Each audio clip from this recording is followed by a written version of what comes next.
did, and he kept in his manifesto. Wherever he went, he kept on saying, when we get into power, we shall offer free primary education. So he was so passionate about it to an extent that when he got into power, there was no money. We know for sure there was no money at the central bank. I think there was very little, but he advised the minister then, get that which is there and ensure that you start. And that's how he managed to ensure that each and every student got a rubber, I think 4 pencils, there was an exercise book, all that. I think it was a budget of about 70 shillings per student, and it worked. Much later, after collecting the taxes, then the revenues kept on just popping and popping and popping. They increased now the allocations to primary schools and to students. That way, I remember Muthaiga Primary School, we had an enrollment in primary school, grade 1, 30 students. They jumped over to about 200, and it was like that in all those other neighboring schools. Remember, Muthaiga is just across Muthaiga, and students now from Mathare slums closed over, went to Muthaiga, and they were lining up to enjoy this free primary education. It has had a lot of impact, a lot of impact. And you can see now the spiral effect now. Enrollment in primary school, now you have now to create the infrastructure for all these students now to be absorbed in secondary schools. Then after you have already done your Form 4, then you would have to go to university. So he had now to get back into action, expand the universities, so that all these other students, by the time they get now into university, but you see now there was also that time lag. After you've already gotten into primary education, by the time you get to university, the government knew for sure you would have planned enough to get into that level. And you can see now we are enjoying, a lot of our university students now are benefiting from that free primary education. That's why I got that recognition, even. Indeed, the trickle effect. The trickle effect. And you can see it, you can feel it even right now. Now, we are going to Nyeri town, in Nyeri County, where we have our reporter, John Jacob Curie, to bring us up to speed with the activities that are taking place in Nyeri town. Good morning, JJ. We can see it's raining. Pole kwa mvua. Bring us up to speed with what is happening on ground. Thank you very much, Regina. Like you rightly point, it's a very chilly morning in Nyeri County at large. This is Nyeri town, the native county of President Mwai Kibaki. And today the nation joins together to mourn the president. The nation is in mourning since Friday. Today is a public holiday up until tomorrow is when the nation ends the mourning that President Uhuru Kenyatta declared on Friday. And today, the interdenominational prayer service at the Nyayo National Stadium, but most importantly, is tomorrow when the nation troops to Othaya in Nyeri County to bid goodbye to the late President Mwai Kibaki. Now, the people of Nyeri describe President Kibaki as a towering figure, an illuminating light in the country, and not just in the county of Nyeri, but also in the country. And, you know, when we were listening to the county assembly of Nyeri yesterday, describing the late president as a man who had done a lot for the county and putting it on the map. But most importantly, that even the people of Nyeri were gracious enough to share President Mwai Kibaki with the rest of the country. And this is the kind of man that is being celebrated today. And in the streets of Nyeri, like you can see, people woke up in good time, but obviously to continue with their businesses despite being a public holiday, to proceed with their businesses, but also importantly to continue celebrating the life of the late president. Today is a public holiday, so you will notice the streets are not as busy as they would be on a normal day. But then again, this is how these traders chose to celebrate the life of President Mwai Kibaki. We are monitoring the happenings in the entire county for the entire day. We will be in Nyeri County, moving from one end to another, from one corner to another in this great county, as we continue to see how residents of Nyeri celebrate this towering figure. Now, unfortunately, Regina, we would have expected probably the county government of Nyeri would have erected probably big screens somewhere where the residents of Nyeri can be able to follow the proceedings from Nyayo National Stadium live. Unfortunately, none of that has happened. Again, the Othaya approved school in Othaya, you will realize that there are no screens erected there. But let me talk to one of the residents of Nyeri County so they tell us how they celebrate President Mwai Kibaki. Mzee, karibu sana, utuambie majina yako. Ninaitwa Samuel Murithi wa Weru, na kwetu ni hapa Kaiguri, pande ya Teto. Tunapakana na mto wa Gula. Pande hiyo ni Othaya, pande hii ni kwetu Teto. Lakini mazuri ningetaja mzee Mwai Kibaki ni mengi. Elimu ya bure, masomo ya bure. Mtu wa kawaida, maskini wa kawaida, beleni hage hata faulu kusomesha mtoto wake masomo ya msingi. Ilikuwa shida na matatizo mengi sana. Yale tumepitia wakati huo, hospitali tena sikawa silikuwa shida tena. Wakati alishukua ushukani, ikawa tena ni mzuri kabisa, na matibabu ikawa kama ni ya bure. Kila kitu kikawa ni sawa.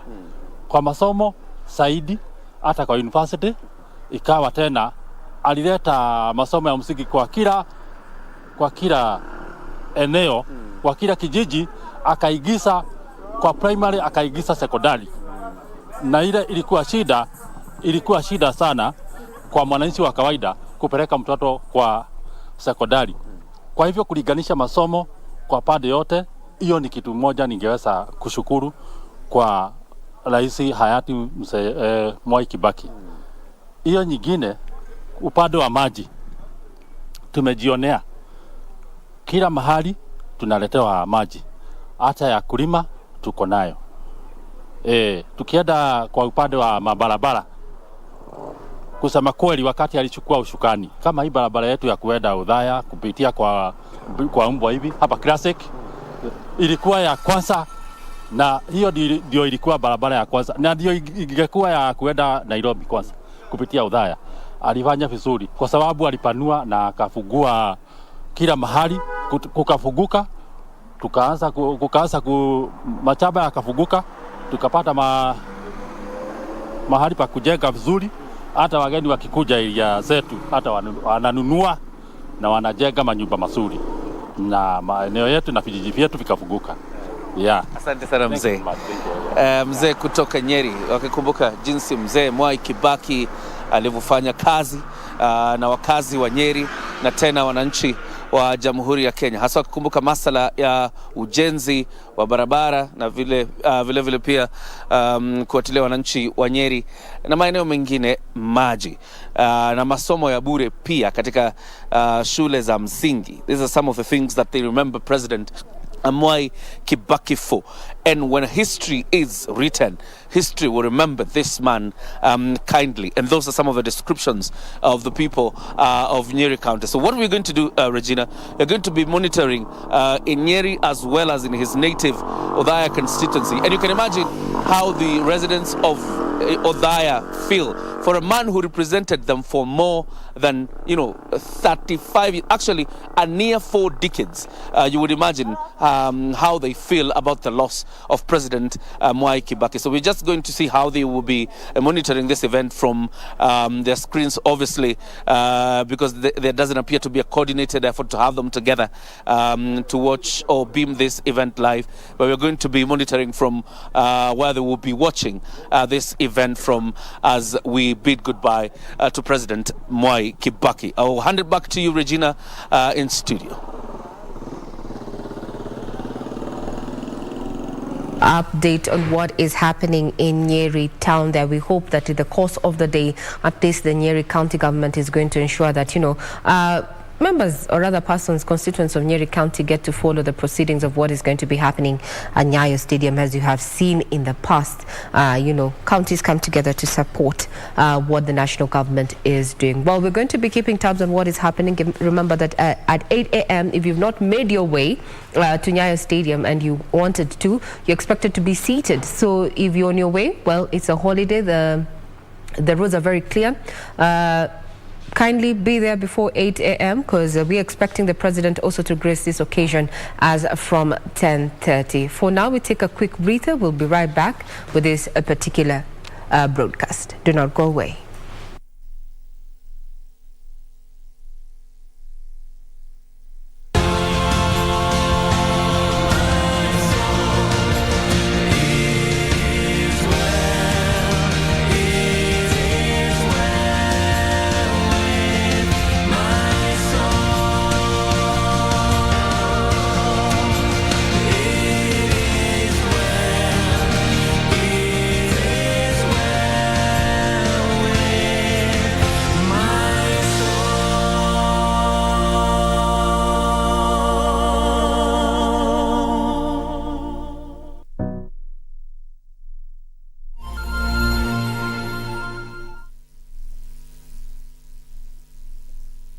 Kupata weka imani kama skiza tune kwenye simu yako, dial *811 *759#. Jameni, yani kuna watu wanapitianga mambo. Wacha vile sisi tunaonanga mambo kitoko. Kuna watu wamepitia mambo makubwa. Fikiria kuhusu Job. Akapoteza mifugo, akapoteza mimea, watoto wake, na bado akasimama na Mungu. Hata wewe, weka imani. Usiwache Mungu. Ili kupata weka imani, dial *811 *759#. *811 *759#.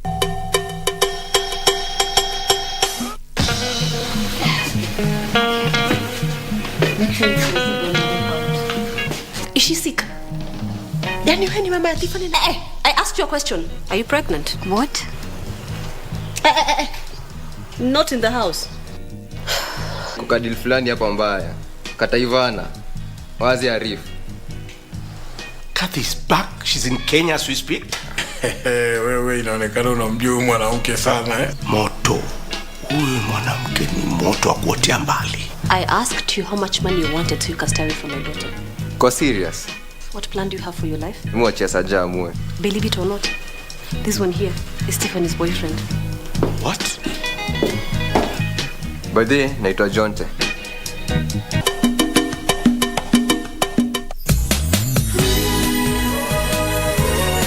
Your head took a heavy blow and has somehow affected your eyesight. You may not be able to see things for now. What were you doing in my room? As broke as we are now, what else is there for you to take from us? Pinky, I beg you, please don't go back to him. No matter with whom I fall in love, it has nothing to do with you. If you insist on marrying her, then I'll have to cut ties with you.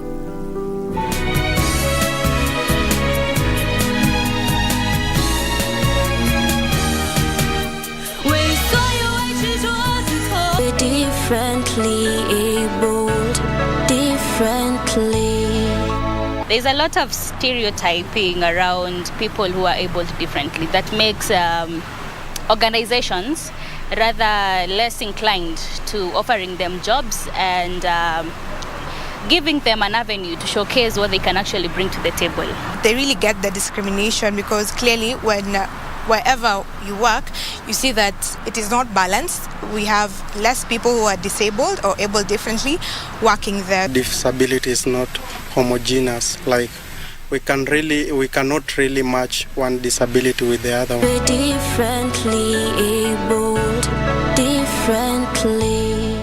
Aha! Msikilizaji wa Radio Taifa, karibu tena kwenye kipindi kinajulikana kama Rada ni Yesu. Kila Jumapili kinaletwa kwako na rubani unayempenda anajulikana kama Mr. Rafton Iggy. Ungana nami kila Jumapili kuanzia mida ya saa 12 mpaka saa 1 usiku. Kuna muziki noma sampulia hii. Najua nitaona mazuri. Ongea ni kunang ni kukaskush. Kila Jumapili ninakuletea miziki za mavijana. Kama wewe ni kijana na unataka injili kamili, utaipata hapa. Tuonane Jumapili hii. Sauti ya Mkenya.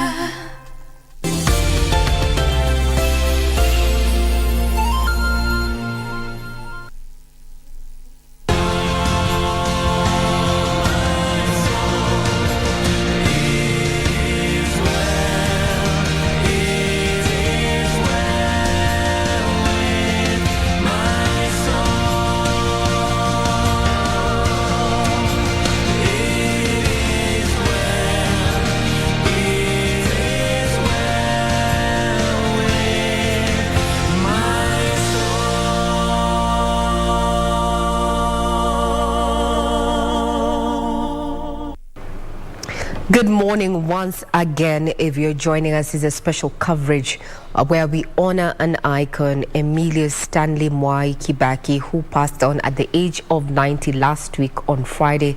And Kenyans have been sending tributes, as well as dignitaries have been coming in and saying that indeed when they met him, he was a gentleman, but with an astute, a great IQ and willingness to serve the people.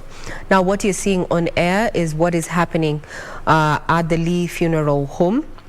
Mwai Kibaki's body has been lying in state for the last 3 days, Monday to Wednesday, and in the evening later retiring to the Lee Funeral Home.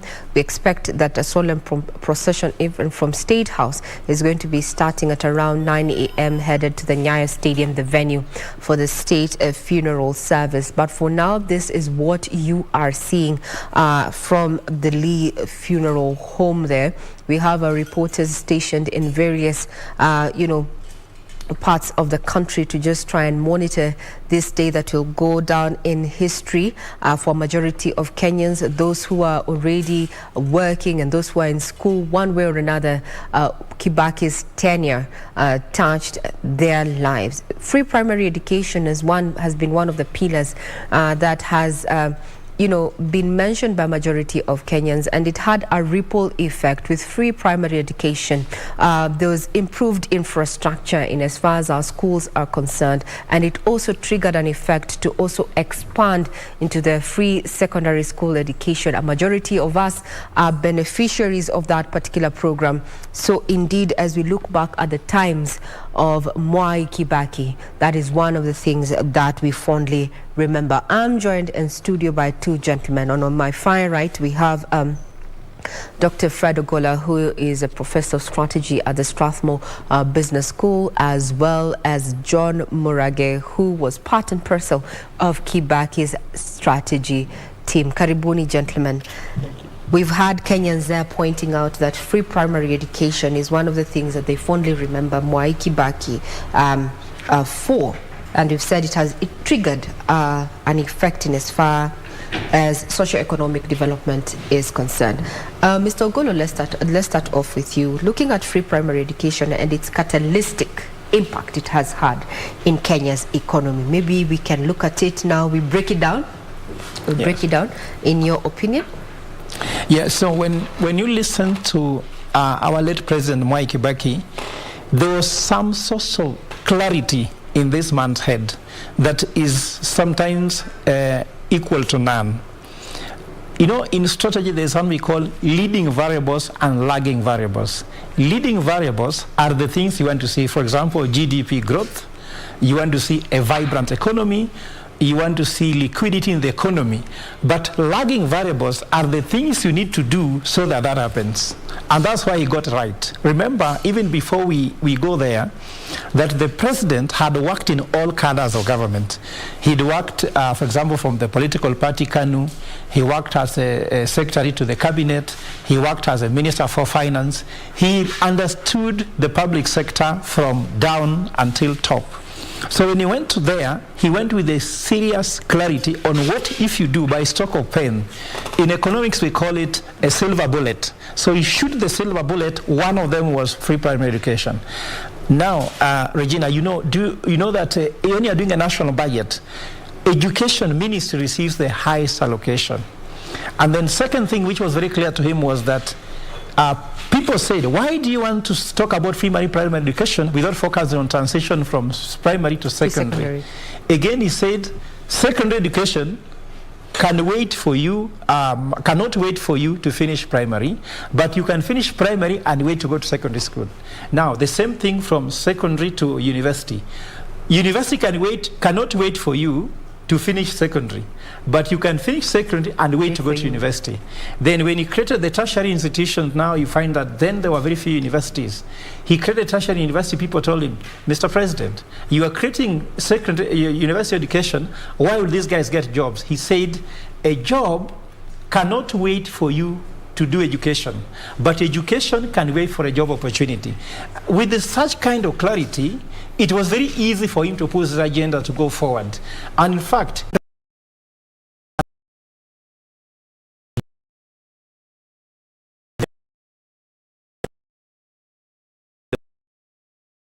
the most selfish people, they are going to be named among people who are selfless. John is here. He said that they volunteered because they loved him. He even said they used to shave like him. They sometimes walked like him, and sometimes I can hear John almost talking like him. So you see, people who are around the president were people who are good enough to give the right counsel.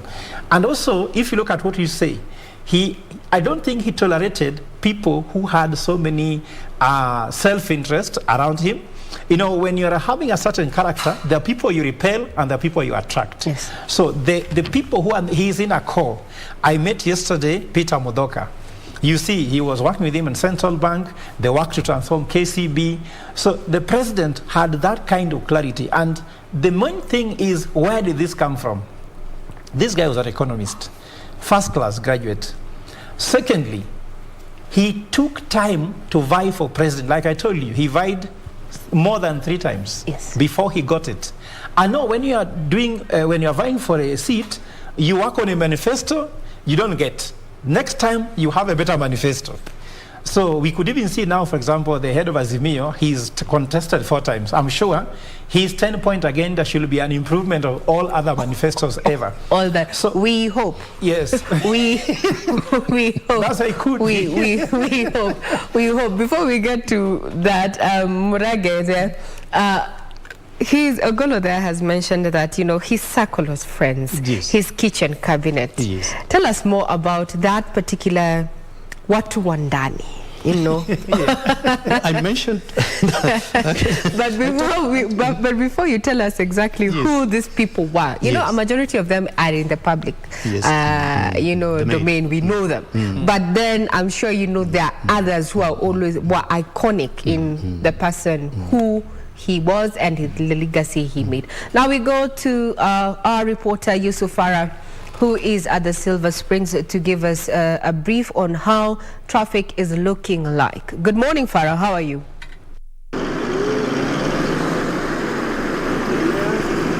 Yes, indeed. A very good morning to you, Regina Manyara, back there at the Broadcasting House. We are coming to you live from the Silver Springs roundabout, where behind me is where we expect the procession to be coming in from.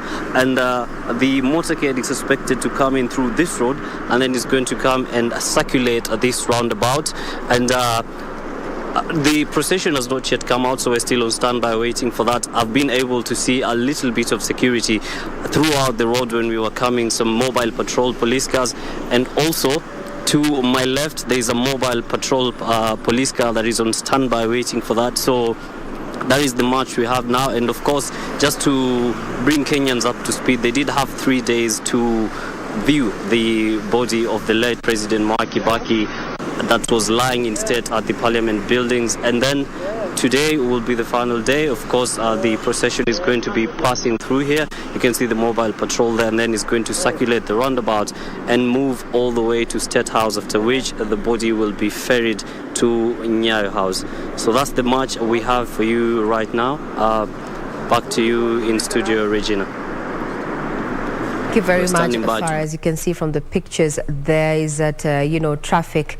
There's no build-up of traffic. If it was any other ordinary day, being a Friday, well, would have been having a lot of traffic there from around, you know, Awings Kodek all the way down to Valley Road, getting into Processional and such. But there's also an update from the committee that is handling this particular issue, the roads that you need to avoid, one of them being Langata Road. So if you have no business being on Langata Road, well, it's the high time you just sat back and enjoyed, the live coverage from KBC Channel 1 that is bound to be quite busy there with a lot of security, as Kenyans and dignitaries as well trickle down to the Nyayo Stadium, the venue for the state funeral for the retired president, Mwai Kibaki. There, we also welcome your feedback. You can get us on Twitter at KBC Channel 1.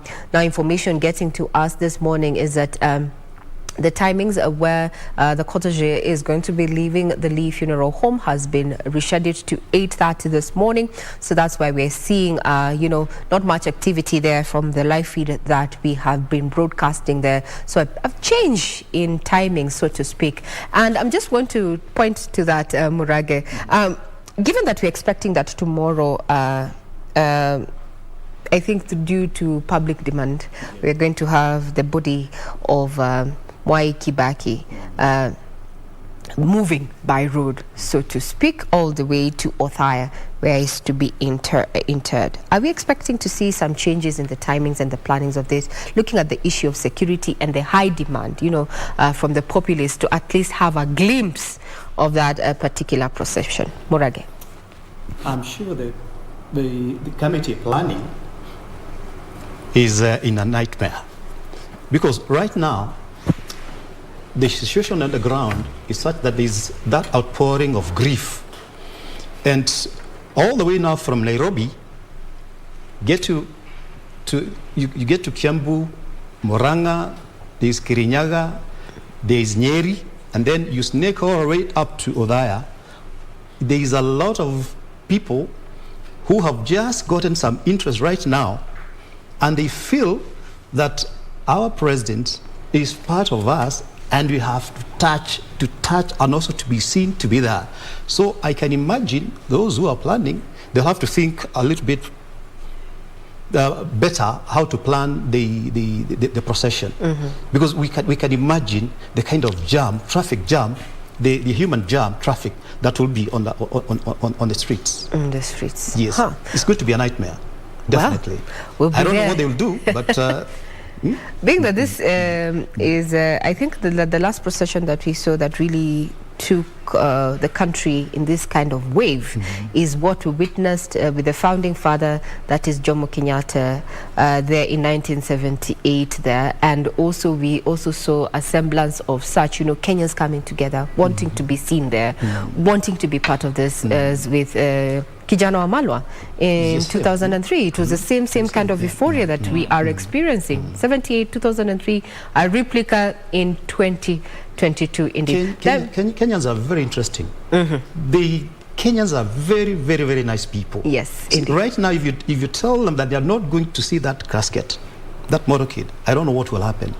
Indeed. Yes. Now, I'm roping in my colleague here in studio, that is Safin Acheng, who is going to be taking us also through this conversation this morning.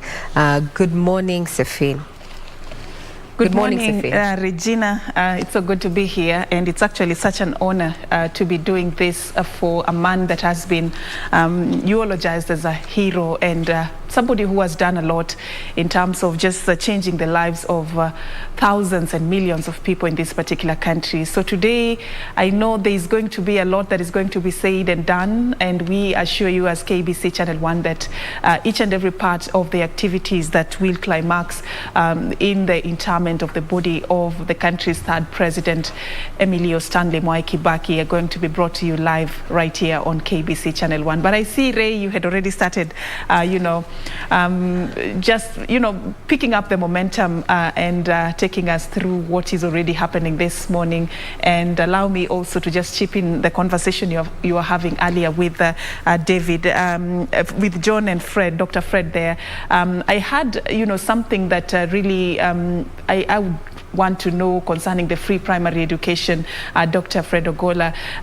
Many thought that this was actually a very good opportunity to have Kenyans who had been locked out of education go back to school. And we saw millions, go to school in 2003 when schools opened their doors to that population. But if you look at that, it's almost 20 years down the line. What do you think has been the biggest achievement or change that that transformation or that move to open the school doors for learners has brought? Look at our economy, look at our society, look at even our culture and how we behave as a society. What would you say has been the biggest achievement of the free primary education? Thank you very much, Safin, for that question. As a strategist, as an economist, an investment with the highest ROI is knowledge. Maybe this is just something from my own upbringing. I was born by a catechist. My father was a catechist. My mother was a nursery school teacher. We were 11 children. We grew in poverty. But my father said, the biggest bet is that you have to go to school. I remember there was a time when I was called to go and run 100 meters in Canada. My father told me, your future is in your head, not in your legs. So we look at the investment in education was massive. And if you just look at a few parameters, in Kenya, the literacy rate has reached more than 78%. What was it before Emilio Kibaki's term? It was lagging somewhere below 60. And that shows you that is a great transformation. Secondly, Kenyans have been able to export human talent outside. Remember, Emilio Kibaki, the late president, was the only president who went abroad and told people in South Africa, don't come home, just stay there, build an economy. He looked at the global economy. He never looked inward. He was an outward-looking leader.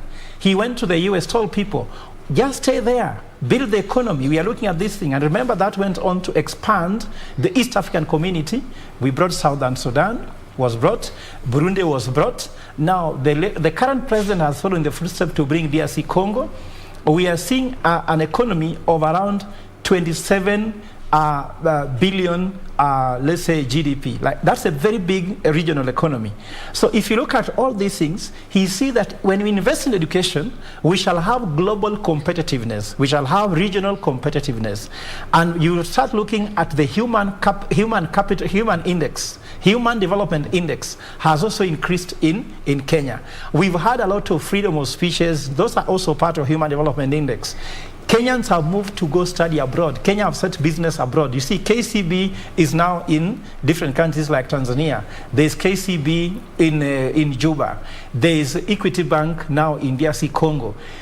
You need human capital to grow abroad. Somalia can struggle to come to Kenya because the level of human capital in Somalia is below Kenya. So I'm seeing somebody who had a long-term thinking, and that's why I said before, Regina, if you remember, that we are grateful for Emilio Kibaki's 10 years, more than he is grateful to us for making him president. Indeed. We will always look back with a lot of nostalgia. And you've mentioned something that was very akin and characteristic of, his two-term tenure. And that is the freedom of speech that was afforded to the media. Murage, during that time, before he came into power, you would always not be so sure about what you're saying, whatever it is that you're saying it. You're worried who is going to listen, where is it going to be printed, will I lose my job, will I go missing? But after Kibaki came into power, matters of freedom of speech, is this something that he held close to his heart?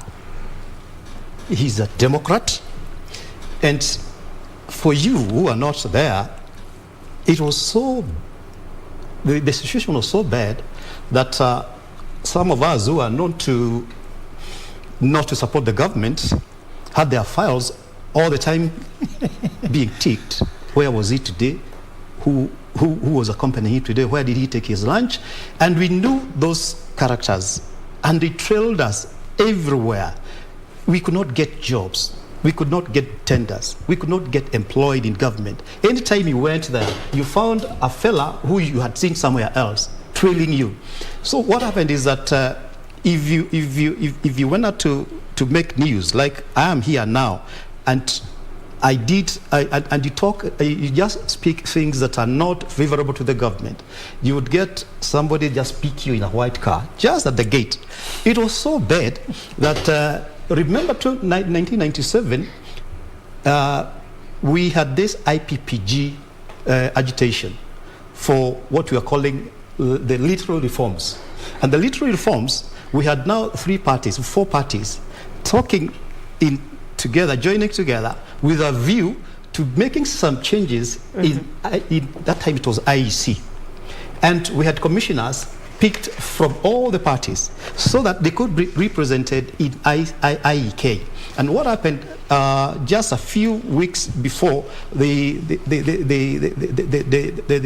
people went to Parliament to debate, we had Bishop Njoya, we had Dingi Mwana Nzeki, and we met with several of us, and we financed some youths just to come and support us so that we could go to Parliament and ensure that when the president, that time Mwai, was going to do his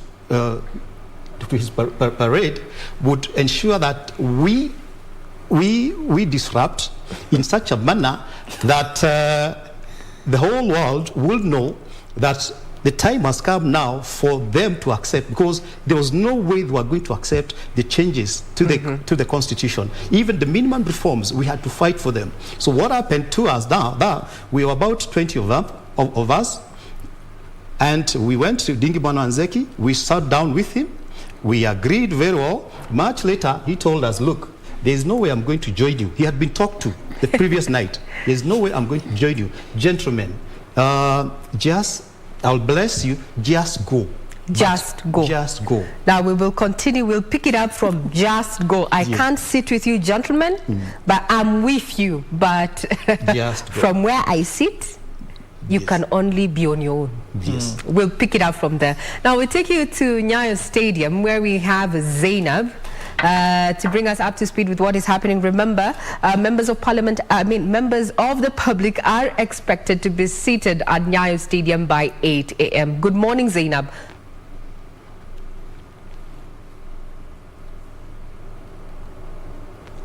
We're trying to get Zainab there, who is at Nyayo Stadium, to let us know what is happening with just under 27 minutes to go. Remember, the program was already made public. Members of the public were expected to be seated at the Nyayo Stadium by 8 a.m. and we're expecting the president in between, timings of 10:30 to 11 a.m. this morning. We're also expecting dignitaries to make their way to the Nyayo Stadium from beginning 10 a.m. So if you have any intention to actually participate in this state funeral service, well, this is the time to go before they do a blockade, so to speak, on Langati Road. So you need to get there on time. Zainab, I don't know if you can get me from Nyayo Stadium. Good morning, Zainab. Well, once she is up and running, we're going to be bringing you the feed there. We have around 26 minutes to go, where the public is expected to be seated at Nyayo Stadium. Now, before we decided to go to Nyayo Stadium, you're telling us about what you did as a team, wanting, minimum reform, so to speak. And that time, you could not just say anything anywhere. You were worried. You were worried you may go missing a few. Yes. But you're lucky. It has changed. We actually mobilized resources. We had contributions. We arranged very well, some 200 boys.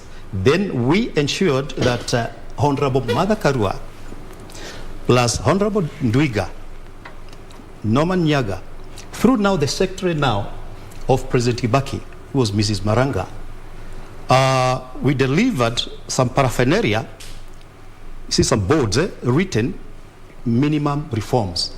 And the Mother Karua managed to sneak those documents in her skirt. Oh my God! Up to Parliament, and she stood up with the banners for the longest period until Mwai and the session was over. Came out, and she still insisted that I think you have read, you have seen. This is what we want right now. Out there, we had already now organized so well that me and Bishop Njoya. Madenge Wanderi now is a commissioner of IBC. Yes. Then there was Chepta Umbati. There was Kabando Akabando and some others I can't remember. So we were about 10 and we just held our hearts like this. I remember I was on the right side of Bishop Njoya. And just at the gate where there is this mausoleum of President Kenyatta, I think the police commander came and asked Njoya, what are you doing, Bishop? I'm ordering you to go back right now. Don't proceed. Don't even take another step. And we kept on holding. Then they came with their horses and they kept on pushing us until after about 20 to 30 minutes. Some boys came who had, red eyes, and they had actually been instructed to... These are revelations that are happening on national television. Indeed, yes. The times have changed. This is 2022. Yes. And they just picked on the bishop. Nobody touched me. Nobody hit our other colleagues. But they worked on Joya so hard that I could see him screaming. Then I just released my hand like that and went not at where the gate is. I remember there was a Mercedes-Benz Kenya Air Force One, and I remember it must have been this former, it must be the commander of the Air Force. And I stood there. I was in a nice suit, blue suit, and I pretended to be part of the security. Part of the security, and I was watching. It's good to survive. I was watching. Then later, I realized that they were still trailing me. I went now into Hotel Intercontinental. Just before I got into that Hotel Intercontinental, they threw tear gas canisters. We used to meet there every Tuesday, every evening. So I never went to the poolside, went to the backyard, ran as fast as I could. But then in my stupidity, or in my wisdom, I went to the Supreme Court just to check whether the chaos had subsided, only for them to notice and point out to their commander that is a fella. That fella was with Bishop Njoya. I ran. You were a marked man. I ran up to archives. I hid at the archives. You hid at the archives. Yes. We are going to pick it up from there. Now we understand. It's good that you can run. You need to be. You need to be chap. Now we are headed to Nyayo Stadium. We have Zainab online. Good morning, Zainab. What's the situation at Nyayo Stadium?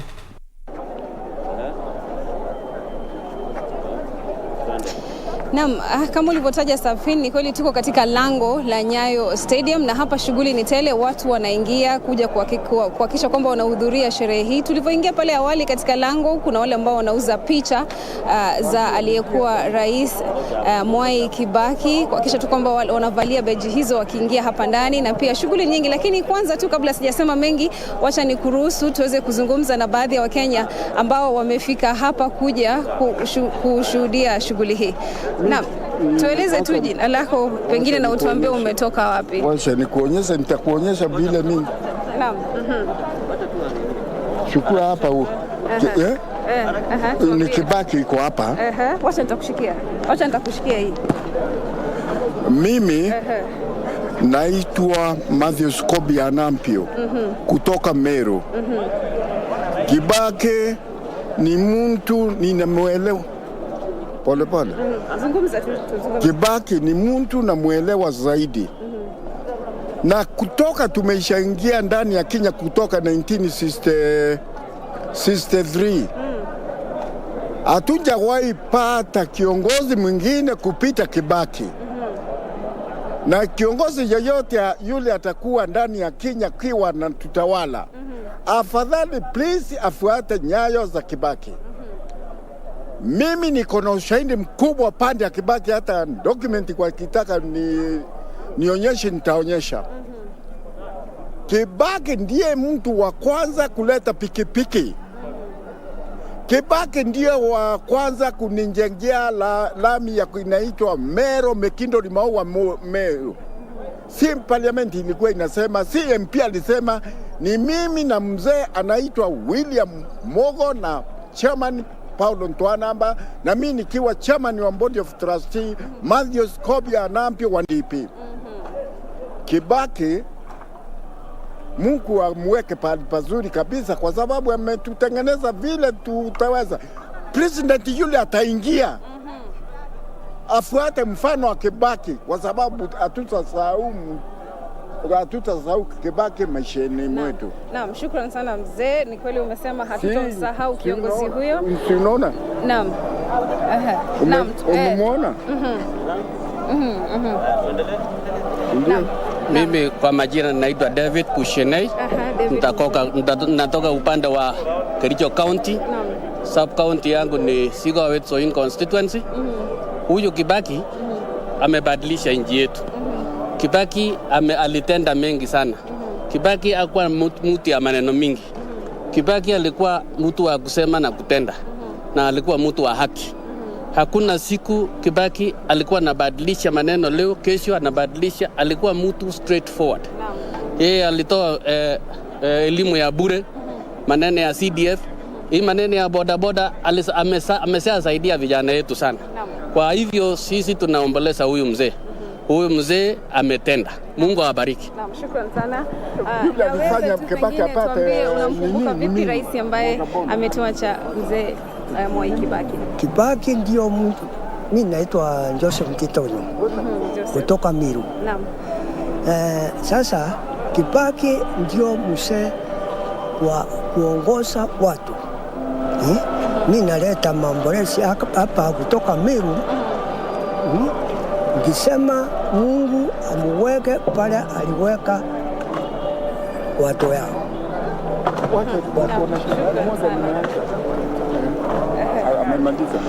Yule alifanya Kibaki alete pikipiki zote ndani ya Kenya mzima ni mimi, Matthew Kobia na mzee anaitwa Paulo Ntwanamba na nini. Tulienda tukamwambia pikipiki atupati, pikipiki ilikuwa inanunuliwa na 450,000. Tukamwambia kama tunaweza pata ya shilingi 1,100 inaweza kuwa nafasi.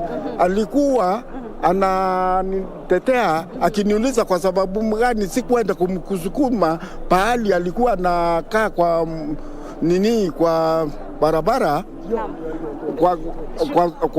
Kwa sababu alikuwa amekaa kwa pahali ya barabara, nisukia kaniambia kwa sababu gani huku kuja kunisukuma.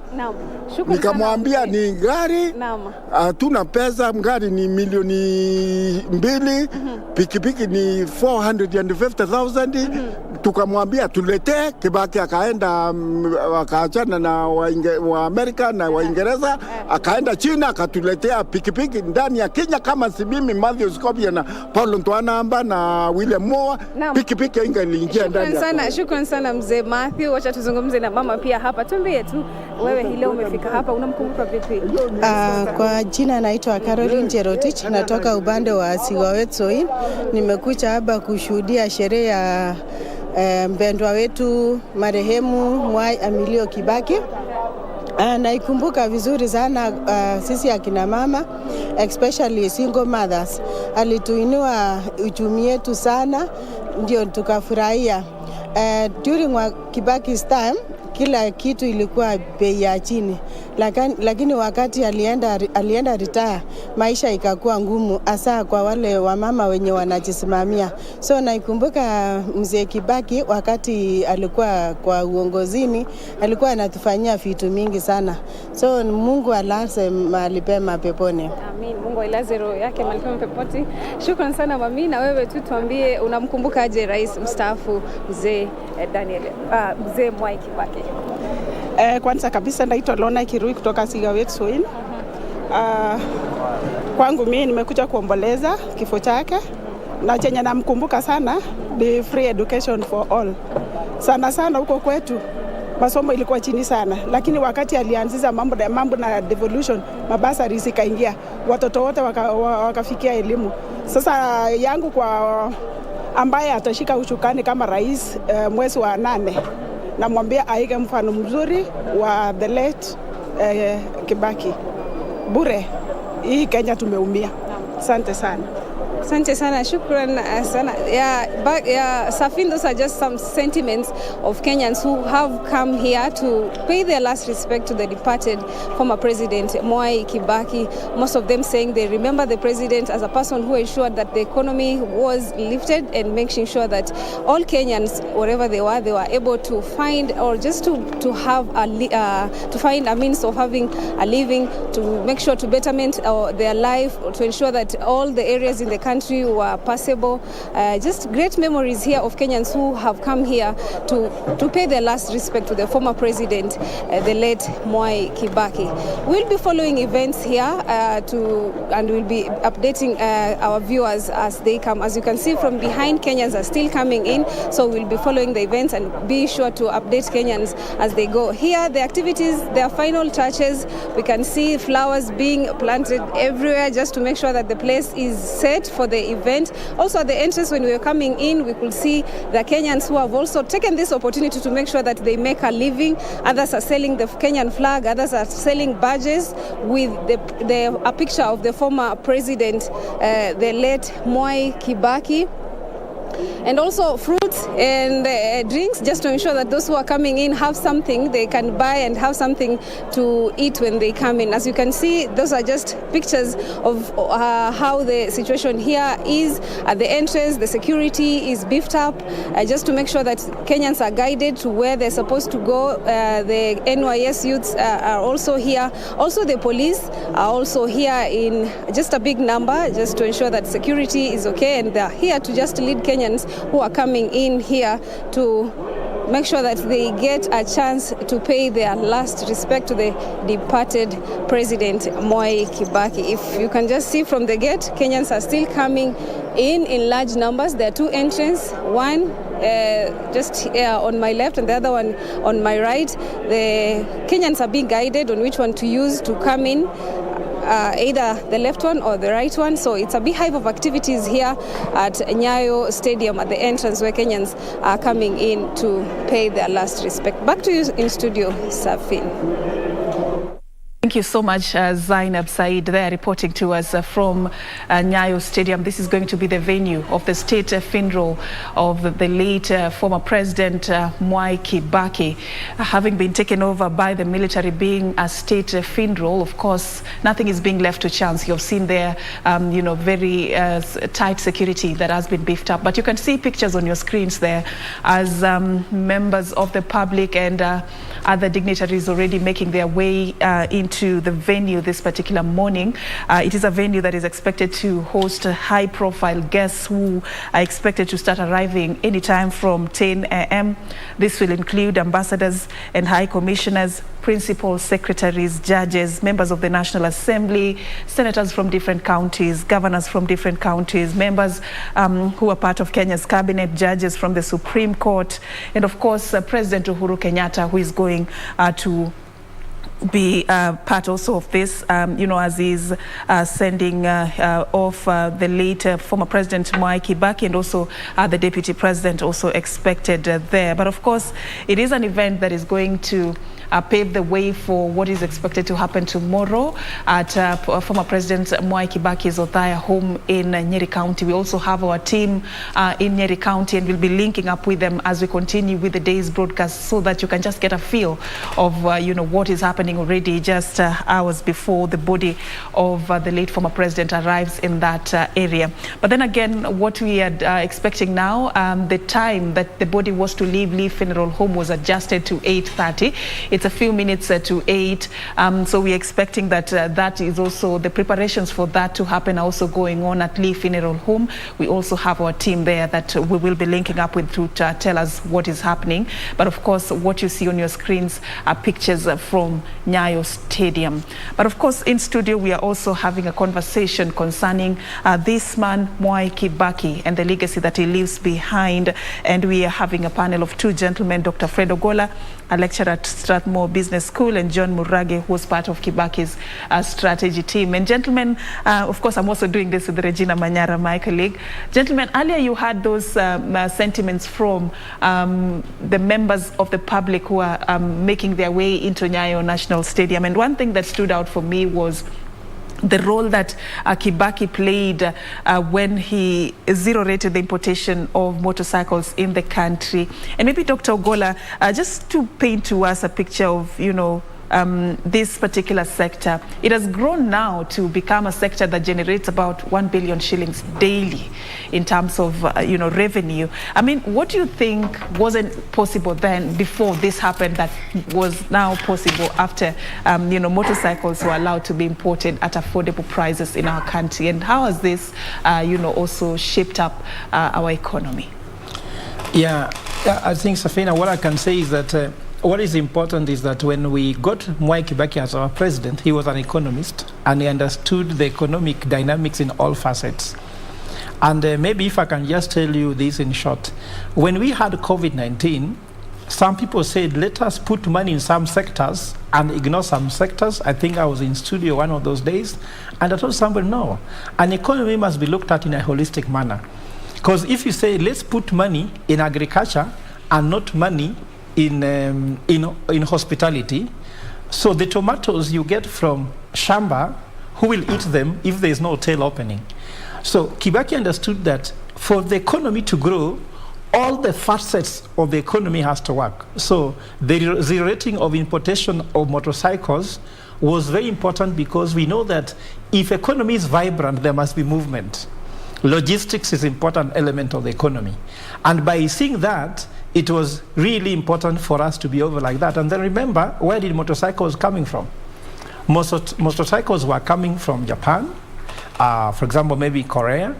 These parts of the economy was not looked at by the former president. Remember, this is the President Mwai Kibaki that looked east more than west. You see that Moi looked more towards the west, and actually the West had a challenge with him. I think when you talk about the Dream Team, there's a time when they even refused to lend money to Kenya, and President Mwai Kibaki understood something which is very easy in the economy. And I want to give an analogy. If you want to chase a frog from water, you can put them in hot water immediately, they'll jump off without having burn. Another thing, you can start boiling water slowly by slowly, so that as the water gets hot, then the frog discovers that actually they can be roasted in this water. So, the West comes with conditions. You must meet this, before you even take the loan. But you see, the Chinese, for them, they do the second part of the frog, whereby they put the frog in cold water so the frog is enjoying. That frog here means Kenya. So you borrow money with very little conditions. So you even believe it is no conditions at all. So as water continues to get hot, you start feeling the heat. So for example, we borrowed for SGR, we borrowed for infrastructure. We are still not in this hot water. The water is still warming up. But the West puts the water hot. So if you come in, you burn quickly or you get away. So he saw that very important, the economic philosophy of different parts of the world. And by getting money from different parts of the world, understanding the different world economies, this was helpful. I don't want to say Moi was not able to do that, but look at the style of leadership of Moi. Moi was not an economist. Moi was actually a teacher. But also Moi was a control freak. He was in charge and in control. Mwai Kibaki listened. I remember, I'm sure maybe John here can confirm, that when you go to visit Kibaki, when you are 10 people, and one person won't dominate, he will tell you, you wait a little bit, can I listen to so-and-so before so-and-so? This was very important. I remember even when Vision 2030 was tabled before Kibaki, he asked them, oh, thank you very much. Have you listened to what the people are saying? You see, that's a different style of leadership. And that really brings the so-called public participation that people are making noise about. Kibaki did it without the constitution. He was clear that people need to give feedback. Mama Mboga, Wanjiku, Mamonyango, they had all of them to listen to what we are trying to propose. That's why you see these women who are speaking at Nyayo resonate with him. He was a president you can relate to, even if he doesn't talk to you, because his action was meant on deep meditation and also high consultation. So the leadership we want to choose or we want to have has a lot of impact on how things go. And at the same time, if you want to look at how Kibaki's legacy also I can remember in this very regard, Kibaki knew how to balance the politics and the economy. You know, sometimes you can get wrong the politics and get right the economics. You don't stay. You must know that any economic decision you make has a political implication. And he was able to balance. You know, sometimes you can't get everything. You cannot be skewed on politics only and ignore economics. So Kibaki knew that the most important thing, his legacy will be economic. But to get that right, you cannot make chaos in the political arena. And that's why he worked with people. Remember, I'm sorry to say that after NAC was formed to propel him to the House. There was a fallout. Of course, the Raila Raila left him because now the political side was unbearable, but he focused on the economic side. So such like leaders, sometimes they can sacrifice your friend around you to achieve a goal. There are some people who cannot sacrifice a friend for the sake of goal. We call those leaders transformational leaders. Can sacrifice his core people to make goal. We can see this happen in Zambia. Levi Mwanawasa, he was brought in by Fred Chiluba, and he said, dear to me is Frederick Chiluba. Dearer still is the economy. So you find what is dearer could be economy to Kibaki. What is dear is politics. So you are dear to politics, but dearer to the economics. And this makes you see the road going forward. Dear, I like your choice of words this morning. Murage, maybe just to chip in, sounds like a man who knew what he wanted. He knew who can deliver that. Yes. And his vision for the country was very clear. Yes. Yeah. You see, the people surrounding the president were people who are so qualified, people who had been tested. And if I may take you back, look at somebody like Stanley Murage, the advisor, that time. Did you know around 1971, 72, 73, when KICC was being constructed, President Jomo Kenyatta had actually instructed the president to ensure that he supervises the construction that time. And what now the president did, he picked on Stanley Murage that time. He was a QS, and I think he had just joined the minister of something. So they ensured that it was constructed with the BQs, and he had to get a report every day or every week, him. And he was reporting now to the president. Then they did now with Stanley Murage, Transcom, Kilimo House, that other Maji House, all those buildings. Look at what Michuki did. KCB, he ensured the construction was completed. That KCB, the KCB building that you see today. Look at National Bank. It was done by Stanley Githunguri. Look at Kenya Re. It was done by FT Nyamu. Look at ICDC. It was formed by Matu Wamai. Look at Cooperative Bank. The Bell Bottom, it was done by Bernard Gadanga, first MP for Gichogo, for Kirinyaga that time. Now, these are now the people who are surrounding the president. Then after that layer of his age, who are also very, very, very brilliant and very patriotic, then there was these other, the Stanleys now, the Murages, the people he knew so well that were younger than him, but they were performers. So those are the people we went up to and brought them on board, and we operated in cells. We had cells all over. Now bringing those people was so easy for him because he knew where the master plans were. Remember, like 1965 sessional paper number 10, he did it with Tom Boyer. So he knew where that sessional paper was. He knew all the details. When it came now to the implementation of his plans, he knew who was going to do what. He knew where all those files were. So it was just a matter of dusting down the files at the treasury, at the ministry, and then bringing people to just come and do the reviews. If you look at the infrastructure, like the bypasses that we are so proud of, they were reviewed in 1977. And when they were reviewed in 1977, that means they were actually done around 1960-something. He knew where they were. Remember also the leak roads in Nairobi. He knew where they were. So when we formed now Kura, Kera, and Kenha, the the persons who are actually going now to spearhead those institutions were people who are engineers that we knew. And the chairman, the board of directors were people that we knew were going to deliver. And he kept on telling us, all these things are there. Just go to that ministry and you find all those documents. So when you come with the documents and you went now to do a presentation on a review, you had to be very, very, very careful. Because when you went to President Kibaki with your plans, with your designs, and you wanted to do a presentation, you had now to come with your team, and then you do a presentation. You had to be so articulate.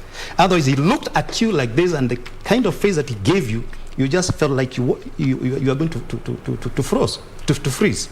That is the kind of man we are talking about. That is how he managed now to make that huge impact in his presidency. When you talk about all that he did, I just want to know how he managed to coordinate everything, because many who have talked about him that worked or served under him, one thing that stood out for them was how Kibaki had confidence once he has given you a responsibility, and he was not always on your case calling and following up. He believed that you can deliver results. But then how did he manage to coordinate and make sure that everything was on course without always checking and calling and being on your case? What was his strategy of doing that? Look at the people he appointed as chairman of the Public Service Commission. Somebody like Titus Gatere. Titus Gatere was such an experienced person in civil service reforms. Civil service, he do the civil service like the back of his hand. Look at somebody like Ambassador Mudaura, right? Look at somebody like Kinyua. Kenya, at some point during Mwai's time, the president was advised by the World Bank, if this document is not written and signed by so and so, we are not going to provide you with the funds. Kenya. Those are the individuals that we enlisted, and he trusted. And then this cascaded now to the ministries. And when now you went to the ministries and then to the parastatals, the CEOs and then the chairman, remember someone like Mwai reviving KCC. It had been vandalized. There was no KCC. Actually, it was owned by an individual. And when we went to do the searches, we found that it was owned by somebody. So what he told us, can you just go and register another KCC? That's how new KCC came about. Then you create the structures, do whatever is required to be done, come with the budgets, and we shall act on them. And all those parastatals were revived simply because of getting the right people at the right positions. That's how he managed. So those people never required any supervision of any kind. These are people who believed in themselves, and they also believed in him. And he also wanted to please him. So he wanted to deliver so that you can also make a point to the president. That's how we also managed to get people like Fred. But just to add there, Sophie. Yeah, go ahead. Let's assume that when someone who is at the leadership knows what is to be done, they are self-assured. So those below him cannot mislead him, and they cannot just be able to pamper him. When you have a boss who knows what needs to be done, and maybe let me just give a contrast. I'm not trying to say I'm looking at corporate leadership. Safaricom had a CEO called Michael Joseph. Michael Joseph knows exactly what's to be done. The technical part of it is very clear about it. We have Bob Collymore. Bob Collymore did not have university education. He never had a diploma. But he knew how to make people do something. Now, remember when Michael Joseph came the second time, so many people left Safaricom who had been in the higher cadre because they went up with incompetency. So Kibaki was that person who had clarity about what was needed. And analogy allowed here, if we are here 20 people and a rabbit passes here and only one of us sees the rabbit, I can tell you, let's chase the rabbit, but you didn't see it. So you don't know the color, you don't know how nice it is, but Kibaki must have seen that rabbit he wanted to chase. So he could not miss the point. He kept his eyes on the ball. So he gave you delegation, but he did not adjudicate his responsibilities as the president. And I think that's why he got the balance. All right, and what you can see on your screens there, are pictures that are live right now. Right now, this is actually at Lee Funeral Home, and you can see the already some activities really already happening right there. Any minute from now, around 8:30, we're expecting the body of the country's third president, Emilio Stanley Mwai Kibaki, to be leaving the Lee Funeral Home, and the funeral procession will begin officially, but it may happen even earlier than that. But you can see there it's a military function, and each and every person has already taken their position there. A lot of protocol is going to be observed with this particular activity, but of course, Ray, it seems like it's going to be a long day and a long weekend for this to happen and everything to go according to plan going forward. Indeed, Safin, yes, rightfully put, the solemn procession is about to depart there from the Lee Funeral Home. On the other side of the screen, you can see Kenyans are continuing to trickle in. Remember, from the public statement that was made public for this state funeral indicated that members of the public are expected to be seated by 8 a.m. But now with the delays and the rains, we're still seeing people trickling in. Some bit of prayers there before that solemn procession from the Lee Funeral Home begins. Remember, for the late President Mwai Kibaki, he's accorded full military honors there. And this particular service is going to be interdenominational and is going to be led by the Catholic Church. So as you can see, there's a priest there. From the pictures you're seeing there, maybe just saying a prayer before the procession commences there from the Lee Funeral Home. In eulogizing the president, the late president there, he's been termed as a man who was true indeed a Christian. He made time to attend church in public, also under the eye of the camera, the lens, so to speak, and even without. And it will be keen to watch who is going to say what, especially in that particular mass that is going to be led by the Catholic Church. Remember, full military honors are accorded to even,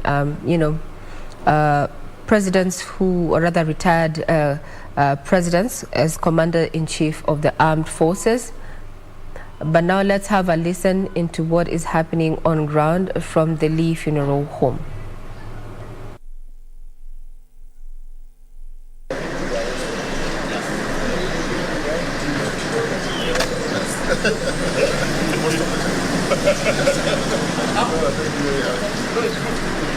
National salute! Present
So those are the pictures that you're seeing from the Lee Funeral Home. The solemn procession has begun. Some time adjustments there from 8:30. It's just some 13 minutes before 8:30, but you can see there the procession is almost taking off, and members of Kibaki's family there are seen they're maybe taking their place in the procession. Remember, this is going to be a solemn procession to State House, then proceeding all the way to Nyayo Stadium for the state funeral.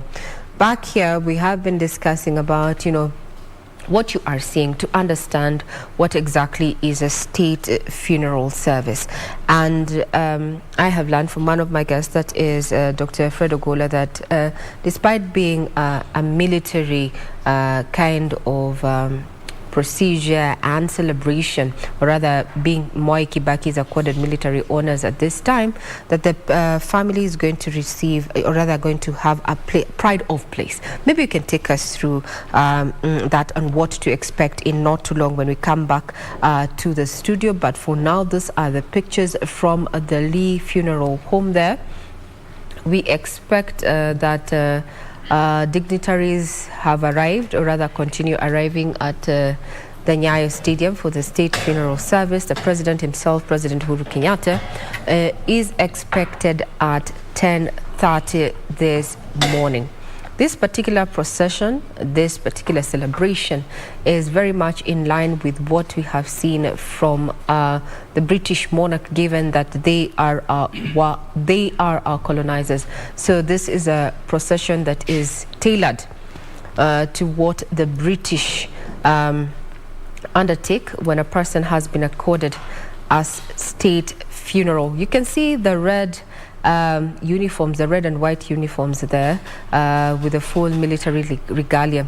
And talking about uniform and military regalia, Mwai Kibaki has been one of the presidents that we've had who's not been donning, or rather has not been seen donning in the military regalia, unlike his predecessor, that is Daniel Toroitich Arap Moi the late, as well as the founding father Jomo Kenyatta there, who in more than one occasion had been seen donning that military regalia. It was on display in Parliament during the 3 days that his body had been lying in state, alongside other items that he deemed of value, including his golf club there, that is indicated that he had been an ardent golfer and a patron of the Muthaiga Golf Club there, a place that he enjoyed his time there with friends as well as other politicians there. Also on display was his favorite pen there, and a book that detailed the proverbial first handshake that Kenyan history has, and this was during the negotiations with the late Kofi Annan there after the post-election violence there that brought semblance of peace in the country. That book was also under display, so if you did not take time, did not get time to go to Parliament buildings, today is a public holiday that's been set aside by the government to ensure that Kenyans as well as the international community give this man a send-off, a befitting send-off, and as we heard from Kenyans who had already arrived at the Nyayo Stadium, it would not be a state function in the absence of the public, and we are going to be keeping tabs on that. We expect that particular procession to begin anytime from now, all the way to State House, then proceed to Nyayo Stadium. Just a quick reminder for those who want to make their way to Nyayo Stadium. A few roads have been closed off to make this seamless. One of them is if motorists are advised to avoid Aerodrome Road and a section of Huru Highway between Nyayo House and Lusaka roundabouts from around this time, as preparations are underway to just close off that particular road there to allow entry of this procession that is about to leave the Lee Funeral Home to State House through Awingskodek as well as Valley Road. Then also motorists driving to the city from Wayaki Way and are intending to cross over to Mombasa Road are also advised to avoid Uhuru Highway and divert at the Nyayo House roundabout to join Kenyatta Highway towards Mwai Avenue, then head into Haile Selassie roundabout, then towards the city. So keep checking on your apps. I'm sure looking at the mobile penetration that we have and internet service provision, you can check so you can see the procession has begun, Safin. Yeah, indeed, it has begun, and this is actually going to be very organized, as you can see on your screens there. The military is actually in charge of this particular process, so they're going to be using the Agwings Kodek Road from Lee Funeral Home, and of course just connecting to Valley Road, which will be part of the procession heading to State House Road there, after the body is going to be received at State House. Then a bit later on, after leaving State House, the body will be ferried via processional way all the way to Kenyatta Avenue, and of course to along Uhuru Highway, all the way to Nyayo Stadium. That will be later on as part of the state funeral service that is slated to happen today. That is actually one of a kind. This is actually the third time that the country's history that the Kenya Defence Forces is according full military and civilian honors to a national leader after Kibaki's predecessors. That's the founding president Jomo Kenyatta in 1978 and Daniel Arap Moi in February 2020. And of course we saw a mock procession yesterday by members of the military, just trying to make sure that everything is in place, and members of the public had an opportunity to see this particular dry run, which saw the troops who were drawn from the three military formations march from State House Road into Kenyatta Avenue roundabout before heading towards Nyayo Stadium. So a replica of what happened yesterday is expected to happen today, as the solemn procession takes place to Nyayo Stadium. We have our team at Nyayo Stadium, and we will be linking up with them just so we can also get a picture of what is happening there. But in studio, we have a panel of three gentlemen who are helping us to just talk about this whole process and even the life of the country's third president, Mwai Kibaki.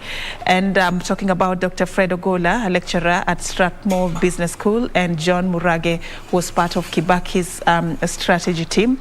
And now joining us is Ludeki Chwea, former principal secretary in the Ministry of Home Affairs, but currently is serving as the Director General of the Kenya School of Government. And thank you so much for creating time for us. Thank you. All right. So just to bring you in, as you see what is happening today, maybe it would be prudent to begin by asking you, you served as a PS in the Grand Coalition government. What would have been like your most, something that stands out for you about Emilio Stanley Mwai Kibaki, the man that many are really, talking so highly about? Personally, what is it that stood out for you about this gentleman? Yeah, thank you very much for that question.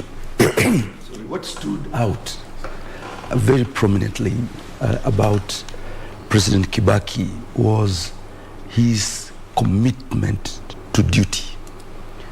Put simply, he did not have time for jokers. That means that once he assigned you duties to do, to perform, he expected nothing less than the best. And I recall that whenever I would go over to see him, to discuss with him, to get his approvals for certain decisions, he expected you to state very clearly what the challenge is, and then what the solution is from your own perspective, meaning that you did not go to him for solution. And then you would explain the problem, and then you would offer what you think is the right solution, and you'd wait to see whether he agrees with you or he doesn't agree with you. Now, if he agreed with you, he would say, very well, proceed. And if he didn't think this proposed solution is worthwhile, he gave you a face that showed that he's disappointed, and so you had to very quickly propose another solution that could work. So you had to have a plan B. Oh yeah. Every time. You see, you needed to have rehearsed thoroughly. Well, that was my encounter when I went over to see him for the first time, because I hadn't interacted with him very closely to be able to understand some of these nuances and so on. But of course, subsequently, I did well, actually, because I realized that you needed to have done your homework thoroughly, and whenever you went over to see him, you needed to give him a brief and let him know what you propose to do and what impact that will have on society, on the country, on the economy. And then he would say, very well. And then you would be his friend. So subsequently then we became friends. That means I wasn't doing badly, isn't it? But for those who are doing badly, and sometimes I would be over there and I could see some leaving disappointed, then I would know this didn't do very well. So in short, he was a very, very intelligent person, and he didn't have time for someone who did not do his work well. And he didn't hesitate to let you realize that he's not happy. But not in words. He didn't say it in words, but he gave you a look. The body language. The body language probably was worse than if he had spoken, right? So everyone had to do well. So that is point number one. Point number two, he was very committed to making sure that the economy works. And he seemed to have understood that if the economy isn't working well, nothing else will work well, because all depends on the economy. And therefore, in even most of the meetings we would have, the focus would be what decisions we are making, what plans we are making, and what impact will these plans have on the economy. So number one, for instance, every Kenyan will recall that he wanted the Kenyan economy to be self-sustaining. And step one in achieving a self-sustaining economy is, of course, for people to pay taxes so that the country has the revenue it requires, it needs to be able to implement its programs. And you recall that he stepped forward personally to push for everyone to have to pay taxes. All right. I'll come back to you in just a bit, but what we can see on our screens there is actually the procession has already begun, and you can see there the movement of the military just spearheading this particular process. This is actually an honor for somebody who has served the country as a head of a state, and everything had to be organized to make sure that it falls into place. The very first time we were accorded such a privilege as a country to witness such an event was when the country's founding father, Mzee Jomo Kenyatta, died in 1979. And of course, just the other day, in 2020, when the country's second president, Mwai, Daniel Toroitich Arap Mwai, also was being laid to rest. And of course, this is actually the third time that we are seeing this. And President Uhuru Kenyatta has been a sitting president who has had to, during his time as the head of state, had to lead the country in such a historic event. So what you're seeing here is the solemn procession taking its way through Agweng's Kodhek Road. This should be the process that will lead the body to State House, where President Uhuru Kenyatta is expected to receive it, something that happens as a ritual for every head of state who dies, whether he had served previously. This is a retired head of state. And of course, Regina, just to jog our minds a little bit, some interesting facts that you shared concerning the uniqueness of this kind of an activity that we are seeing right now on our screens. It is, something that there are certain things that are considered, for such an activity to happen. Just to remind us just a little bit, it's a moment that maybe some Kenyans may not have experienced or seen something like this. Just to tell us more about the history and the uniqueness of such state functions. Now, a majority who find themselves age group of their 30s and 20s, definitely this is happening to them.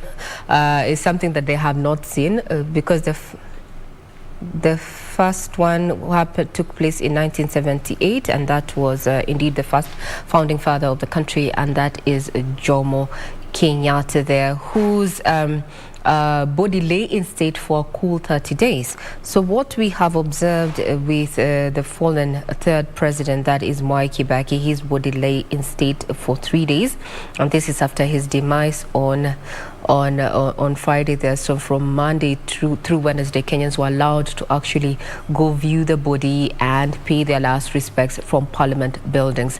Safin, as you can see, the military outfit there is red and white. This is very synonymous with what the British also done for these occasions. Remember, they were colonizers, and as such, there are things, especially when it comes to matters, military and such, that we emulate from them.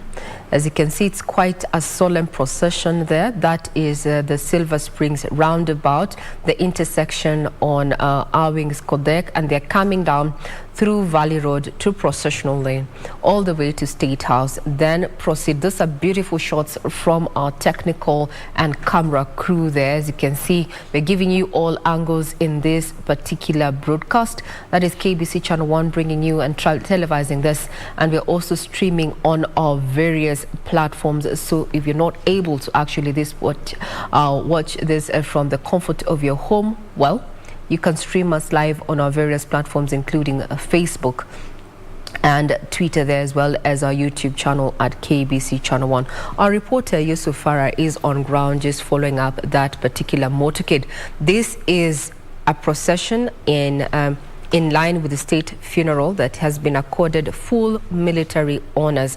And some quick facts about this kind of procession. This is a preserve of commanders-in-chief, and this happens to be presidents, serving presidents, and also retired. It's also going to be having a gun salute. We understand it's going to be a 19-gun salute at the funeral. And also to note is that this is not accorded to a commander-in-chief, former or serving, who commits suicide. That is a fact. Why? Because as far as the laws of the land are concerned, and this is Kenya, this is taking one's life or committing suicide is considered taboo and against the law. But now you see the third president there, his last lap of honor there, slowly trickling through Valley Road. Indeed, he's been accorded all the military honors. A man who's been termed as a statesman, patient, loyal to family, and just quoting what his daughter there wrote on Twitter, saying that Mwai Kibaki used to spend time with his grandchildren when he could. Kibaki leaves behind 4 children, including Jimmy, Wangui, Tony, and Judy Kibaki. Now, Ogola, as you can see, that particular motorcade just going down through Valley Road. Maybe you can help us more understand this particular procession. It's well in line with what the British, how the British conduct themselves in such a time, but maybe you can give us more details, Dr. Fred. Yeah, you see, these state funerals are very traditional, and remember that we have a heritage, and we have the British heritage. They left it with us. We have not run away much from it, and they are very standard. Like you see, immediately the president could proclaim that we are going to have a state funeral. This thing went into the hands of the military, and of course now the military, you see, the organizations have been done, and you also understand that unfortunately, but also fortunately, is that we had one in 2020. We did for the late President Arap Moi, And of course, it's just around 2 years now that we're doing another one. So you realize that we are not dusting too much, and we are just going to execute nearly what we did without having to go too much into history, like the one which happened when we are comparing the 1978 of the founding father. And as you can see, that you'll see that the family of the late president has been given a pride of place. You see that you'll find them in the procession. You'll see them at State House taking a strategic location. Whom are they going to be consoled? The person going to be consoled immediately when they arrive is going to be the first family. Not the first family, but the family of the late president. Uhuru Kenyatta will convey his condolences there. Of course, he has done before, but this is very official.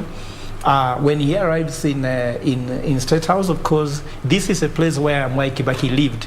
So that's why actually he is going there and leaving his home now, heading to Nyayo Stadium before he goes to Othaya.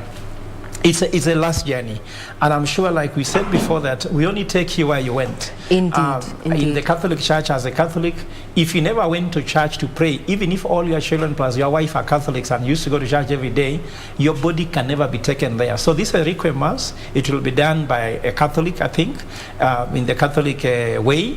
Of course, it is multi-religious, but of course led by the Catholic Church. The Catholic Church is going to be taking point on this, but it's going to be interdenominational. And rightfully, yes. Catholics, in as far as the Catholic Church faith is concerned, we cannot take you, rather the church cannot take you to a place you have not been. So supposing he was not a church goer, but we know the third president, that is Mwai Kibaki, there was an avid, congregant. Yes, and so even the bishop said that he really respected the church. Yes. He sat in front, but he never spoke politics in church. Indeed.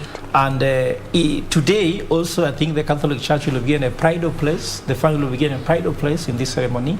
Even in Othaya, they will be given a pride of place, though interdenominational, but pride of place. Mm-hmm. But also remember that in Mwai Kibaki's functions, all of them, they used to be interdenomination. So it is something also in line with what he believed in. Also something that you might be able to see there, which I think you also remember Mwai Kibaki for, is that I don't know whether you remember the first president to call national prayer days. I think these are, so we can forget about these things, but it was a religious man who also had national prayer days. I think Kibaki lived what he believed in. Of course, even if you disagree with him, he also had to say, I lived as I believed. And because he lived as you believed, we believe that this is what somebody leaves as a legacy. He taught the family. He taught them about a family value, like the daughter has just said. He had time for family, he had time for children, he had time for grandchildren, he had time for politics. I think that, for example, what I can remember here is there's what you call presidential point. Can you imagine you are a president, you have a family, you have to deal with corruption issues, you have to deal with legal issues like law, you have to deal with the economy. So how can you be able to ring-fence your emotions? When you're in the family, the emotions in State House should not come inside your family. When you go back to State House, you again, of course, see some of their family members also citizens. They may find themselves on the right side of the law or on the wrong side of the law. Again, you are a head of state who does not bring family issues in the State House. Your friends, for example, like Joe, and you see, like my brother P.S. has said, if you came with something that he didn't like, he appointed you, which means he's your person. But if you came with something which was out of it, he look at you in an eye, shows you go away. So remember, these are values we can learn. I know some people say, I can't multitask. But this is an example of how can you have all this running. Like even now, our current president, you have a president who has died. You have an economy to take care of. You have COVID-19 chasing you. There's an election year. All these things, you find yourself in a situation where you can laugh, but tomorrow you are crying over the economy. You are fixing the economy, fuel crisis is there. So how can you be able to segment your emotions to make all this work? I think the president did very well. And of course, last but not least, what I would say about in this segment is that what Mwai Kibaki taught me as a person, how can you be ambitious while not missing the point? For example, you want to be president. If you show too much over ambition, your ambition can actually kill your goal or dream. So he was able to balance and be tactful by, I want to be president, but I want to be very tactful. That's why he let Raila say, Kibaki tosha. He never said, I should take the mantle. Now what we are seeing now is that somebody is saying, I should be the president. Someone saying, I should be the running mate. Why don't you wait for someone to torture you? It doesn't mean he was not interested, but he used strategy, like he said, so that it doesn't look like you really want it, but you want it, but somebody says now you should have it. I think this is tactful. They should wait for the torture moment. They need to be elevated first. Yeah, true. Yes, so Safin, I see we are getting, that is Dennis Street, if I'm not too wrong. We are approaching State House there. Remember, the first persons to be condoled there officially are going to be the family of the late President Mwai Kibaki by the current head of state, and that is none other than President Uhuru Kenyatta. And I like what our guest has said here, that the late Mwai Kibaki had time for family, had time to go to church, and that's why we are also seeing, family and church standing with him at this particular moment. Safin. All right. Yeah, indeed. And just to get more about that particular experience and that side of him, as the former PS, Mr. Chair, you were serving previously at the University of Nairobi, and many have really credited Mwai Kibaki, the former president, as somebody who was a great mentor. I know that must have been a very critical moment in your career, transitioning and getting into public service. How did you benefit from this side of the former head of state? First of all, when we were growing up, we had great admiration for Mwai Kibaki. Those days of Form 2, those days of Form 3, and so on, particularly because of how he presented himself in Bunge during budget days. We would catch words like exchequer, and we would wonder now, what's exchequer? And so on. So we were very, very impressed as we were growing up. And when he was appointed vice president in 1978, again we were very happy because we feared that somebody else might be appointed. And there were other people who were on the lineup, were also candidates, I suppose, but we were not very comfortable with as children somehow. But when Kibaki was appointed, we were very happy. So fast forward, I was very surprised one time in 1 o'clock news to hear that my name, the president has appointed me, President Kibaki, appointed me first of all as a joint secretary in the Kofi Annan process, if you recall, 2008. And so I was now a secretary to a cabinet committee. That means from the lecture room as a lecturer to secretary of a cabinet committee chaired by the vice president and members who are senior cabinet ministers to mediate the crisis at that time. And we went through all of that. And then at the end of it, so that was the first time I met President Kibaki at personal level. And I was as impressed by the way he conducted the official business as I was when I was in Form 2. And I found him a calm person, very, very calm. Even when everyone else feels there's a big problem, he takes matters calmly. And this is what I've learned. Like when everyone else is causing a stampede around you, he maintains calmness. And that's how we were able to overcome that challenge. Then I was appointed permanent secretary, as it was called at that time. And it was a tremendous experience. But the thing is, I was always afraid of failing, always afraid of disappointing the president, always afraid that I could make a mistake that would be seen to be a mistake that is below me to make. And for that reason, I always had to work very, very hard. You will recall that was the period when, in the public service, we were very serious about strategic planning, preparing a strategic plan for your ministry so that it is very clear where you want to take the ministry and the strategies you're going to use to achieve that goal. Then we were very strict about performance, contracting, and measurement and even ranking. So you were afraid your ministry could be number last. I remember our ministry was number 28 at some point, and very quickly worked hard, it became number 6. So that meant that you had to keep working hard. Then there were issues of performance evaluation, performance appraisal, and so on. There were things like rapid results initiative. So the idea there was that we needed a public service that worked. That worked, indeed. And as you can see on your screen, this is actually live for us this morning. This is at State House, Nairobi. And we are seeing there the body of the country's third president, Emilio Stanley Mwai Kibaki. A bit of a moment there. They've taken, just to stop a little bit, but any minute from now, I believe the solemn procession will be picking up once again.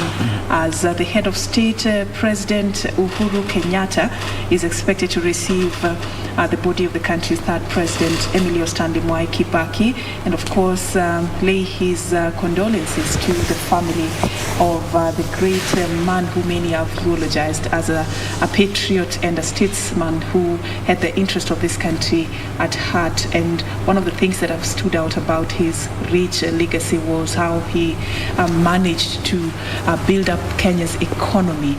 And of course, we are expecting that a little bit later, this is going to take a shorter time because the main event is actually supposed to be happening at Nyayo Stadium. So the head of state will be heading there, of course, also just to be part of this.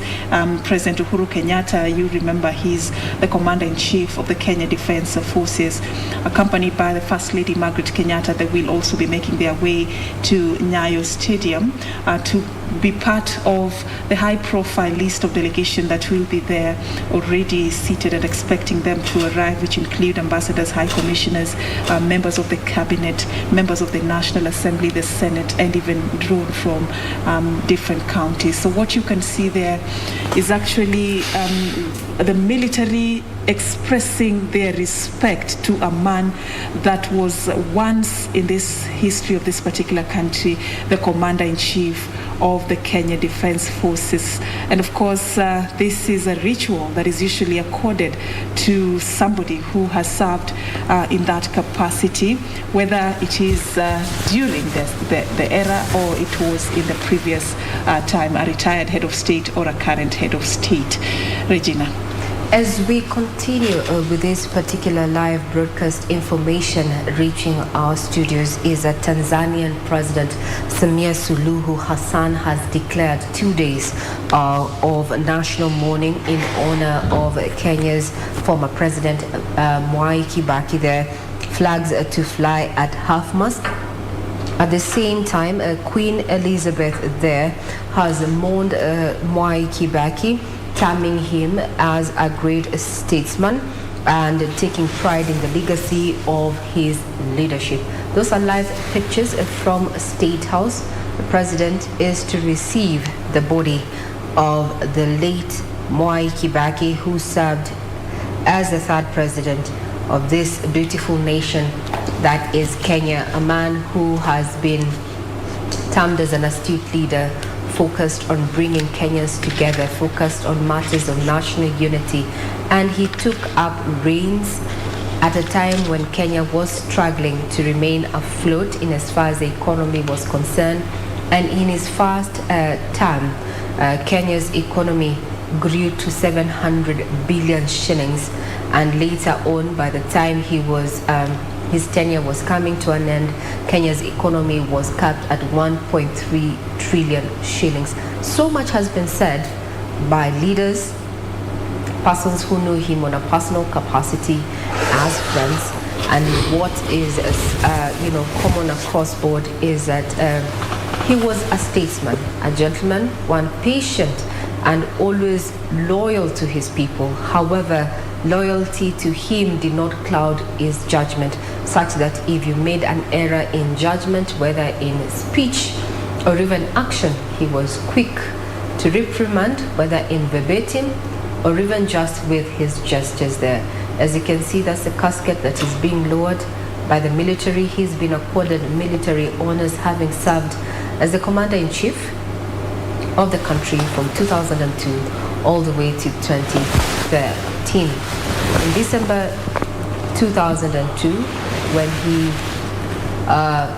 took up the reins, Kenyans were united just as they are, and some of the political analysts have been quoted saying that the death of Mwai Kibaki has been a uniting factor, not just to Kenyans, but also to politicians in the run-up to the August 9th elections there. We've not had campaigns take place in the last 1 week or so since the pronouncement of his death on Friday 11th April there, and subsequently the last 3 days, Monday through Wednesday, when his body had been lying in state there, we saw political leaders also joining Kenyans to pay their last respects there. Wednesday we had a special sitting at Parliament that gave an opportunity to legislators to also pay tribute to the late Mwai Kibaki. Those are pictures live from State House there, the military aligning the casket so that the president, that is President Uhuru Kenyatta, can receive the body and officially condole with the Mwai Kibaki's family there. This is done in memory of a leader who will serve once as a commander-in-chief of the armed forces there. This is in line with also what the British do, given that they are our colonizers there.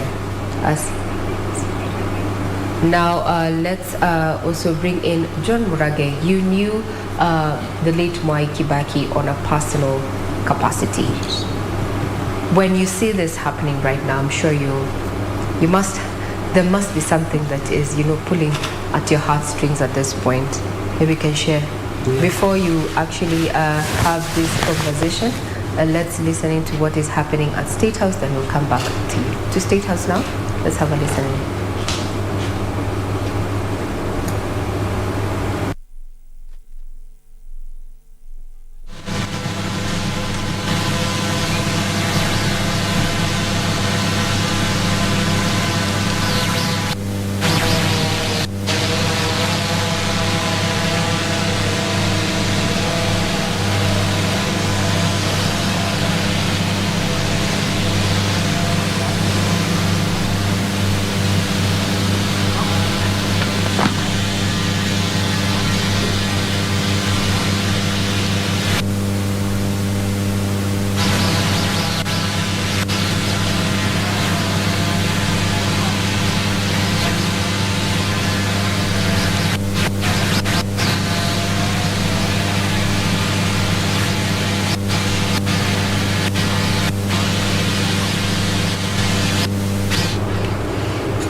All right, even as we continue bringing you those live pictures, and of course we'll just stay there for you.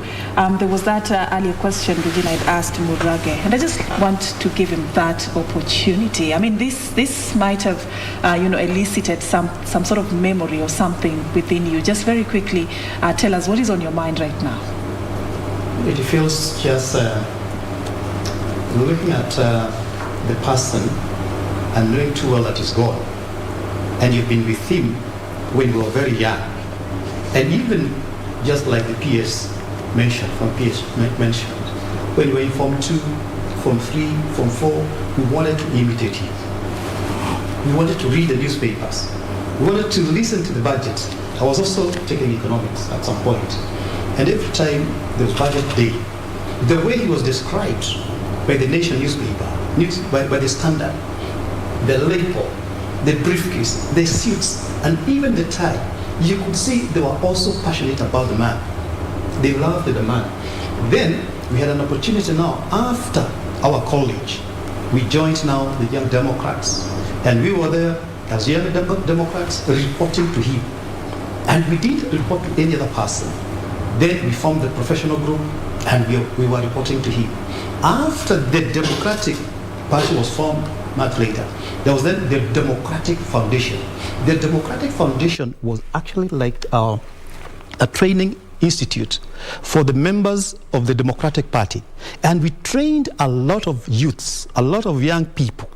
We actually mentored so many people. Today, they are in high offices out there.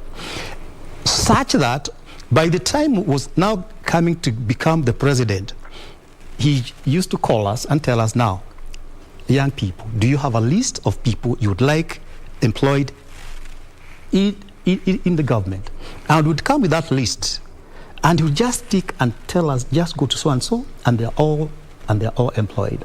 Having such a person being buried today feels a lot of, it's quite a bad feeling. But we can only celebrate his life, appreciate his life, comfort the family too, and we are together in this. We think there the head of state, Uhuru Kenyatta, they're already just going to officially, begin this particular process at State House. There, he's going to be heading that session where members of the family of the country's third president, Emilio Stanley Mwai Kibaki, are going to get a chance to officially receive the condolence messages from the head of state and the First Lady, Margaret Kenyatta. You can already see there part of the family being escorted by the head of state there to come walking through that red carpet to come to where the casket has been aligned. And any minute from now we should be crossing over there officially also just to get a glimpse of what is happening. This is let's listen into the national anthem which kickstarts this officially.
Let us pray. In the name of the Father, and of the Son, and the Holy Spirit, amen. Almighty, ever-living God, you are gracious and merciful to your creation. Remember your servant, the third President of the Republic of Kenya, His Excellency Mwai Kibaki, whom you have called from this world to yourself. Grant that he who was united with your Son in a death like his may also be one with him in his resurrection. We pray with confidence that in the last day you will raise up his mortal body to perfection and join the common of saints. Give him a merciful judgment and the forgiveness of sins. May Christ the Good Shepherd lead him safely home to be at peace with God our Father and be happy forever with the whole saints. Saints of God, come and intercede for him. Angels of the Lord, come to meet him. Receive his soul and present him to God the Most High. May Christ, who called you, take you to himself and grant you eternal life. Into your hands, Lord, we commend his spirit. We come and commend our brother, the third President of the Republic of Kenya, His Excellency Mwai Kibaki. Eternal rest grant unto him, O Lord, and let your virtual light shine upon him. May he rest in peace. Amen. In the name of the Father, of the Son, and the Holy Spirit.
Right, and that is the conclusion of the special prayers that have been accorded there by the Catholic priest as the head of state, President Uhuru Kenyatta, was receiving the body of former President Mwai Kibaki at State House, Nairobi. A brief session there, as you see the military walking out, marching their way out of State House.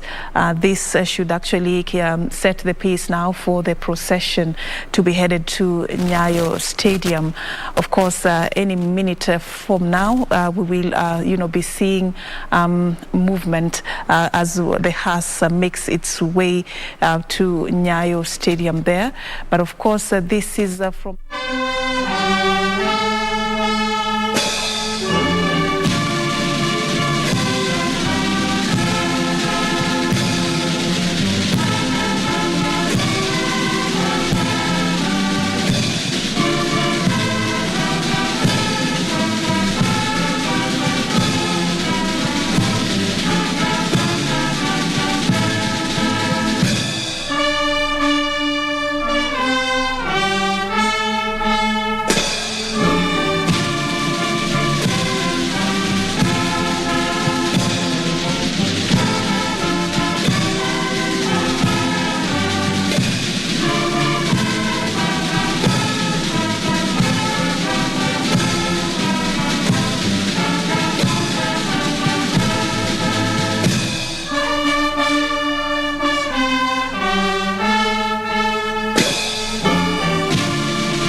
All right, so still at State House there, we are seeing troops drawn from the three military formations marching their way there just moments after that special prayer that has been accorded to the country's third head of state, Emilio Stanley Mwai Kibaki, whose body has now been transferred to a different kind of this is actually something that, you know, is a high-profile kind of a treatment that is given to a head of state. Of course, Regina, you can see, you know, this didn't quite take long. Of course, just sort of like signaling that there should be quite of an activity picking up at Nyayo Stadium at this particular moment. Regina.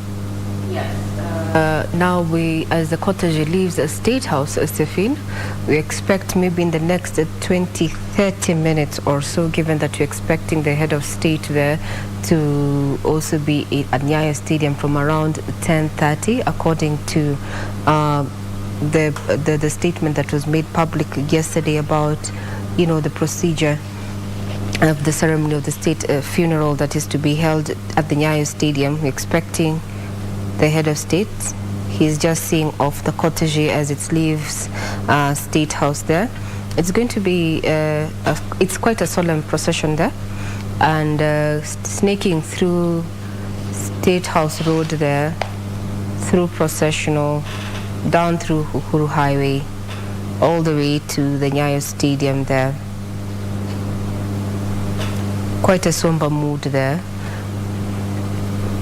And it has been so since Friday, you know, even from what Kenyans have been saying, in as much as they are condoling with the family, it's quite a gap in our Kenyans' history.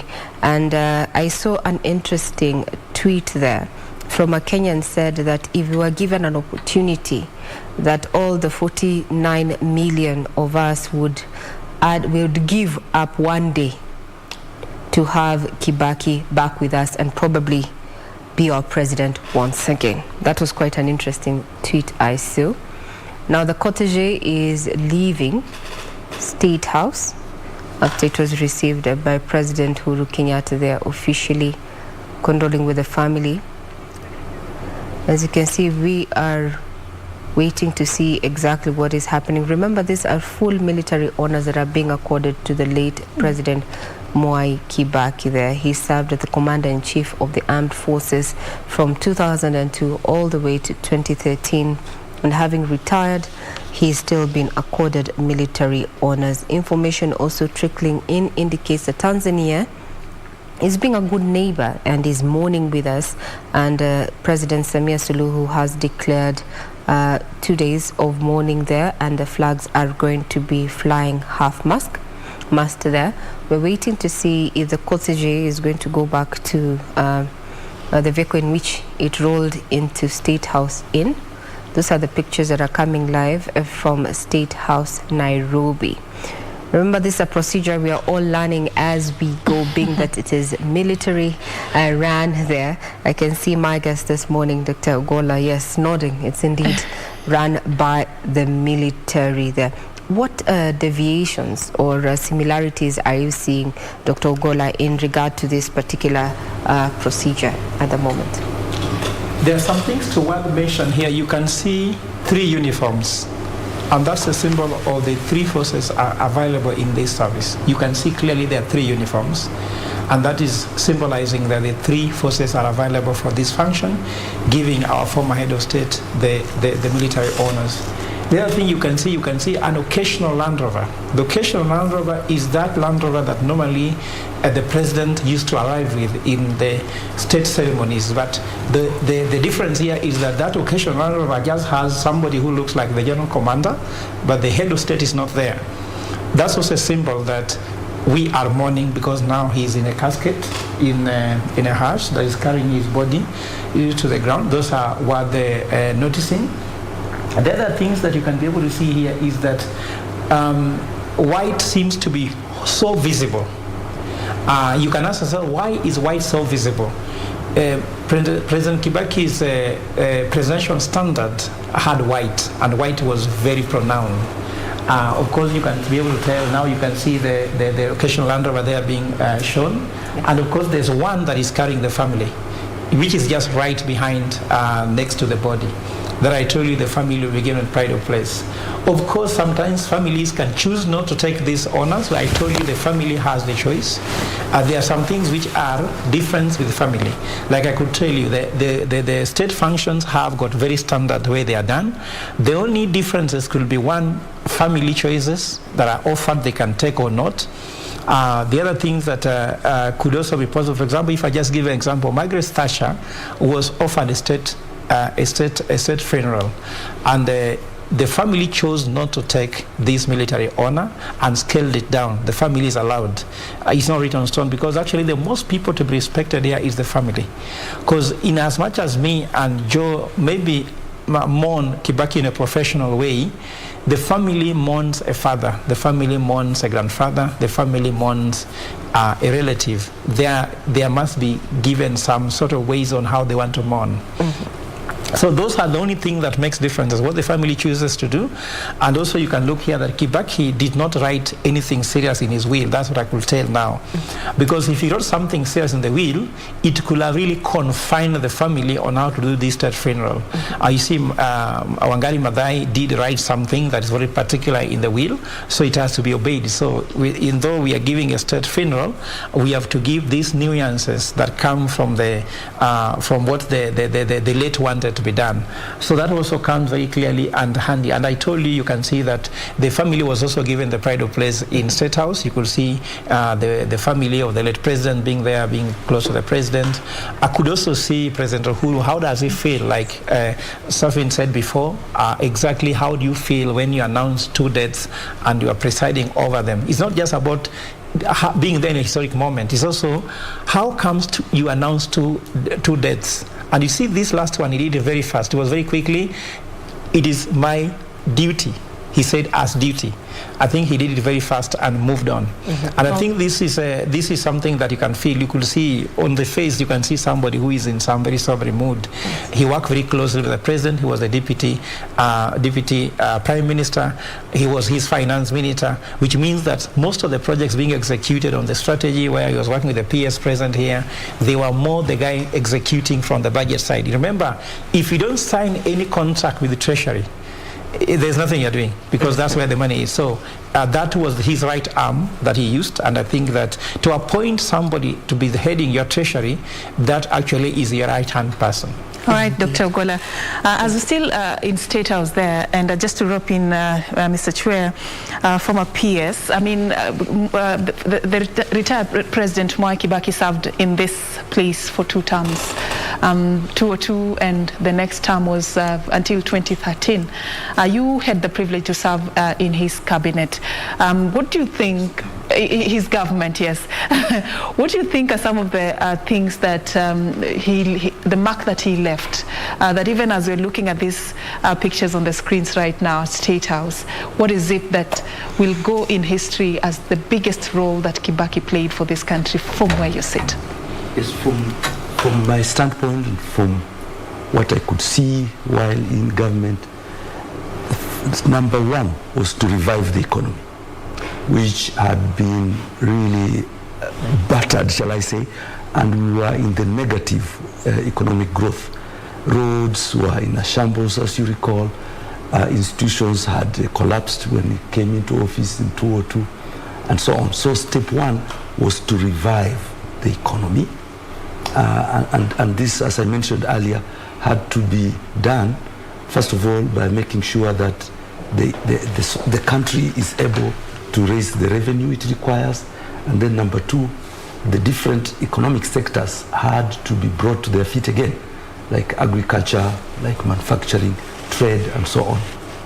And in agriculture especially, and someone mentioned while I was seated over there, that we had to revive the milk industry. We had to revive meaning the dairy industry, had to revive the tea industry, coffee industry, and so on. And even the production of cereals. And this had to be done such as by subsidizing the farmers, making sure that fertilizers and seeds are available at affordable prices. And then once the farmers have produced their commodities, they needed to find ready market so that they could earn from the sale of their produce, so that in the end, the economic revival had a positive impact on the daily lives of the local people. So this happened.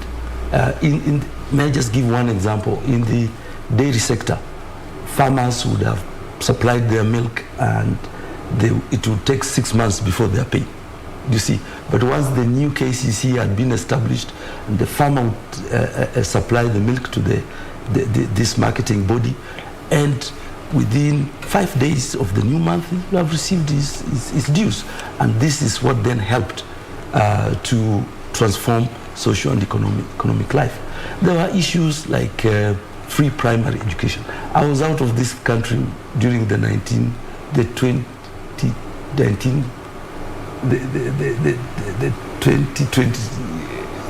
2002. Yeah, 2002 yeah. Elections.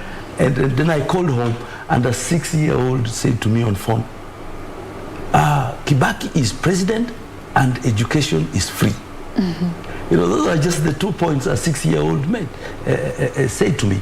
And so the idea of free primary education was so significant, because you couldn't have a population that is not educated. This is the worst society you can lead.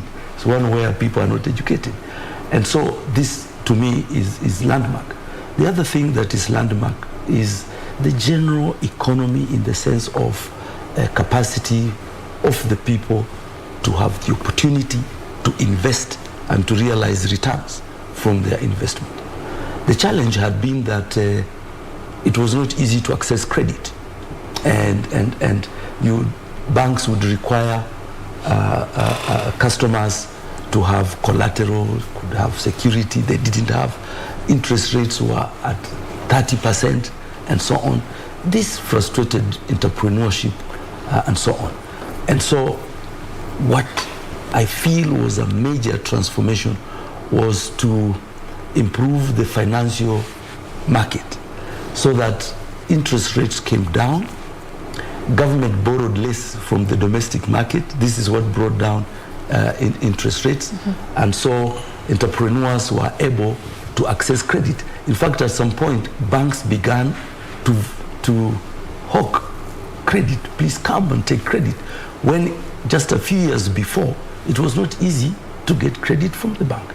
And so access to credit was one of the opportunities that enabled this country to realize social and economic transformation. Suddenly, there were businesses booming everywhere, thanks to credit. The other factor that I consider very, very critical, and I mentioned earlier, was a public service that is committed to serving citizens. And someone mentioned earlier the idea of public participation and so on. So now we had a public service that was sensitive to the needs and expectations of citizens. We now had things like customer satisfaction surveys being undertaken in all government institutions. Things like quality statement in terms of public service delivery. Things like stating clearly how long it will take for a certain between the time a client makes a request and the time the institution responds to that request. So you have to state whether it will be 5 minutes, it will be 1 month, it will be 2 weeks, and so on, and stick to those timelines. Yeah. And this helped to make sure that citizens received the quality service that they deserved and expected from public institutions.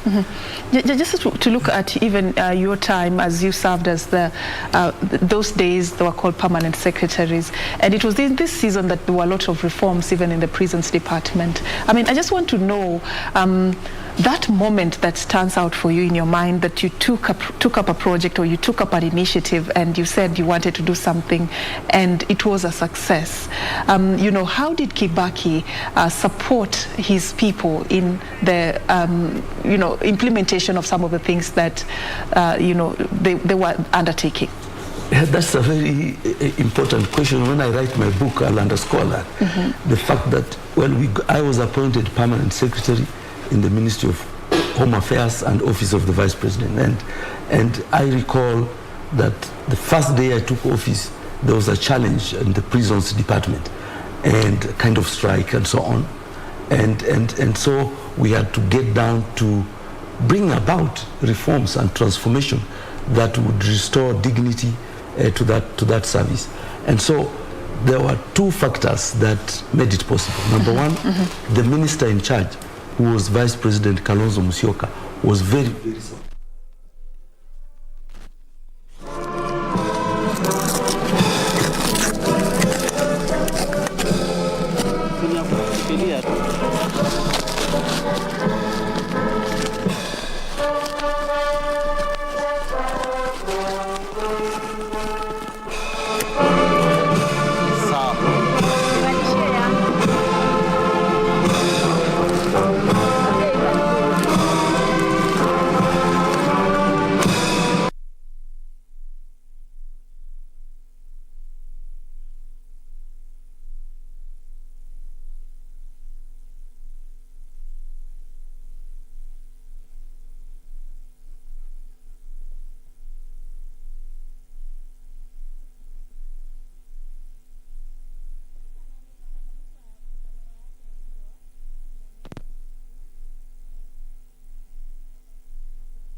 Na sasa nitakuwa nawasikiliza polepole. Kwambia kachebuka. Chebuka na hizi jacket. Hiyo live yao iko wapi? Ni vai.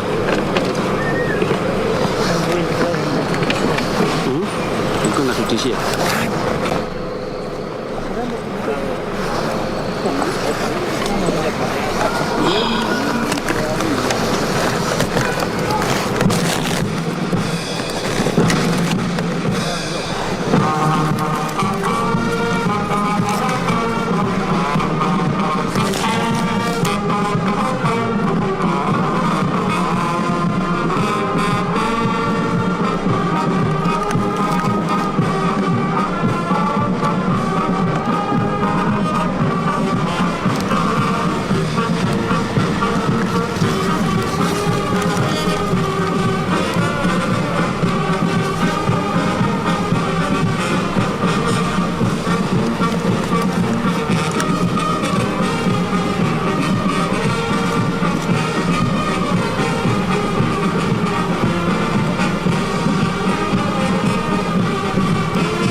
naweza kika niende niingie kwa zile gari za wale Komanda.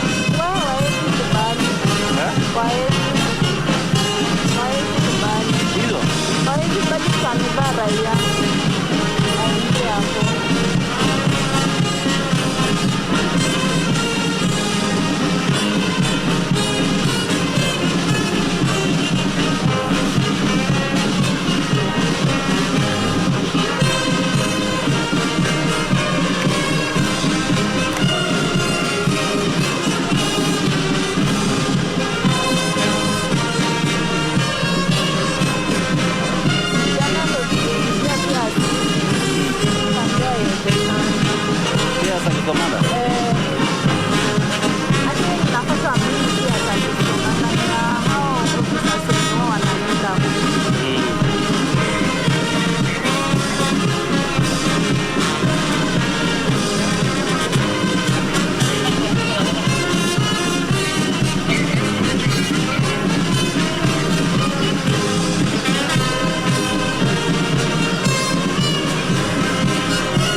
All right, so we still continue with the live coverage for you of the funeral procession of the country's third president, Emilio Stanley Mwai Kibaki there.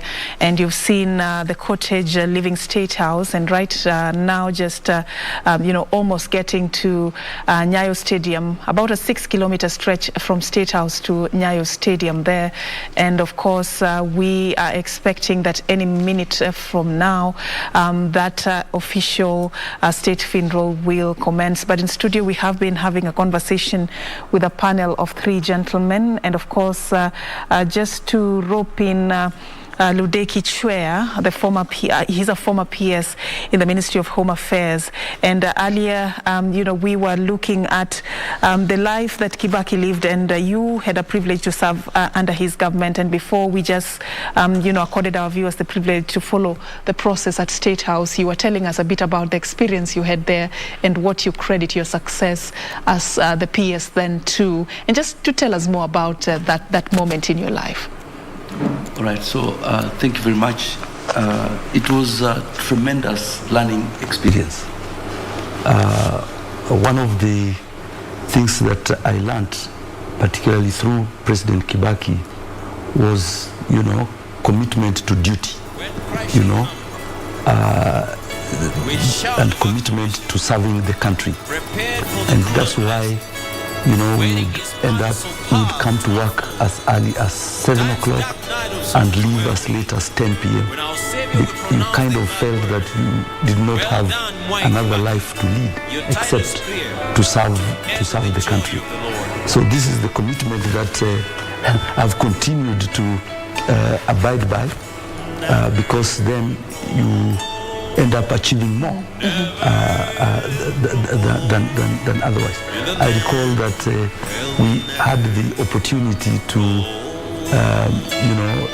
subscribe to a members club and so on, but I never had the chance to do so, because to be a member of a club, you have to, I suppose, leave office at 4 to be able to catch up with members. But you had so much. But I had so much. In your interest. It was a benefit that to be a member of a club of your own choice, and I never managed to, because there was really no time. And so that's one point that I learned. The second is have to stay focused on things that matter, and to avoid things that don't matter and yet they seem to be laying claim to your time and attention. Now, the word bure was very common on President Kibaki's lips. Like, if a matter was raised that he thought it was not important enough to distract government from attending to more critical issues, he would simply say, "Yon bure." It means now move on to the next point. And so that was very critical. The other little thing I learned, which is of much significance to me. All right. Sorry to cut you short here. What we can see there is the procession. This is along Uhuru Highway, and of course, even at Nyayo Stadium, you've seen their activities picking up, a sign that they're just about to enter into Nyayo Stadium. We've seen their troops from the 3 military formations taking their place at Nyayo Stadium, ready to receive the cortege that has left State House. So we just want to take you back to this procession, just to get a feel of what is happening as we speak. You see the weather has changed. Earlier on, it was drizzling, but where I come from, if it is drizzling on a day of a burial, it's a sign of a blessing, a sign that a great man or a great woman is being laid to rest. So this is actually quite a historic moment. I just want us to go back to the procession, just to get a feel of what is happening minutes before the cortege gets to Nyayo Stadium. Already high-profile guests have arrived there. We saw former Prime Minister Raila Odinga getting there. He had cut short his trip in the US just to come and attend this particular function. So let's go back to that procession, and then we will continue with our discussion in studio later.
Mashariki.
Asanteni kwa heshima, tunaweza keti tafadhali.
Mheshimiwa Mwai Kibaki.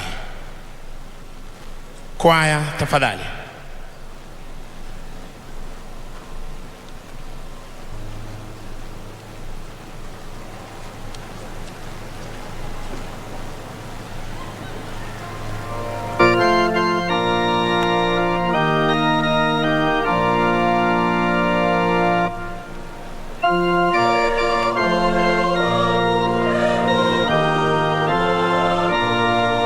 Niweze kukupenda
Asante sana kwaya, asante kwaya. Asante sana kwaya.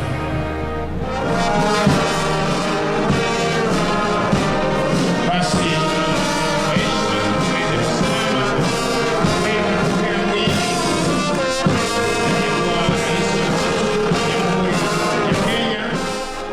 Kibaki.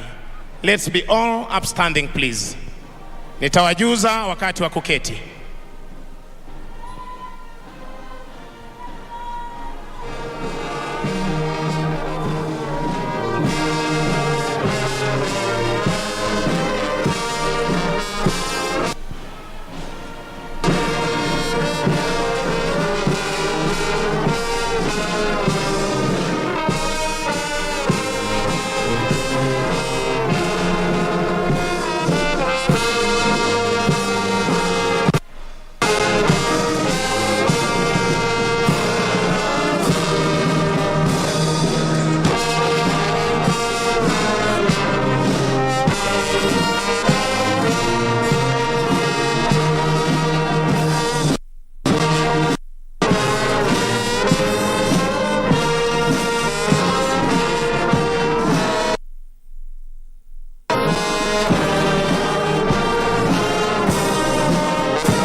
walio kwenye jukwaa rasmi, tafadhali naomba muweze kuketi.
Basi viongozi wa kidini wakiwa wamechukua nafasi zao, viongozi wetu wa kidini wa majeshi ya ulinzi ya Kenya.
wa Rais wa Jamhuri ya tatu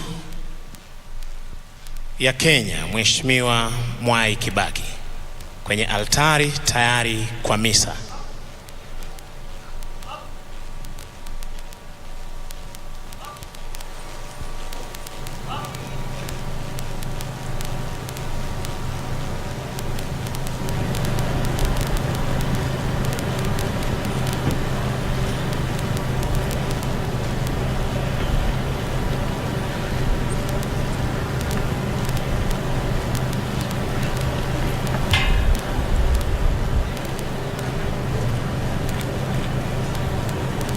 Basi ni zamu yake naibu mkuu wa majeshi ya ulinzi akiandamana na service commanders kuweza kuchukua nafasi zao tayari kwa kipindi kitakachofuata.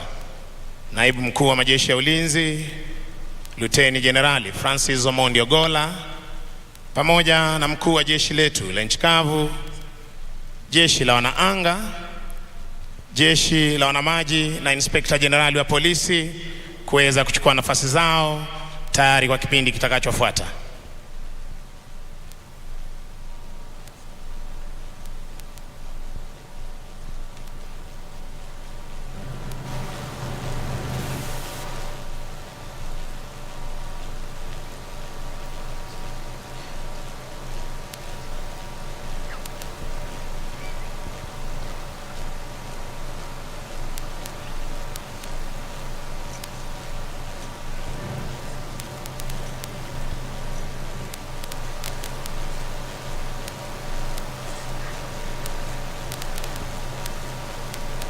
Bwana Wanjohi.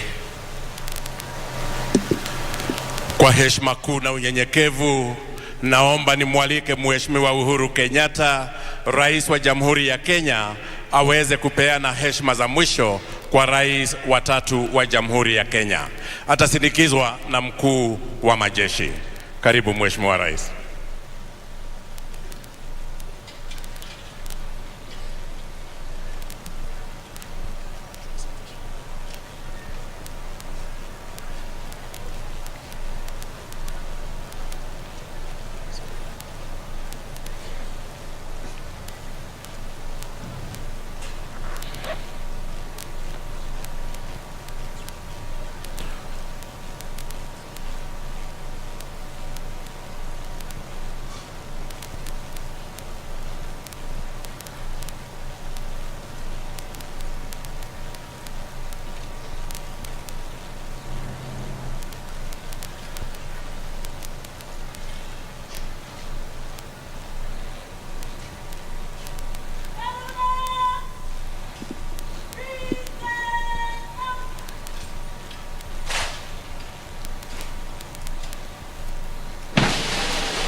Mheshimiwa Rais akielekea kupeana heshima zake za mwisho.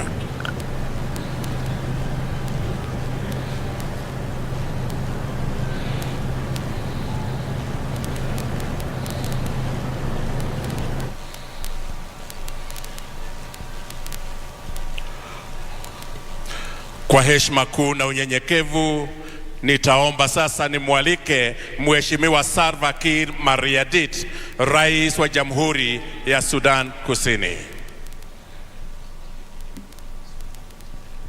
Walio kwenye jukwaa rasmi tunaweza kuketi.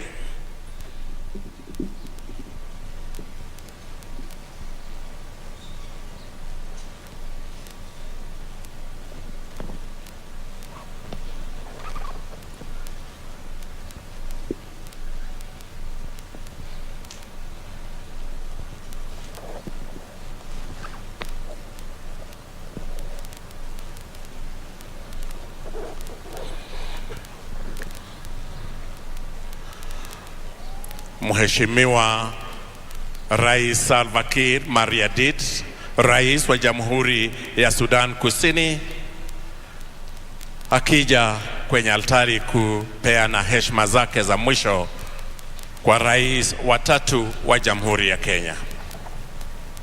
Welcome, Your Excellency.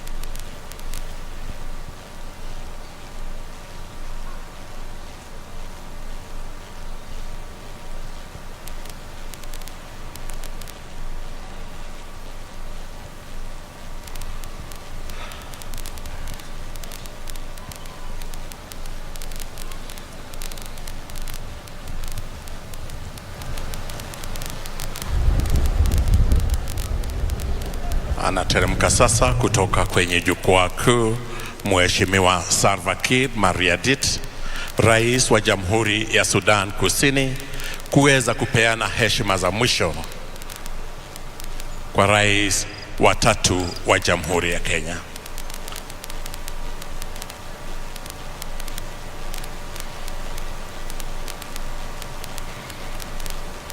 Kwaya, wimbo mfupi wakati Mheshimiwa Rais anaungana nasi.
Sauti ya keyboard to reduce kidogo. Karibu Mheshimiwa Rais. Kwaya endelea kuimba.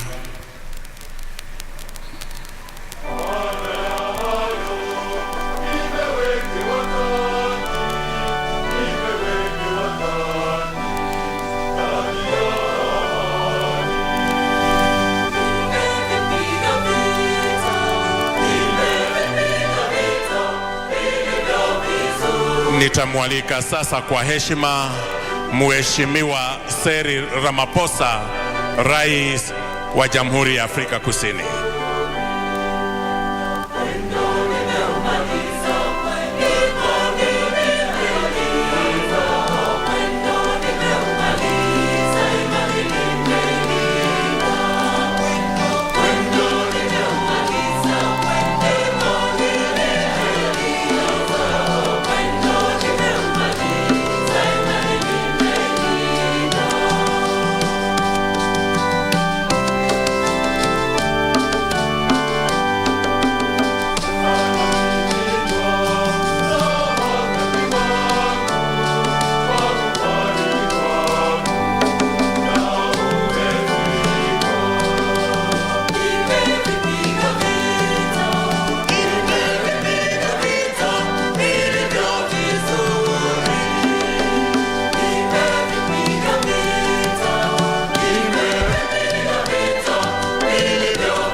His Excellency Cyril Ramaphosa, President of the Republic of South Africa, paying the last respects.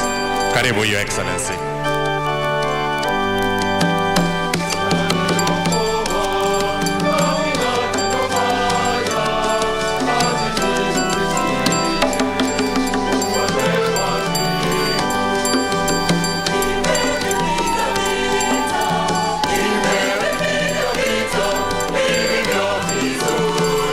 Thank you, Excellency. Kwa heshima kuu na unyenyekevu nitamwalika sasa Mheshimiwa Saleh Zewde, Rais wa Jamhuri ya Shirikisho ya Ethiopia, aweze kupeana heshima zake za mwisho. I wish to now most humbly welcome Her Excellency Saleh Zewde, President of Ethiopia, to pay her last respects. Welcome, Your Excellency.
Thank you, Excellency.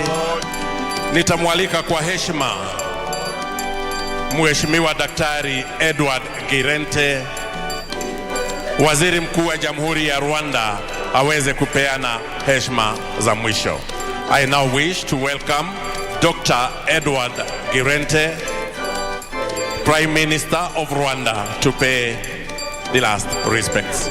Welcome, sir.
Thank you, sir. Naomba kwa heshima nimwalike Daktari Konstantino Chimwenga, Makamu wa Rais wa Jamhuri ya Zimbabwe, aweze kupeana heshima za mwisho. I wish now to most humbly welcome Dr. Konstantino Chimwenga, Vice President of Zimbabwe, to pay the last respect.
Thank you, sir. Nitamwalika kwa heshima sasa Mheshimiwa Philip Isdom Mpango, Makamu wa Rais wa Jamhuri ya Muungano wa Tanzania, aweze kupeana heshima za mwisho.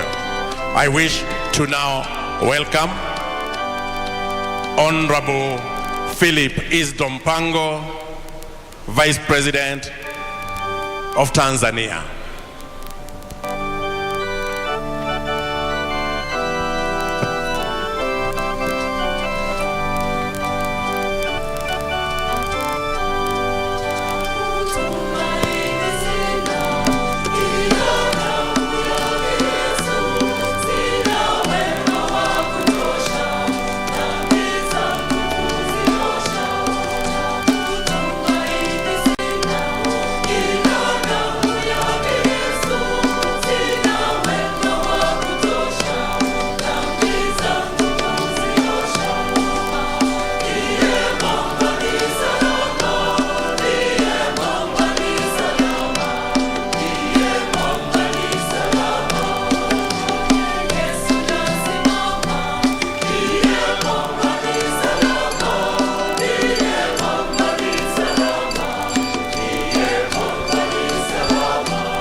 Kwa heshima nitamwalika sasa Mheshimiwa Jessica Alupo, Makamu wa Rais wa Jamhuri ya Uganda, aweze kupeana heshima za mwisho.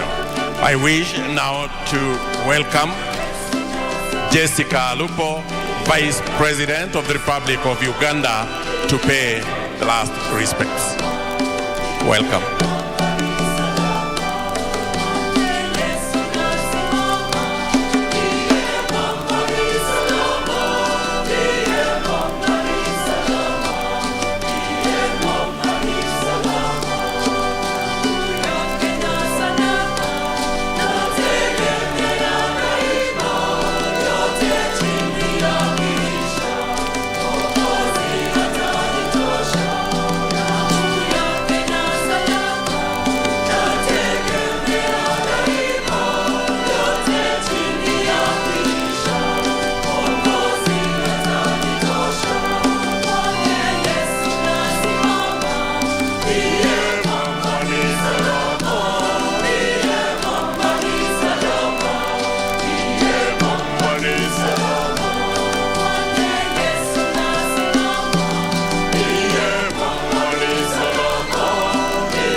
Heshima nitamwalika sasa Mheshimiwa Joyce Banda, aliyekuwa Rais wa Jamhuri ya Malawi, aweze kupeana heshima za mwisho.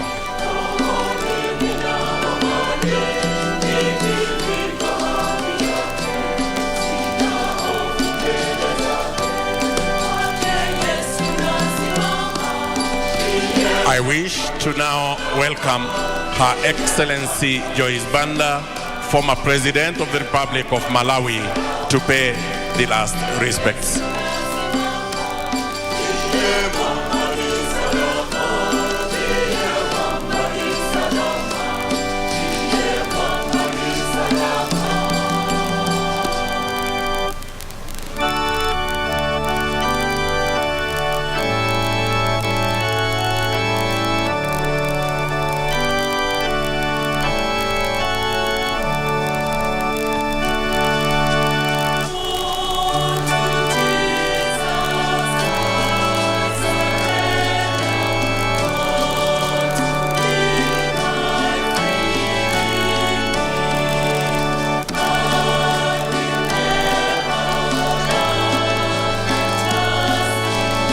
Her Excellency Joyce Banda, former President of the Republic of Malawi, now joining us to pay the last respects.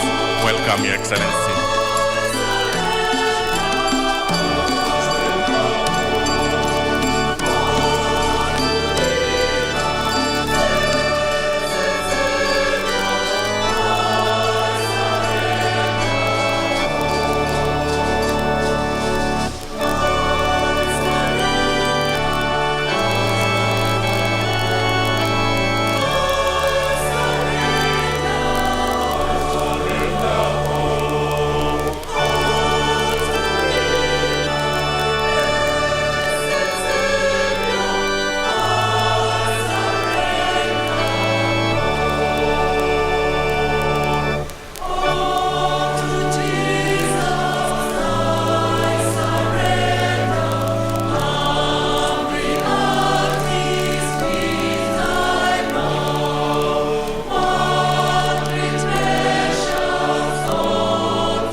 sasa Mheshimiwa Rais ataweza kumpokeza ratiba askofu mkuu atakayeendelea na misa ibada ya aliyekuwa rais wa 3 wa Jamhuri ya Kenya, Mheshimiwa Mwai Kibaki.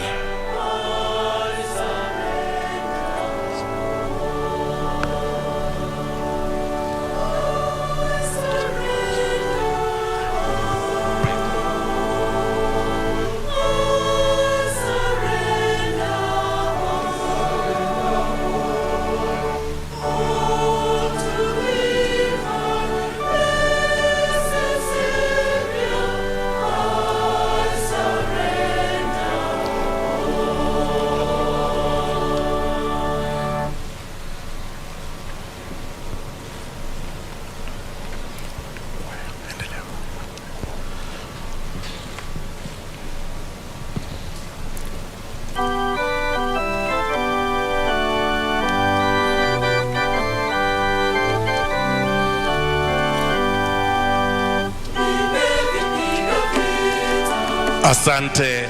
Kwa heshima naomba sasa nimwalike Mheshimiwa Rais aweze kuungana na viongozi wengine kwenye jukwaa kuu. Your Excellency, karibu.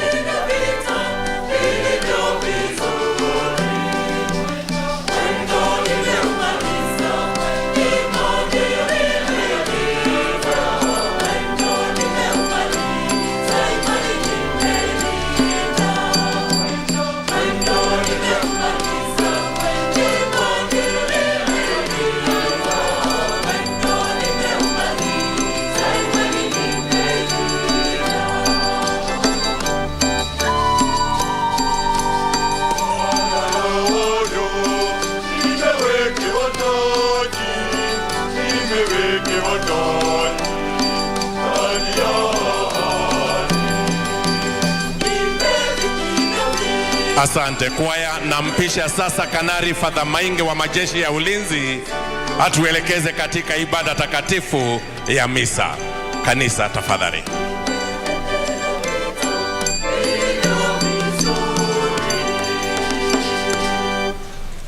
Kwa wakati huu tuwaomba tuweze kusimama sote, ndio maaskofu waende pale, tuanze na kubariki mwili wa rais wa 3 wa Jamhuri ya Kenya. Kwa hivyo wakati huu niombe askofu mkuu tuelekea pale ambapo amelazwa, ndio tuweze kuwa na maombi ya kubariki mwili.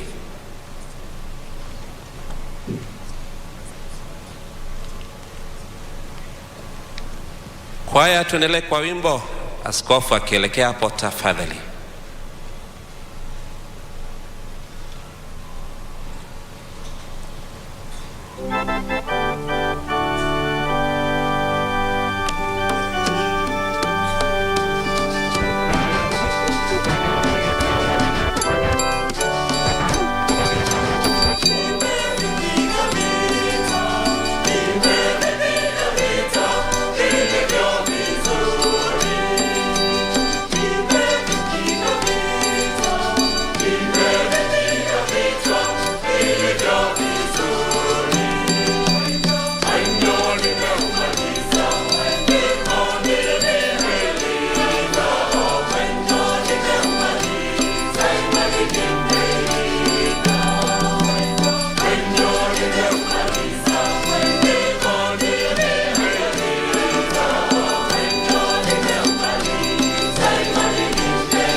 All protocol observed, and in standing with the heart's desire and wishes of the family of the late President of Kenya, Mwai Kibaki, this service will be conducted by the military and the church.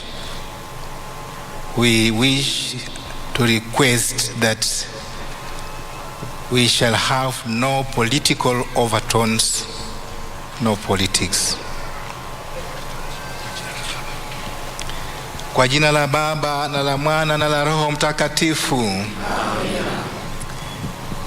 The grace of our Lord Jesus Christ and the love of God and the fellowship of the Holy Spirit be with you all. And with your spirit.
In the waters of baptism,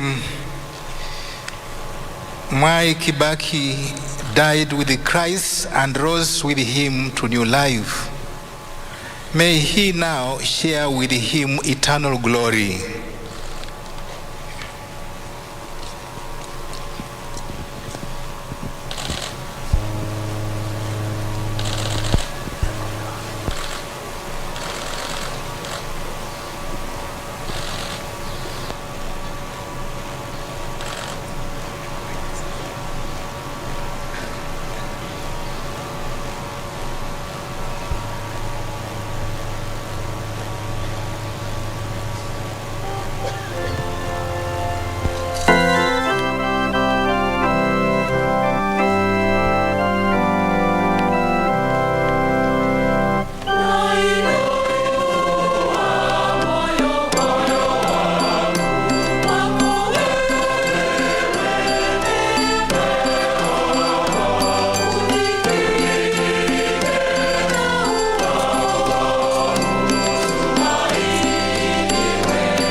Tuombe.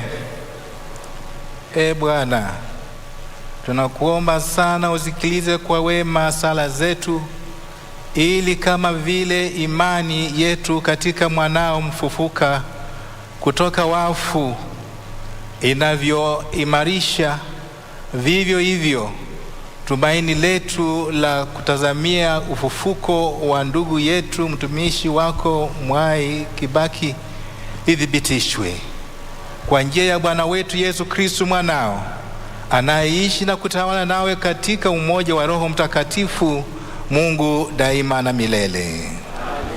Tuketi sasa tusikize neno la Mungu kutoka kwenye Biblia takatifu.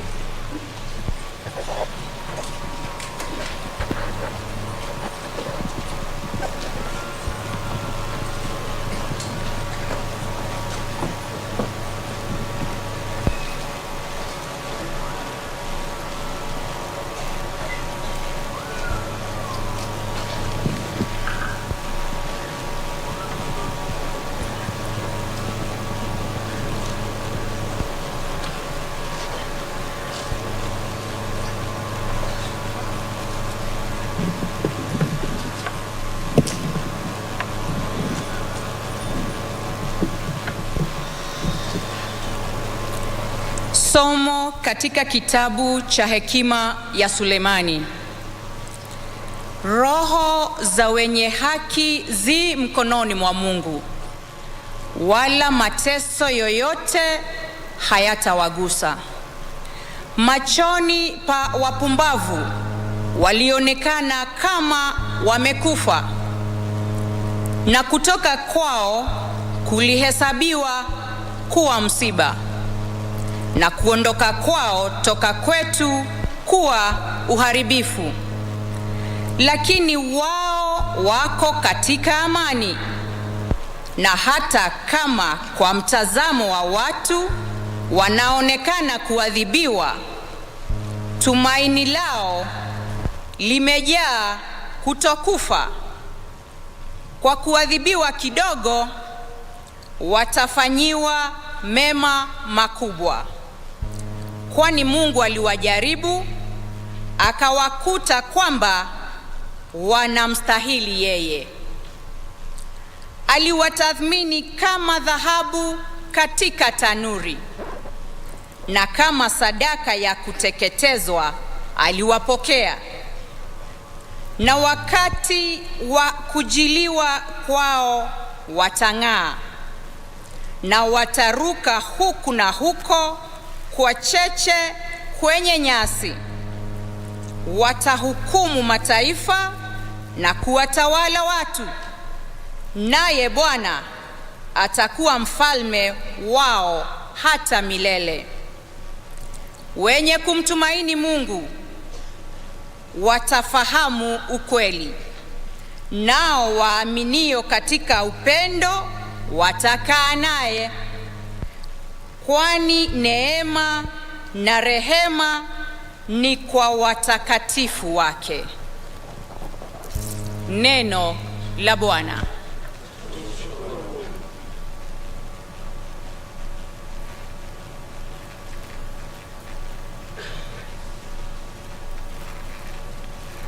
Zaburi ya 23.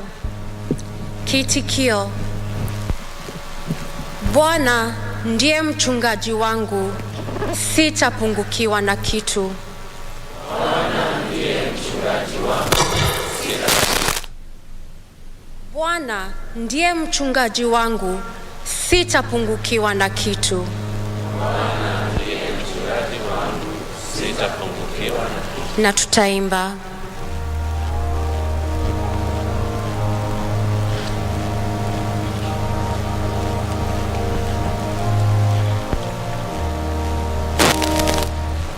Bwana ndiye mchungaji wangu, sitapungukiwa na kitu.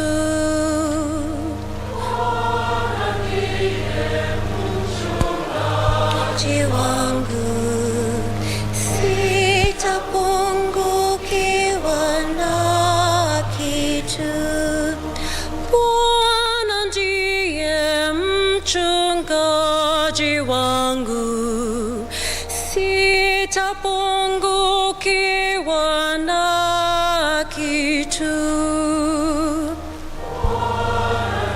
ndiye mchungaji wangu, sitapungukiwa na kitu. Bwana ndiye mchungaji wangu, sitapungukiwa na kitu. Hunipumzisha katika malisho mabichi, hunipeleka kwenye maji matulivu, hunipatia nguvu, huniongoza katika njia zilizo sawa kwa ajili ya jina lake.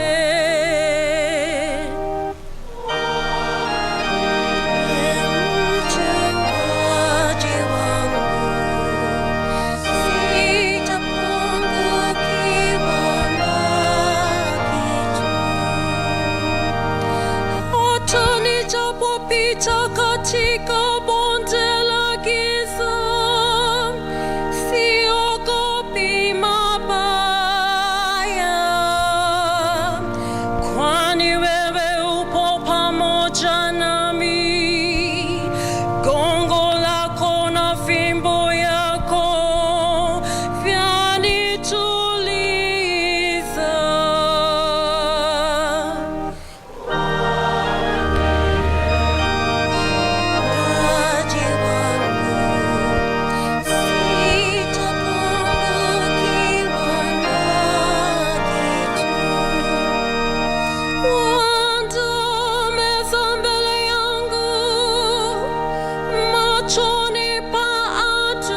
Somo katika barua ya Mtakatifu Paulo kwa Warumi.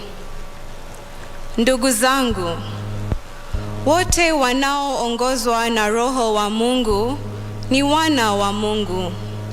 Kwa maana hamkupata roho ya utumwa muogope tena, bali mmepokea Roho anayewafanya kuwa wana wa Mungu na kuita Abba, Baba. Roho mwenyewe hushuhudia roho zetu ya kuwa sisi ni watoto wa Mungu. Basi, tukiwa wana, tu warithi pia, yani warithi wa Mungu, wanaorithi pamoja na Kristo. Tukiwa tunavumilia mateso pamoja na Kristo, tupate kutukuzwa pamoja naye.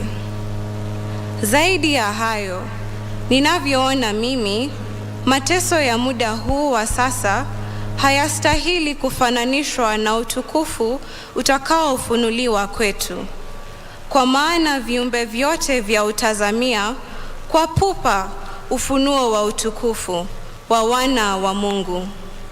Maana viumbe vyote vimeshushwa katika ubatili, si kwa hiari yao, ila kwa sababu yake yeye aliyevishusha, lakini si bila kuvipa matumaini. Ndiyo maana viumbe pia vitaokolewa katika utumwa na uharibifu na kujaliwa uhuru wa utukufu wa watoto wa Mungu. Twajua basi ya kuwa viumbe vyote vinapiga kite na kushikwa na uchungu mpaka sasa. Lakini si vile tu, ila hata sisi wenyewe tulio na malimbuko ya roho, ndio sisi pia tunapiga kite mioyoni mwetu kufanywa wana wa Mungu kwa kukombolewa miili yetu. Neno la Mungu.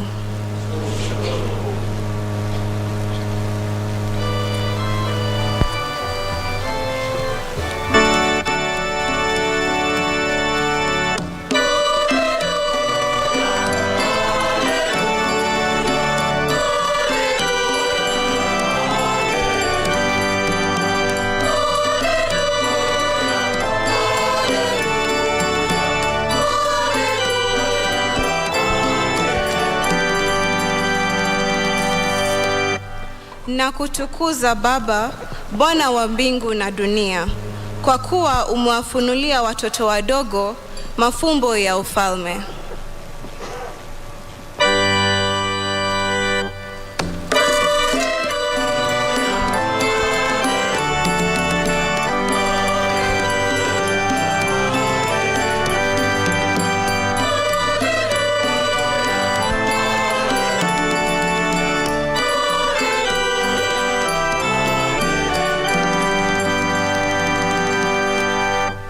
Twaomba sote tuweze kusimama.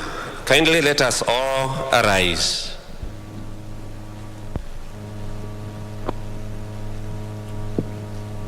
Bwana awe nanyi.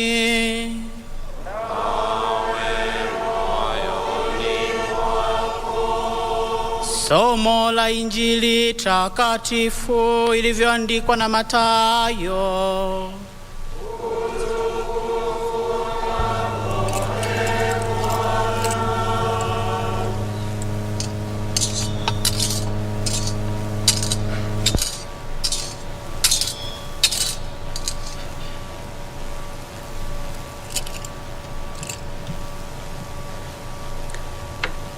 Wakati ule Yesu alisema, na kutukuza Baba, Bwana wa mbingu na dunia, kwa kuwa haya umeyaficha wenye hekima na busara, ukawafunulia watoto wadogo. Ndivyo Baba ilivyokupendeza.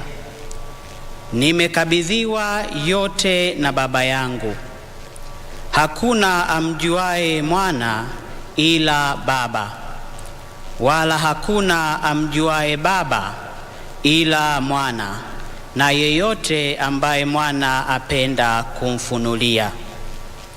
Njoni kwangu ninyi nyote msumbukao na kulemewa na mzigo, nami nitawapumzisha. Mjitwike nira yangu na kujifunza kwangu, kwa maana mimi ni mpole na mnyenyekevu wa moyo, nanyi mtazipatia roho zenu raha. Kwani nira yangu si nzito na mzigo wangu ni rahisi kuuchukua. Injili ya Bwana.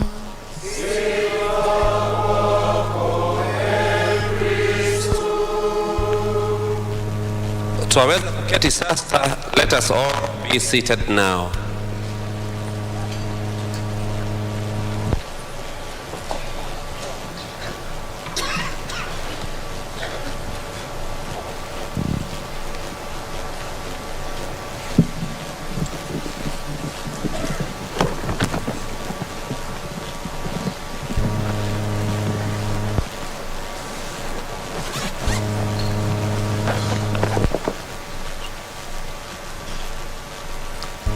Your Excellency, our dear President, Honorable Uhuru Muigai Kenyatta,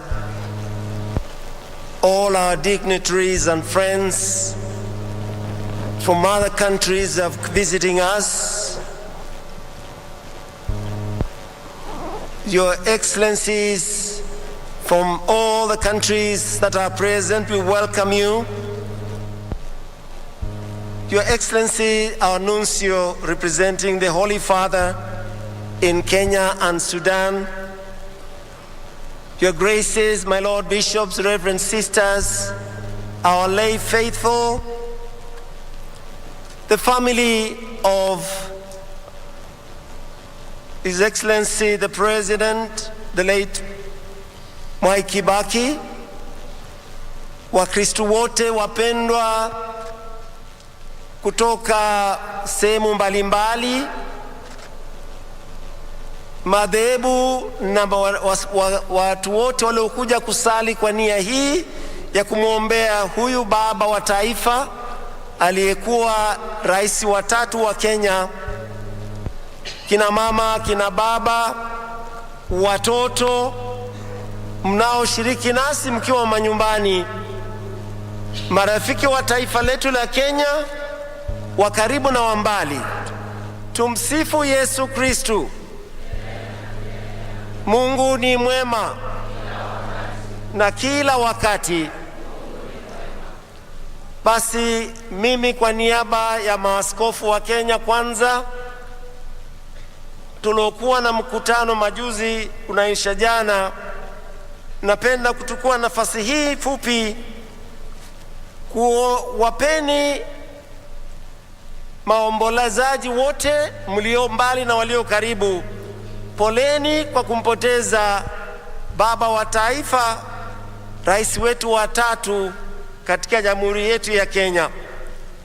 And I like to read a message sent by the bishops of Kenya that were meeting during this particular week. We were in Subukia, a place all of us know is a place of prayer, it's a place of reflection, and we were concerned about our country, we were concerned about everything that goes on in our world. And therefore this message we say, we learn with great sadness the passing on of our retired President, His Excellency Honorable Emilio Mwai Kibaki, on the 22nd April, the year 2022. We thank God for the long life that He granted the former President. We join the nation in celebrating the life of a great leader who committed his entire life to the service of the nation.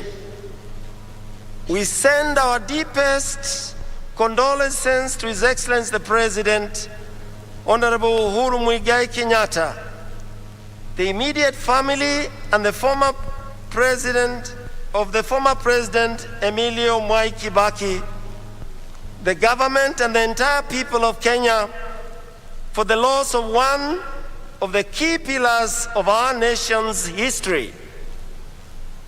President Kibaki will be remembered for his articulate leadership and direction. In the church, we surrender him as God-fearing and committed Catholic who stood out in his humility, heroic virtues, cheerful character, strong personality, and selfless dedication to his country and the people of Kenya. We, the Catholic bishops of Kenya, and the many honorable occasions to interact, we had many occasions to interact with him. He was indeed a father, an elder, and a true hero of the nation.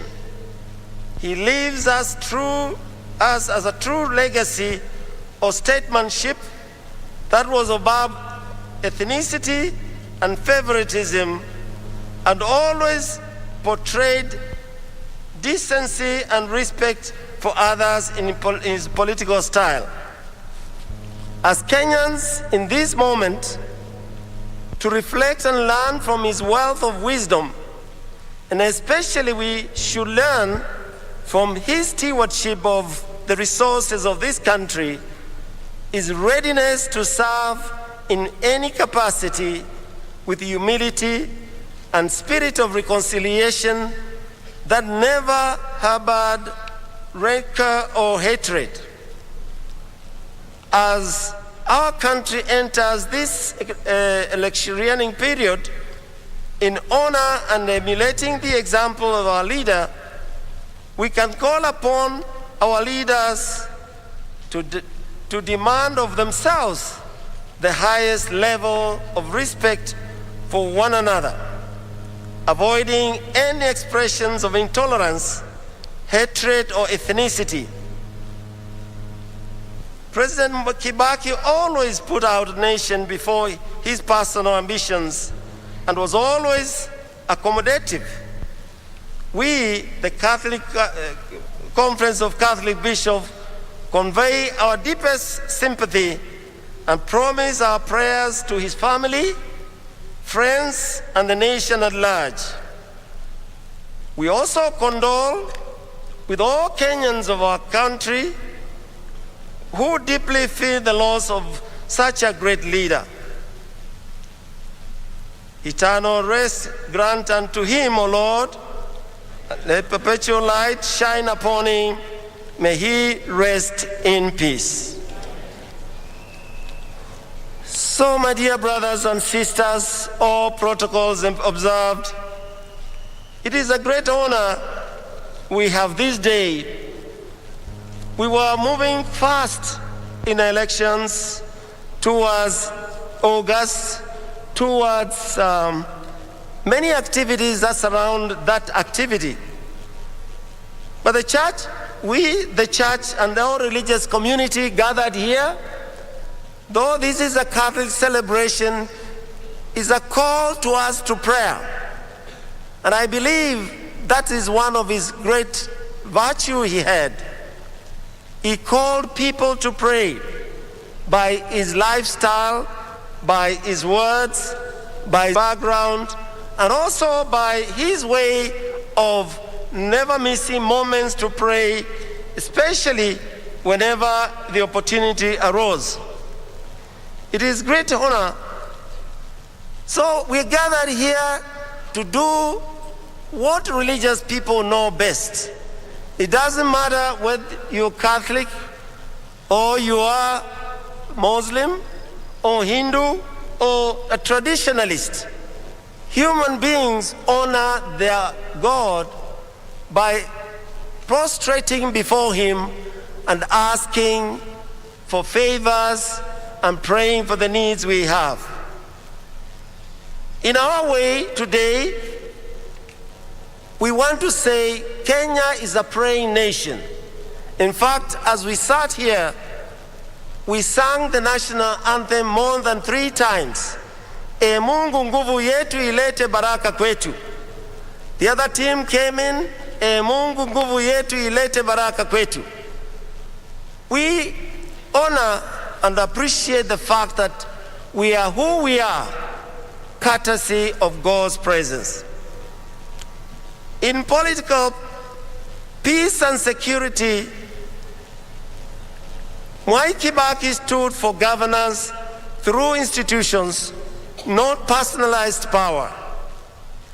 As a president, he did not name institution or roads in his names. When president became president, ethnic clashes stopped across the country. He will be remembered for searching out to Honorable Raila in 2008 in an earlier handshake that stopped the post-election violence. The grand coalition that came after the government of national unity was a later practiced in African countries as a model of ending conflicts and destruction of countries. President Kibaki was a peacemaker, a man who listened more than he spoke. He consulted religious leaders closely and other national leaders on matters of national issues. He will not agree on all matters, but where he disagreed, it was with respect and honor. Mwai Kibaki believed in the war against corruption, even as he battled with it his own administration. And I remember as he came on the scene as the president, everybody took on the war on corruption. He foresaw ratification of promulgation of Constitution of 2010, which birthed devolution and a strong policies of good governance and a national values of principles. He allowed rights of freedom of expression, assemblies. He was an icon of tolerance and letting others say what they want to say. And even didn't want to listen, he will just let you speak and say, utaongea na utalala. And all of us remember those words. In other words, let our people express themselves. He oversaw also the emergence of independent, vibrant judiciary. Socially, our late president, Kibaki, agreed with faiths, communities on place and the nature of sex education, which has become a subject matter in our education sector for a long time. He spoke with us against abortion, supported places of strong families. He formed the NACADA to deal with the drug and alcohol abuse. He oversaw the biggest boost for education in 2003. He himself was an educationist later, and we know what education can do. The free primary education, he pushed millions of children into schools as a policy that has eternally touched every single family in our republic.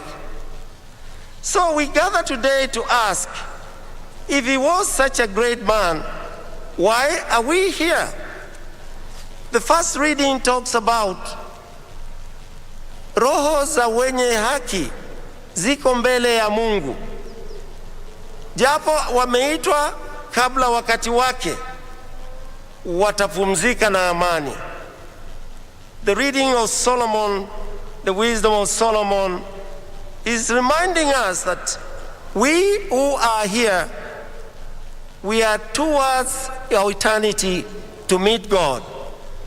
And he says, it is that way, the way you live, the way I live, the way I share myself with others, will determine that peace is telling us.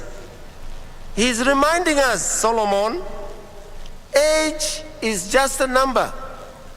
There are those who die early and we wonder why. There are those who die later and we still wonder why. And even if they are 100 plus, we can never stop asking the same question. Why? Why doesn't he live? In other words, we are reminded of death every day we walk about. In the Catholic Church, there's a day we are reminded specifically on an Ash Wednesday. Most of you who go to church, and many times even non-Catholics, are applied the ashes on their forehead. And the priest or the minister tells you, remember man, you're a dust, and thou shalt return to dust. Or he says, repent and believe in the gospel. In brief, he reminds you, you will die one day. And the question is, if I was asked by somebody, if you are to die today, what do you want to be remembered of? We learn, of course, death is for all of us. We know death is around us, but also it reminds us we prepare for it by the way we live, by the way we interact with others. So, though it's a mystery, japo ni fumbo, kifo tunaandamana nacho, na kinatupa nafasi ya kutafakari juu ya maisha yetu tuliyobaki nayo. Every day we reminded of that. That is the prayer, that's the meaning of Easter for us. Easter came to remind us that Christ, though was God, he was crucified and died. But that was not the end of it.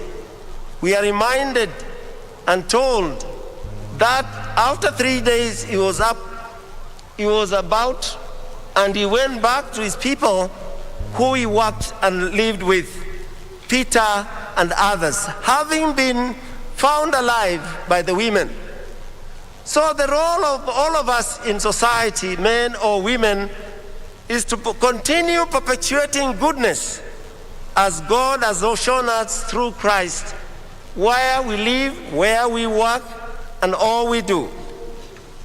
Today is a very special day and an historical moment for this country, because also it comes at a particular moment when, after this, we know the campaigns continue, and we continue to walk the path of searching for leaders. And the leaders are being shown today by our brother, our father, our late president lying before us, what to do. Lay down your life for your families, for your country, for your brothers and sisters. Indeed, be ready to be a servant leader. And today, as we remember, being a third president, that particular moment, and all of us remember, we were reminded of our own responsibilities as people who work and walk in this country, that you are a leader in a very unique way, because you embraced a country you want to protect, you embraced a country you want to walk with, and you have embraced a country you want to be under God's care. That's why we are here, to lift our hearts and minds to ask God to bless this country with all the favors he has, and he has thousands and millions of them, that our young people can begin and appreciate and see and say, we want to be like leaders X and leader Y, that those who are coming after us can find plenty around us, as our song of the anthem says, plenty be found on our borders. That's our way. That's our way as people who fear God. So we gather to pray, and as we pray also appreciate the joy we had to have our Baba Mzee wetu Mwai Kibaki. many a times frequenting the Consolata Church. And I remember saying Mass there. He's seated on about the third front. And during the sign of the cross, the sign of peace, the kids come around to greet him. And as they did, the security would tell him, no, rudini nyuma kidogo. But the kids keep coming. But he would also greet them and say, endeleeni kuja tu, wache wafanye kazi yao. Na huku anasalimia watoto. Today we hear in the gospel, Jesus talking about wacheni watoto waje kwangu. He actually is saying we are opening doors for him and for ourselves to be near him. And that's how he says, njoni kwangu ninyi nyote msumbukao na wenye kulemewa na mizigo, nami nitawapumzisha. Njoni kwangu. Njoni kwangu in the gospel is about you and me, all of us as a country. We look around the world today. What we see all over the world, places and places, things look upside down. The war in many countries we can name is endless. Years, 30, 40, 50, and new wars keep coming. We are here to say together with those who suffer, Baba tuhurumie. We are here to kuhurumia. Why do we ask for forgiveness? Because many a times as human beings we fail. So we are called not only to kusaidiwa kubeba mizigo, but we are also called to look at, are we part of the mizigo also or not? It doesn't matter where we are. We could easily be part of our people's burden. So President Kibaki, when he went to this place, he never used it as a privileged place to do anything political. He went to pray and went back. He didn't want to address the worshippers. Recently, the bishops are saying, ngojeni kidogo jamani wanasiasa, njoni tusali, tis tupige siasa. And today we have heard the same words expressed by his family. We want not siasa leo. We want to see the goodness he had and try to emulate. Once upon a time, I was doing a story on death and life after death. And I went to around town asking in the city of Nairobi, if you were to die today, where do you think you'll go? Do you think you go straight to a place you call heaven? Or you think something else might happen? And I interviewed people of different caliber, Christians, Muslims, and everyone had a hesitation. They used to say, well, naona hata siko bado safi. Everyone feels like we are never clean enough. And that's part of our nature as human beings. We are never clean enough. As we begin our prayer, we always said, tubuni ndugu zangu, salini ili sala yetu. We ask forgiveness. So today also we are here to say, we want to ask forgiveness to the failures of us individually, of us as a nation, because we have never been perfect, and more so to ask pardon for moments when people have acted not in a proper manner, especially in caring for the common good. We enjoy the Mass, the prayer, to invite ourselves to join the family of the late President, to ask for forgiveness, because we also know, much as he was a great man, he was also human. And that's why we bless and bless and bless and pray. The Holy Father this year, during Easter, he asked us and said to us, we who are people of resurrection, we remember we are people of resurrection. When a death hits any family, it comes with a gift of hope, at the same time with many questions.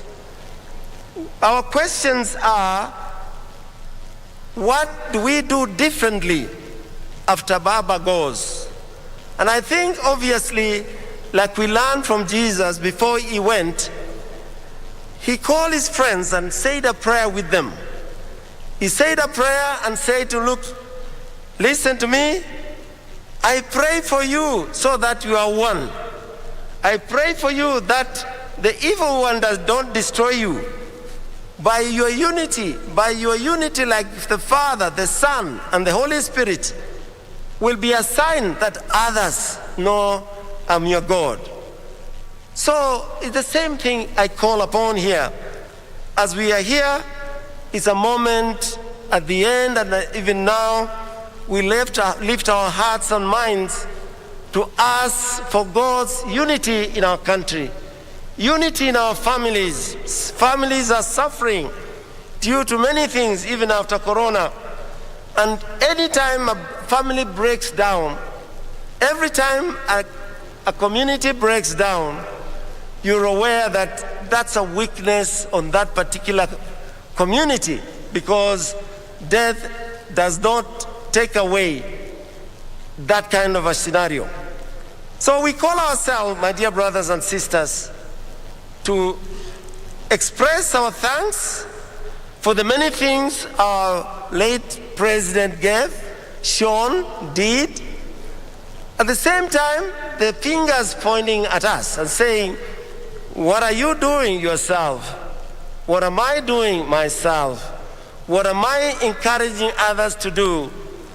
Some are there trying to break others' homes, families. Others are somewhere trying to create gangs. And that's why you see the wars in the world never end, because one after year, generation after generation, continue coming up, because we never quench the fires that started. We are privileged to have a country such wonderful as this. So we pray for this country. We pray for our leadership now and the future. We pray for our young men and women to pick up the right tools of skills, of values, to become the Kenyan people we want them to be. Last but not least, we wish to thank our neighbors who have come to pray with us. We want to thank all of you at the home. Mlio manyumbani, kina mama, kina baba, mkiendelea na kung'ang'ana na maisha yalivyo, na mkiendelea kuwajibika hasa kutekeleza mawajibu yenu. Njoni kwangu ninyi nyote msumbukao na wenye kulemewa na mizigo, nami nitawapumzisha. Jitwikeni nira yangu, mjifunze kwangu, kwa maana mimi ni mpole na mnyenyekevu, nanyi mtapata raha rohoni mwenu. Kwani nira yangu ni si nzito na mzigo wangu ni rahisi kuuchukua. Tumsifu Yesu Kristo. Roho ya marehemu Rais mwenda zake Mwai Kibaki, na roho za marehemu jamaa na ndugu zetu uliowaita kutoka dunia hii, wale wote waliofiwa na wale wote uliowaita kwako, kwa neema ya Mungu wapumzike kwa amani. Kwa jina la Baba na la Mwana na la Roho Mtakatifu. Amina.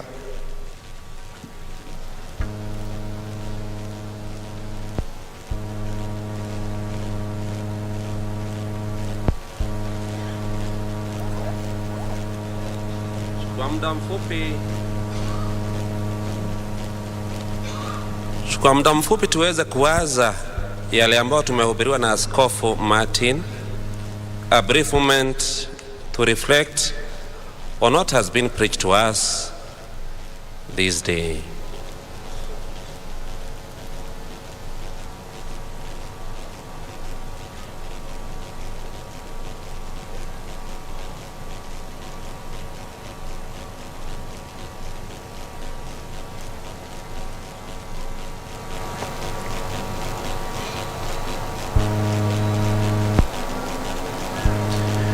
Kwa wakati tutasimama sote kwa ajili ya maombi ya waumini.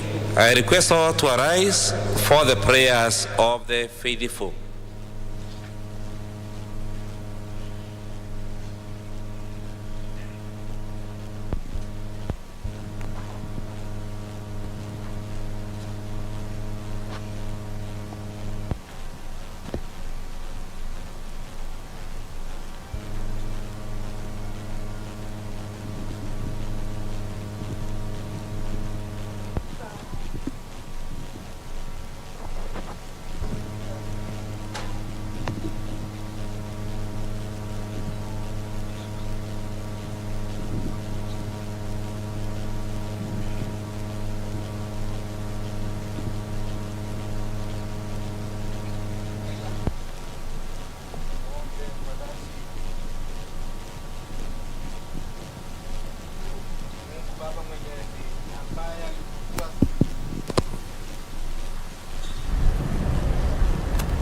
Tumuombe kwa dhati Mungu Baba Mwenyezi ambaye alimfufua Kristo mwana wake toka wafu kwa ajili ya wokovu wa wazima na wafu.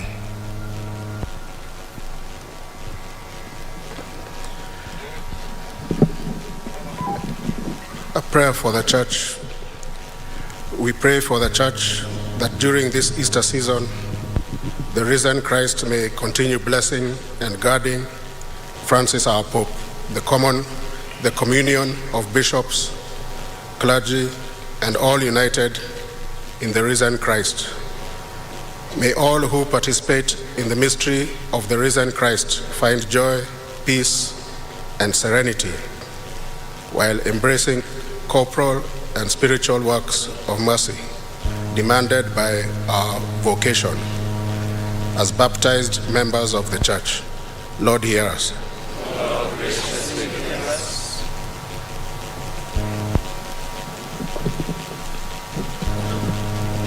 Prayer for the country.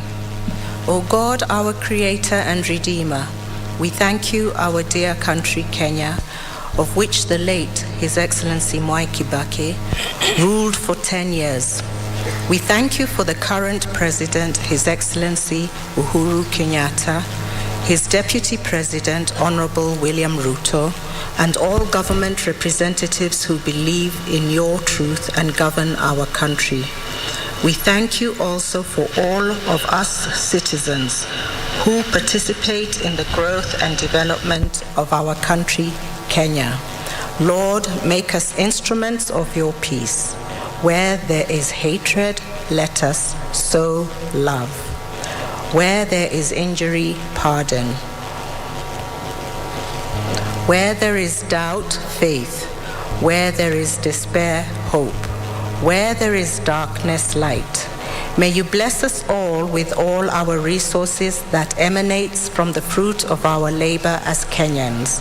As we approach the general elections, help us all to remember to seek your guidance as we make decisions that affect our country and the world at large.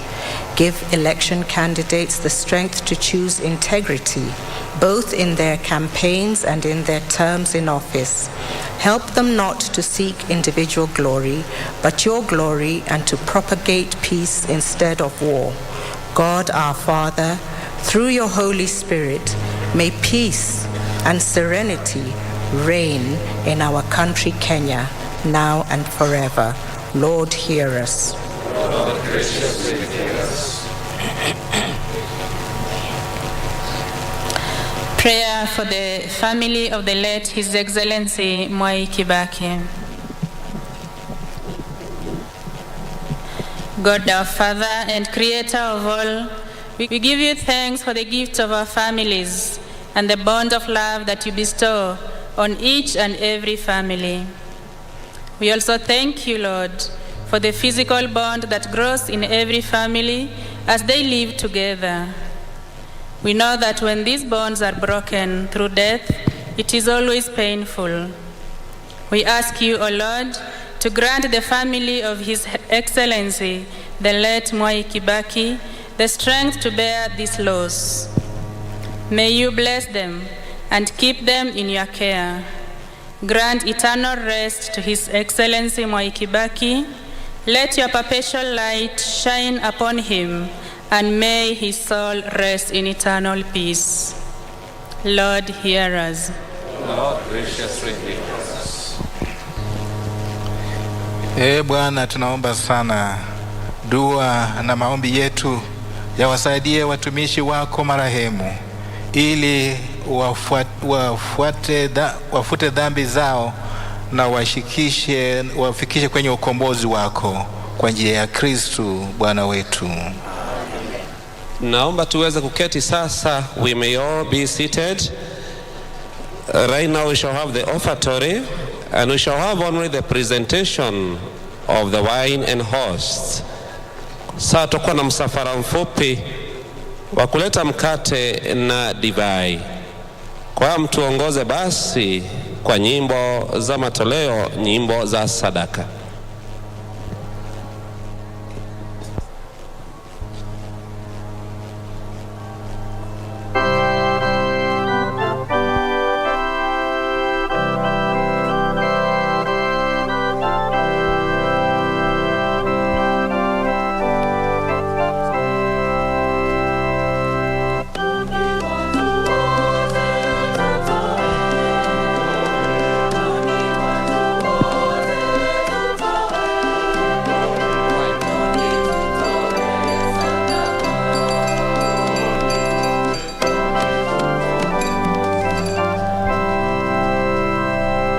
kuwatangazia tu kwamba tutakuwa na kutoa sadaka ya pesa. Kwa hivyo watu wasije huko ndani kwenye umati wakaokota sadaka. Hatuokoti sadaka kwa hii baada ya misa, tafadhali. We are not having money collection during this holy mass. Kwa hiyo tuendelee kwa nyimbo tafadhali.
Tusimame sote tafadhali.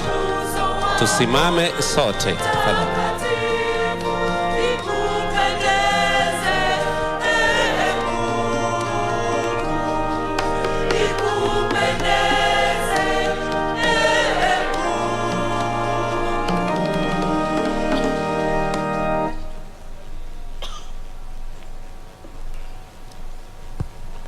Salini ndugu, ili sadaka yangu na yenu ikubalike kwa Mungu Baba Mwenyezi.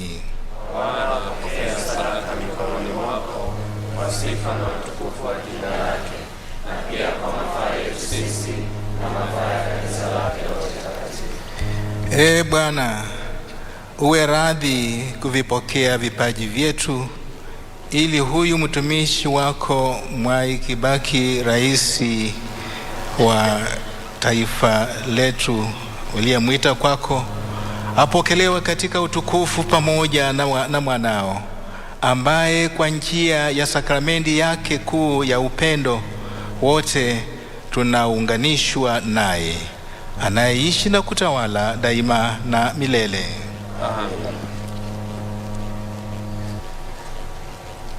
Bwana awe nanyi. Awe.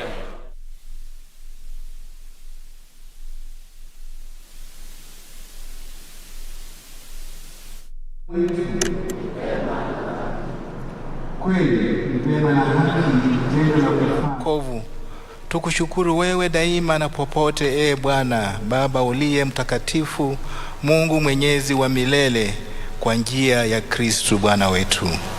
Yeye ndiye yule mmoja aliyepokea mauti, ili sisi sote tusije tukafa. Mmoja tu aliyekubali kufa, ili sote tupate kuishi kwa ajili yako milele. Kwa hiyo pamoja na malaika na watakatifu wote wa mbinguni, tukiungama kwa furaha,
Bwana kweli u mtakatifu, na kila kiumbe kilichoumbwa nawe kinakusifu kwa haki. Maana kwa njia ya mwanao Bwana wetu Yesu Kristu, na kwa uwezo tendaji wa Roho Mtakatifu, unavitia uzima vitu vyote na kuvitakatifuza, wala huachi kuwakusanya watu kwako, ili toka mawia juu ya machweo yake wakutolee sadaka safi. Basi Bwana, tunakusihi kwa unyenyekevu vipaji hivi ambavyo tumekutolea, ili uvitakaze, upende kuvitakatifuza kwa Roho huyo huyo, ili viwe kwetu mwili na damu ya mwanao Bwana wetu Yesu Kristu, aliyetuamuru tuadhimishe mafumbo haya. Maana yeye mwenyewe usiku ule ulipotolewa, alitoa mkate na kushukuru, alikubariki, akaumega, akawapa wafuasi wake akisema, twaeni mle nyote, huu ndio mwili wangu utakaotolewa kwa ajili yenu.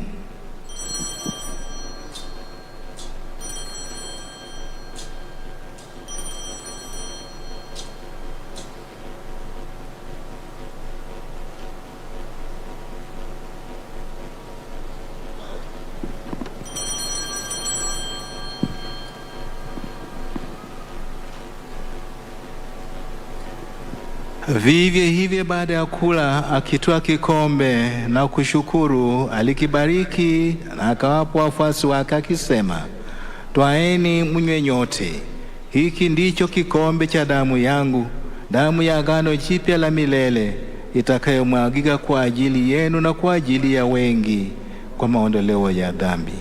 Fanyeni hivi kwa kunikumbuka mimi.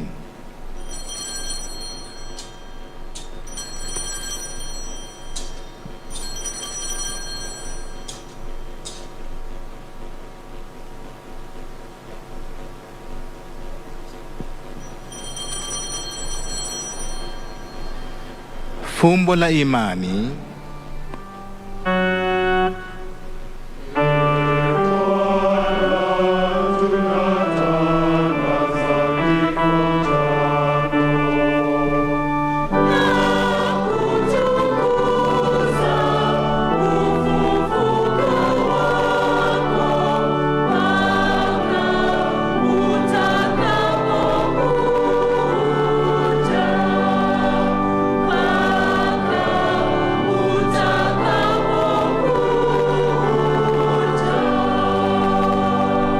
Kwa hiyo Bwana, tunapoadhimisha ukumbusho wa mateso ya mwanao yaletayo wokovu pamoja na ufufuko wake wa ajabu na kupaa kwake mbinguni, na tunakutumikia ujio wake wa pili, tunakutolea kwa shukrani sadaka hii iliyo hai na takatifu. Tunakuomba uyaangalie matoleo ya kanisa lako, na kwa kumtambua yeye aliye kafara, ambaye alitaka kutulizwa kwa sadaka ya kifo chake, utujalie sisi tunaolishwa nguvu kwa mwili na damu ya mwanao na kujazwa na Roho wake Mtakatifu, tupate kuwa mwili mmoja na roho moja katika Kristo.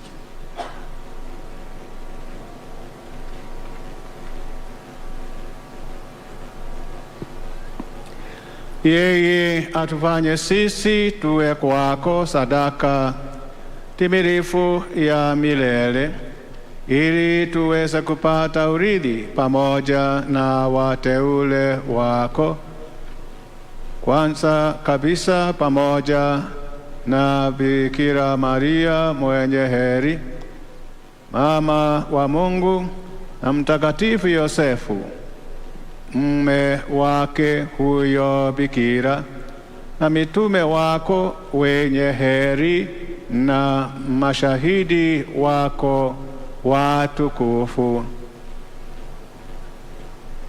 na watakatifu wote ambao tunategemea kupata daima msaada wa maombezi yao mbele zako.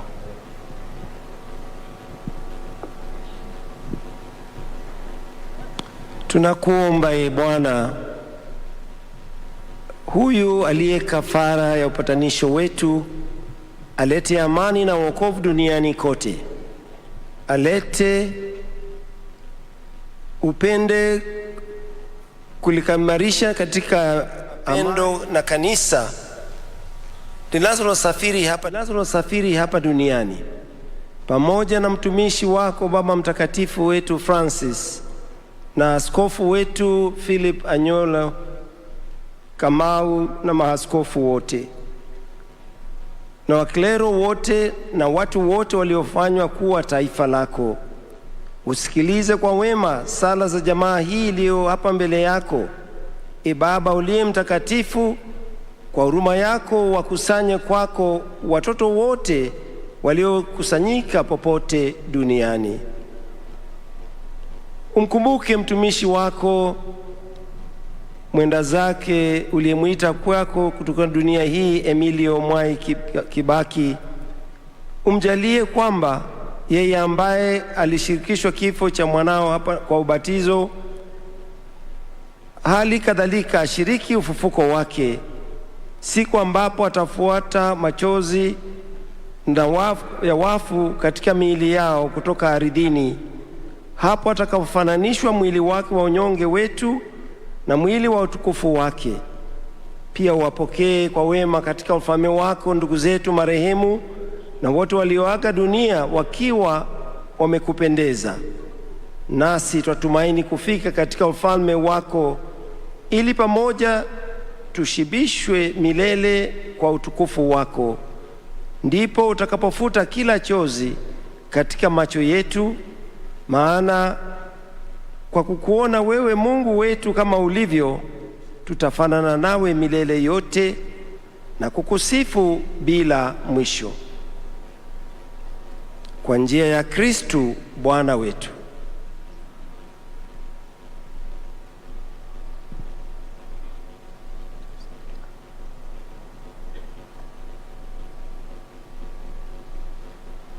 Kwa njia yake na pamoja naye na ndani yake, wewe Mungu Baba Mwenyezi, katika umoja wa Roho Mtakatifu, unapata heshima na utukufu milele na milele.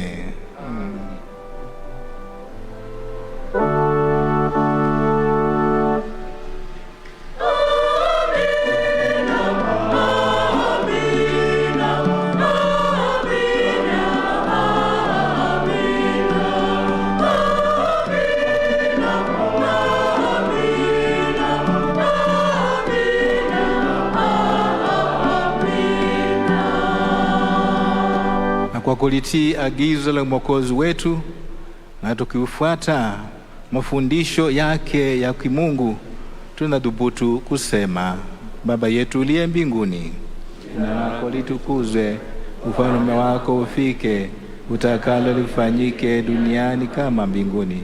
Utupe leo mkate wetu wa kila siku, tusamehe makosa yetu kama tunavyowasamehe na sisi waliotukosea, usitutie katika kishawishi, lakini utuopoe maovuni. Bwana, tunakuomba utuopoe katika maovu yote. Utujalie kwa wema amani maishani mwetu, kusudi kwa msaada wa huruma yako tuopolewe daima na dhambi, wala tusifadhaishwe na jambo lolote, tunapotazamia tumaini lenye heri na ujio wa mkombozi wetu Yesu Kristu.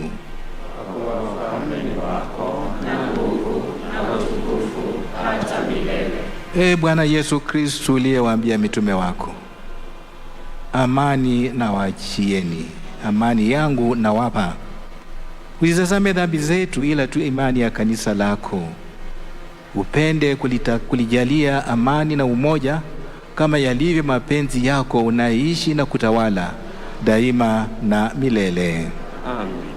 Na amani ya Bwana wetu Yesu Kristu iwe nanyi nyote.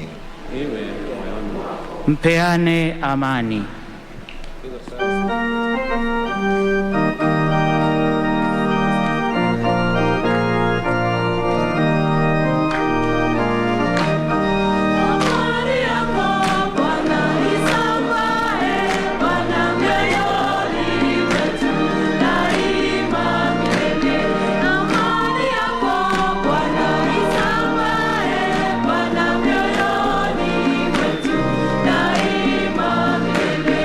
Upendo wako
Tazama mwana-kondoo wa Mungu.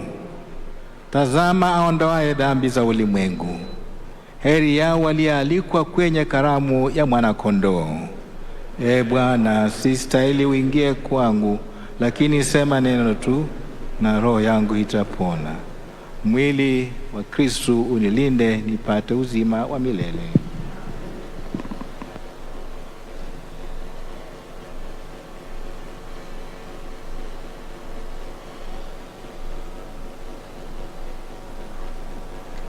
Twaweza kuketi sasa. Kwa hiyo tuendelee na nyimbo za Ekaristia Takatifu.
Ni wakati wa kupokea Ekaristi Takatifu, na muda huu umetolewa tu kwa wale Wakristo wa Katoliki, wale wamekwisha kujitayarisha ili kuweza kupokea sakramenti takatifu ya Ekaristia. Kwaya tafadhali.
Tunatafakari yale tuliyoyapokea katika sakramenti takatifu ya Eucharistia Yesu Kristo mwenyewe.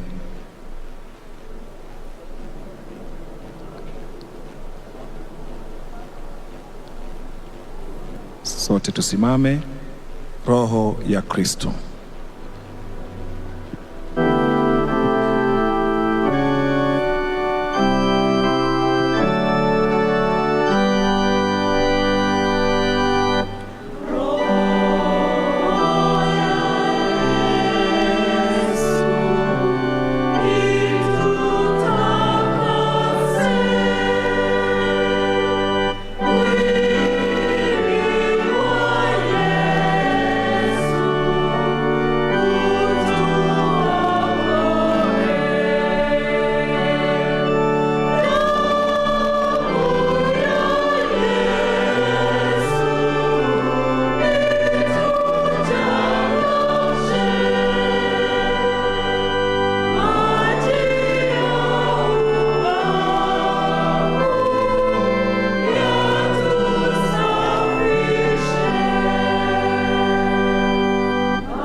Tukiwa tungali tumesimama, tutaendelea na wimbo wa shukrani.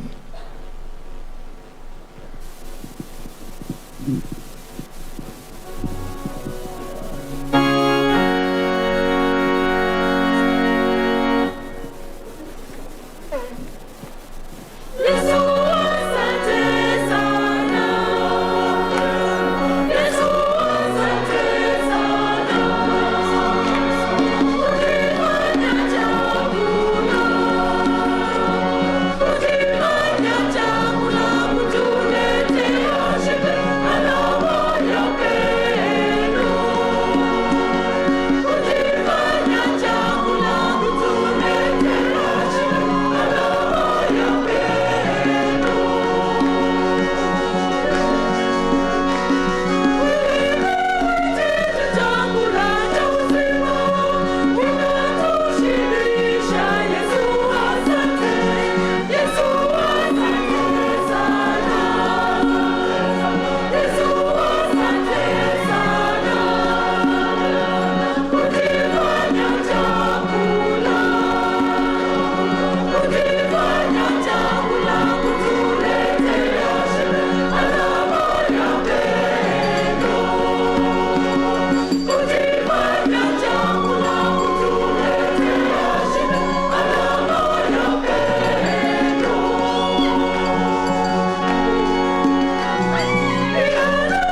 Kutakuwa na sala baada ya communion, post communion prayer, then immediately we'll go to final commendation.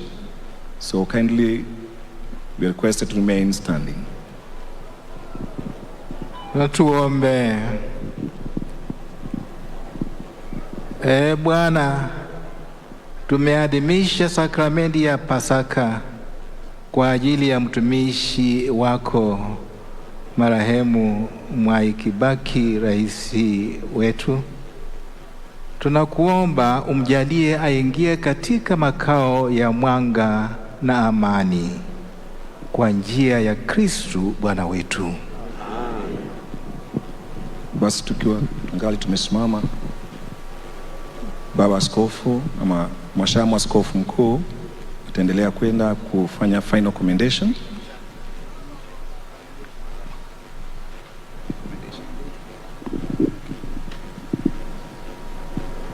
Naomba tuketi tafadhali.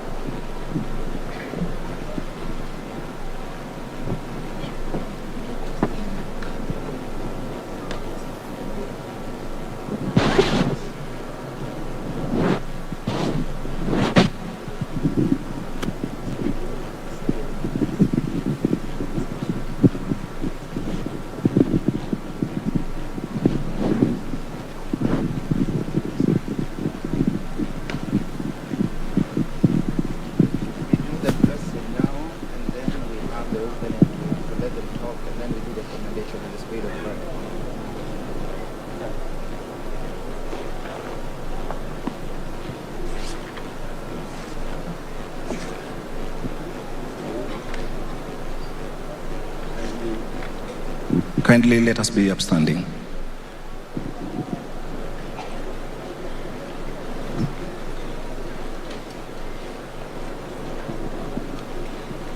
Bwana awe nanyi.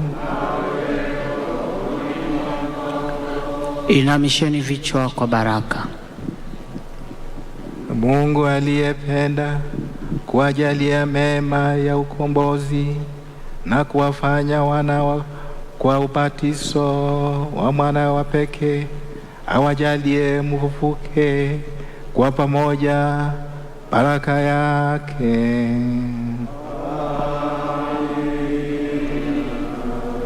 Naye aliyewajalia zawadi ya uhuru wa kudumu, awafanye washiriki wa urithi wa uzima wa milele kwa kazi yake ya ukombozi.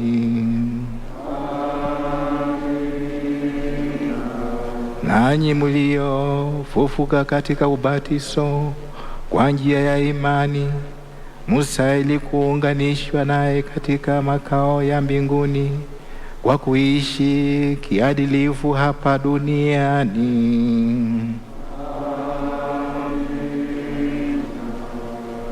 Na baraka yake Mungu Mwenyezi, ya Baba na Mwana na Roho Mtakatifu, iwashukie na kukaa nanyi daima na milele.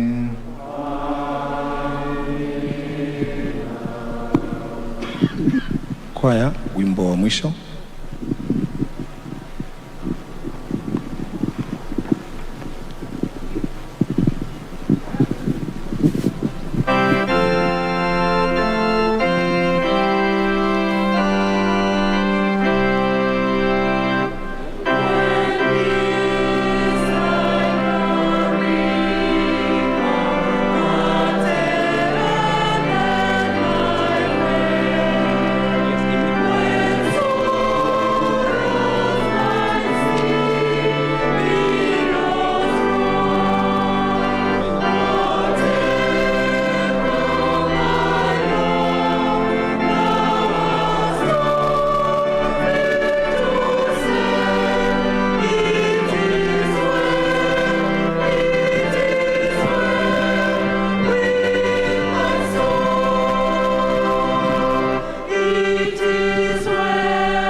Sasa tunamkaribisha Mhashamu Anthony Muheria, askofu mkuu wa Jimbo Kuu la Nyeri, aweze kutuelekeza katika ratiba ifuatayo.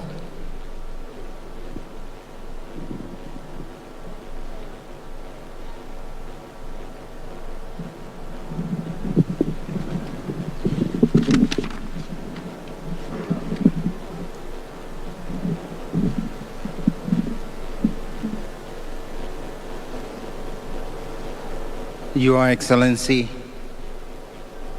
Uhuru Muigai Kenyatta, the President of the Republic of Kenya, Your Excellencies, our guests, heads of states and representatives of various states, our dear family of our beloved former President Mwai Kibaki, our presiding Archbishop Philip Anyolo, Apostolic Nuncio here present, our Cardinal John Njue, bishops present, our religious leaders from various faith denominations, our traditional leaders, all Kenyans who at this time we mourn. At this moment, as the Archbishop Philip Anyolo said right at the beginning, it was a desire of the family that today's send-off of this great statesman, our dear beloved President Mwai Kibaki, should be free from any political speeches.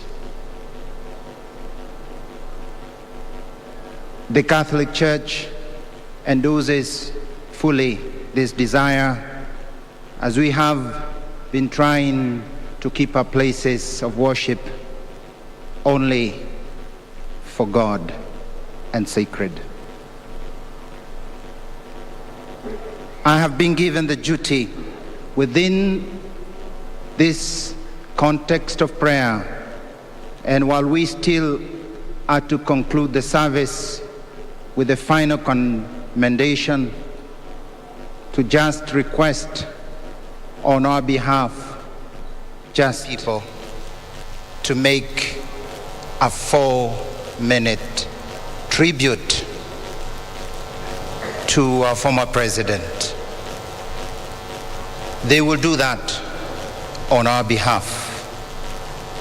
It will be a tribute and not a speech. A tribute to a great man who did not in any way feel ashamed to show his faith, and who, when he came to places of worship, never demanded even to greet the crowd.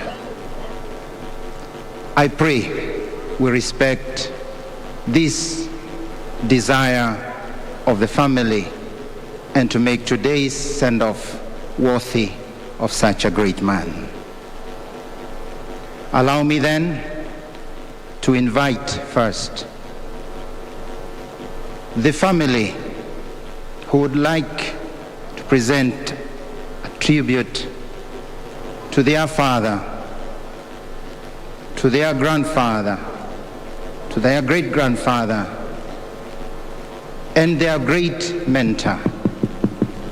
We would like to invite, on behalf of the family, Mr. Jimmy Kibaki to kindly offer his tribute on behalf of the entire. Mr. Jimmy Kibaki, welcome.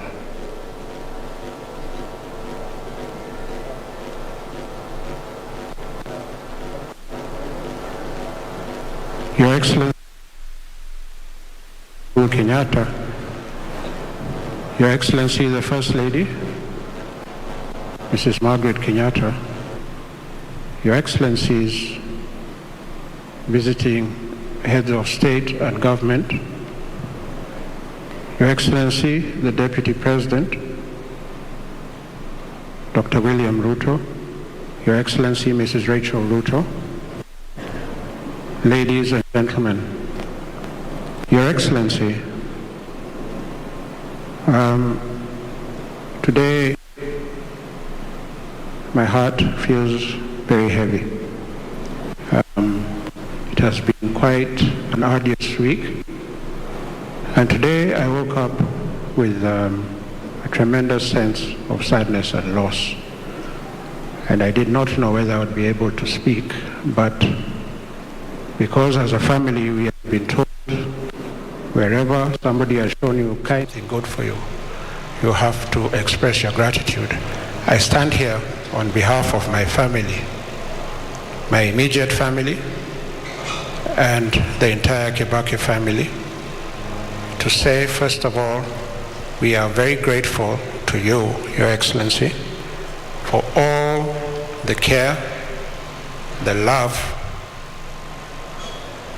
you have shown to our father from the day he retired in 2013 up to this moment. Mzee has not wanted for anything.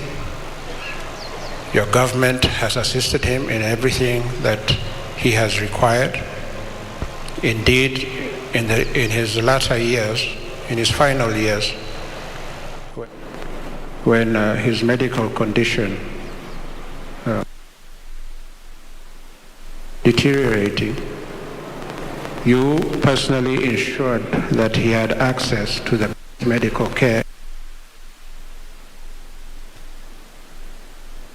We are truly grateful. Your Excellency, of course, we have had our hiccups over the last 9 or 10 years in looking after Mzee. But where we got stuck, the mere threat of suggesting that we are going to give you a call for further guidance would ensure whatever was requested by the family of Mzee done quite expeditiously. Secondly, as a family, we would like to thank His Excellency, the Deputy President, Dr. William Ruto, who has called us and even asked his staff, and they have really sought to help us and to condole with us and to see if we can be of assistance in any way. Thirdly, we'd like to thank the Armed Forces of the Republic of Kenya. When Mzee passed away 1 week ago, last Friday, they took over operation at Nairobi Hospital and at Lee Funeral Home. So for us as a family, it was almost like a double loss. We had just lost Mzee, and then an hour later, the military took over Lee Funeral Home, where they prepared him. But I must say, the professionalism and care shown by the armed forces for this country have enabled us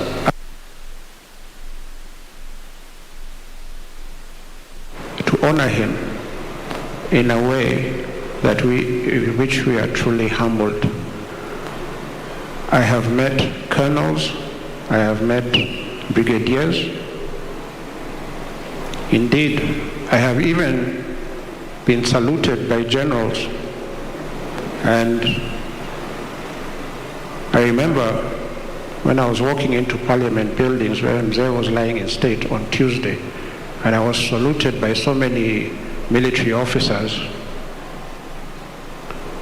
I started thinking, wow, is this what it is all about? I can kind of get used to this. Maybe I'll give it a try. But having said that, the military in their own professional way, because I must say it must be the most professional institution in this country. They have really assisted us to understand that even if Mzee was their commander-in-chief, he was first and foremost our father. So, General Kiboshi, as a family, we say asante sana. Finally, but most importantly, we, the Kibaki family, would like to thank our fellow Kenyan citizens who have come out to honor Mzee, to mourn with us, to grieve with us, to condole with us, and to tell us pole. Kenyans, on Monday, Tuesday, and Wednesday, when Mzee was lying in state, and we have listened to stories of how he was their father, their grandfather, somebody they related with, like anyone would relate with a parent or a grandparent. And we realized as a family that the loss was as great for Kenyans as it was for us, and that in its own way comforted us. I remember thinking, at one point, because on Wednesday there were so many people queuing in line, if Mzee was just to wake up for 1 minute, I think you'd even wonder, where are all these Kenyans going? Where they are coming to look at me, to see me? Why are they not at work? You'd have probably told us all, wacheni kuregarega na murudi kazini. Because for him, work was very important. If there is one word that can encapsulate the life of President Mwai Kibaki, it is excellence. Mzee lived to excel. From the minute, or should we say the moment he left Gatiaini village in Othaya to begin his education, up to the day he retired as president of this country, that journey has been a journey to excel. And excelling does not always mean succeeding, but it means trying your best. And what Mzee inspires us to do is to do our best. So, as Kenyans, as we send this great lion of Kenya to rest beside his beloved wife, let us dedicate ourselves to excel for Kenya. You see, Mzee loved Kenya and Kenyans with a passion that most Kenyans don't know. And it is that love and passion that almost, enabled him to dedicate his life to this country. Mzee dedicated 53 years or 54 years of his life, more than half a century, in the service of Kenyans. So we can see by the example of his life that he was the ultimate Kenyan patriot. Your Excellency, those of us who understand the dynamics between President Kibaki and you, we know that Mzee was very, very fond of you. Very, very fond of you. In fact, your relationship was the relationship between a father and a son. There are times I would watch the TV evening news with him at 7 o'clock. And when the news came on, you'd even start dozing when some politicians came on. And when, he'd even turn to me and say, Jimmy, this fellow has been speaking for 10 minutes and there's nothing he has told us. And you'd go back to dozing. But when you came on the screen, he would sit upright and listen very keenly. And after whatever function you're with or at, he would turn to me and say, "Good man," or "good fellow." And for those of us who knew President Mwai Kibaki well, we knew when he said something like that, that was the ultimate praise. He could not say more than that. If the measure of patriotism is one's service to the country, then President Mwai Kibaki was a great son of Kenya.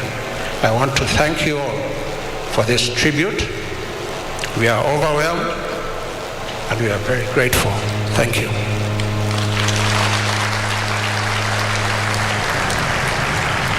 Allow me to kindly ask you all to give a real hearty applause both for our president and for the family who have offered him to us.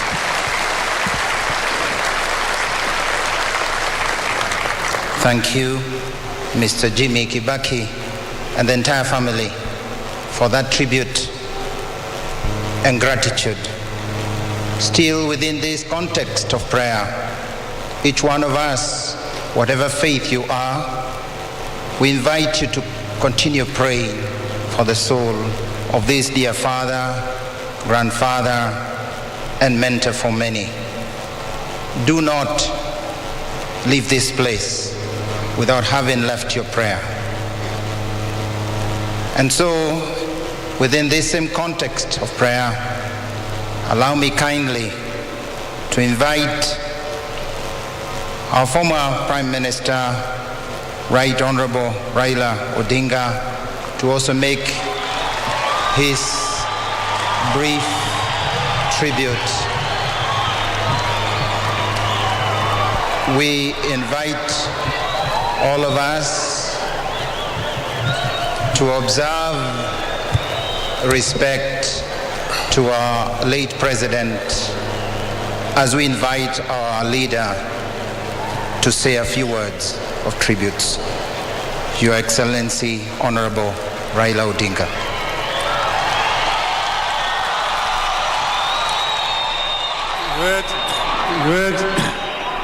Your Excellency, President Uhuru Muigai Kenyatta, Mama Margaret Kenyatta,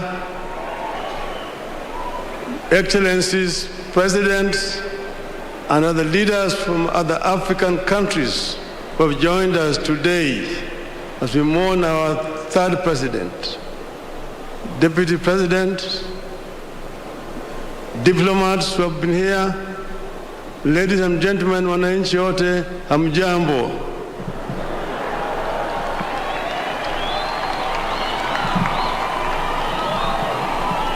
Your Excellency, I know that many of us will share my plight today.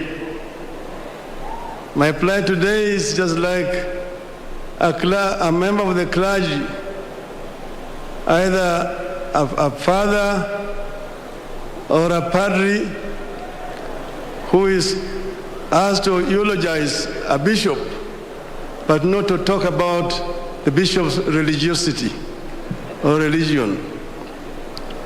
I've been asked today to talk about our president, but without talking about politics. I don't know how to eulogize a politician without talking politics.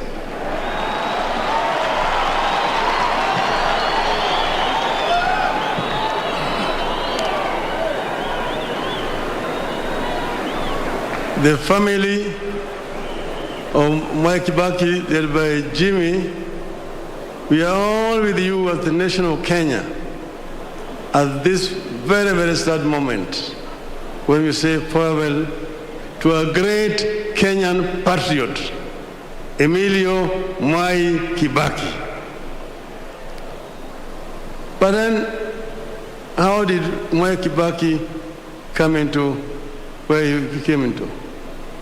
We know Mwai Kibaki as a youth, Mwai Kibaki as a student, Mwai Kibaki as an intellectual, Mwai Kibaki as a politician. The story was told to us by Jaramogi and Mwai that after KANU was formed in Kirigiti Stadium in 1960, a draft constitution had been presented there, had been prepared by the one Mr. Ojino Okeo, who was Jaramogi's secretary. And he died on his way back to Kisumu through a road accident at the escarpment. Then later on, Jaramogi went to Kampala as a guest of President Milton Obote. I found Obote was campaigning with a very beautiful manifesto. I asked him, who prepared this manifesto for you? Obote said, there are some young men here in Makerere who are very good. Their leader is Sekwela Kenyan. Then Jaramogi said, I want to see him. He brought Mwai Kibaki. When he brought Mwai Kibaki, Jaramogi told him, I want you to do the same manifesto like this for KANU. And he prepared with his team that beautiful manifesto. And that's how Jaramogi now invited him to come and become executive officer of KANU. And that started the journey. We know Kibaki as a member of parliament for Donholm. You know Kibaki as a minister for commerce and industry, as a minister for finance, as a vice president, as a leader of the opposition, as a president, as a retired president. And now here we are saying bye-bye to him, a great Kenyan. Mwai Kibaki is a gentleman, a man of conviction, a man who loved perfection. You worked with Kibaki first in the opposition together as our leader. How he used to lead, how he would discuss the budget and come up with eloquent exposition of the budget, better than the Minister of Finance, and tell him how it should be done. Kibaki will tell you, these people don't know what they're doing. Bure kabisa. And when it's a lot of nonsense, he say, imavia kuku.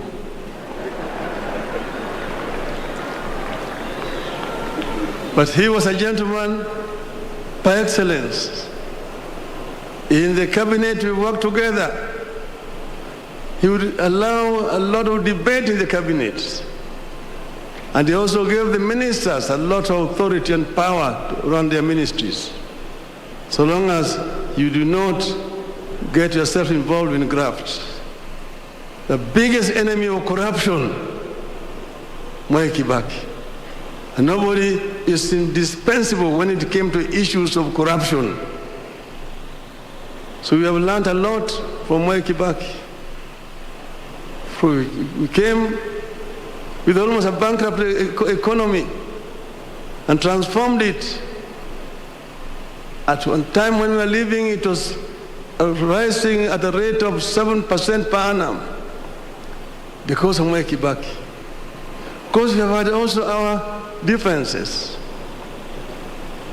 When at one time, Kibaki got involved in an accident.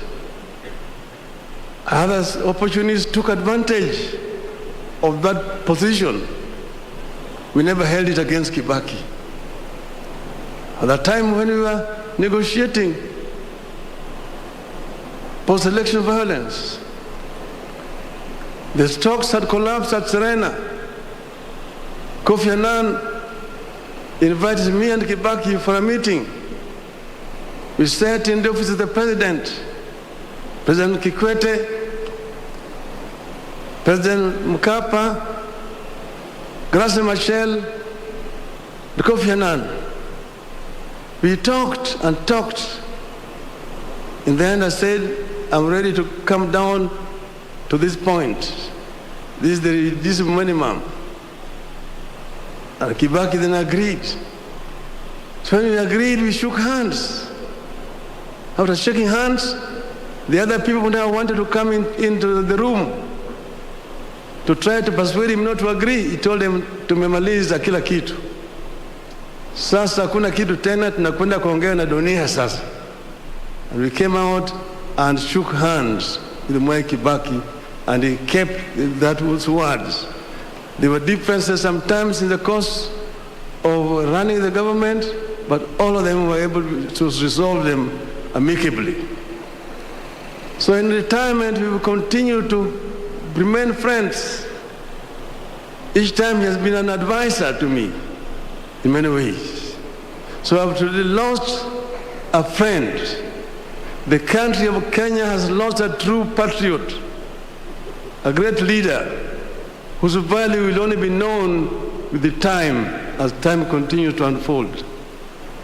Mwai Kibaki, Emilio Mwai Kibaki, rest in peace, rest in eternal peace. I bring finally also to you people condolences of the Kenyans in diaspora around the world who are not able to be with you here today. Thank you very much.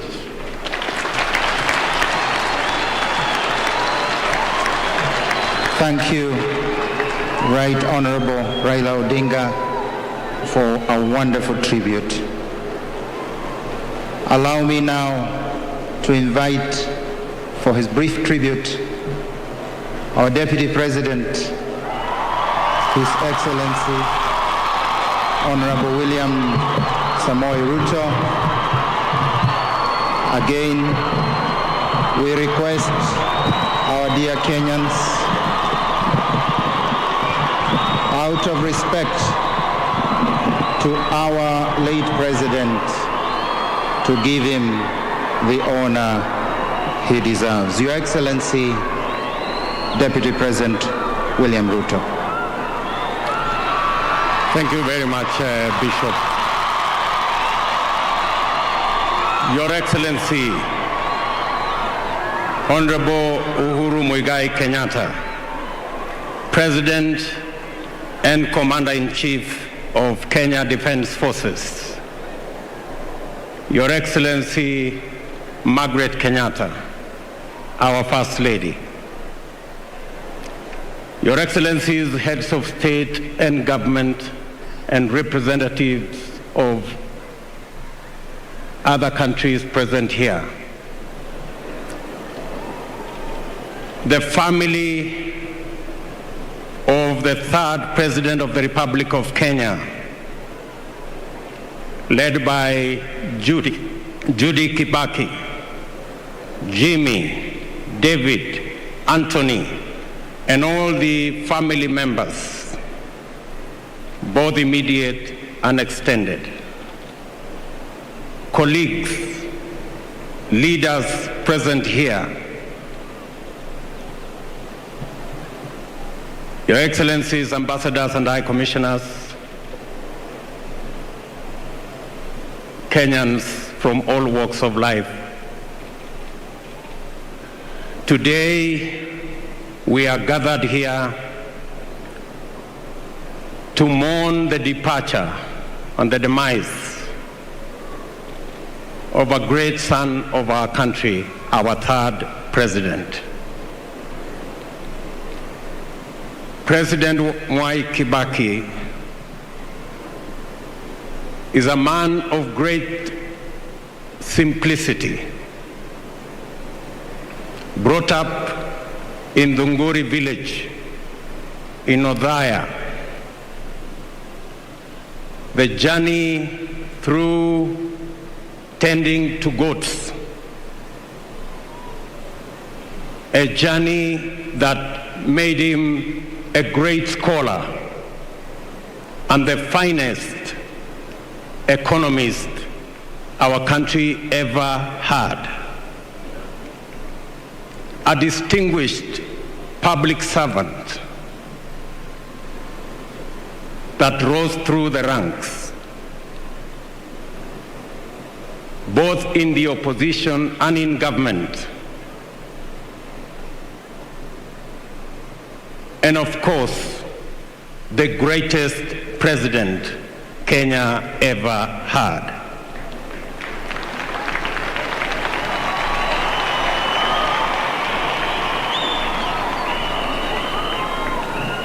We celebrate his achievements, his contribution, and his rich and solid legacy. President Kenyatta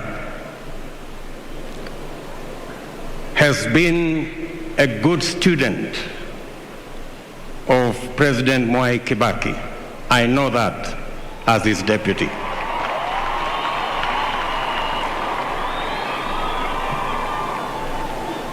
President Mwai Kibaki and his history is the history of our country. He was part of the architects of our independence. He was part of the first government and made a huge contribution. He was vice president to our second president. He laid a firm foundation both in education, in infrastructure development, and he was the architect of our economy. He sowed the seeds and laid the foundation upon which our fourth president, President Uhuru Kenyatta, built the expansive and extensive and elaborate infrastructure that we see today in our country.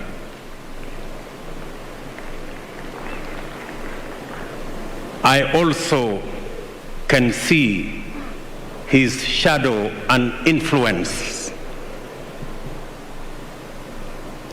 in what is going to become of the fifth president of Kenya. Because I see the conversation around the economy, which President Mwai Kibaki was its architect, influencing the coming election. And therefore, when the history of Kenya is written,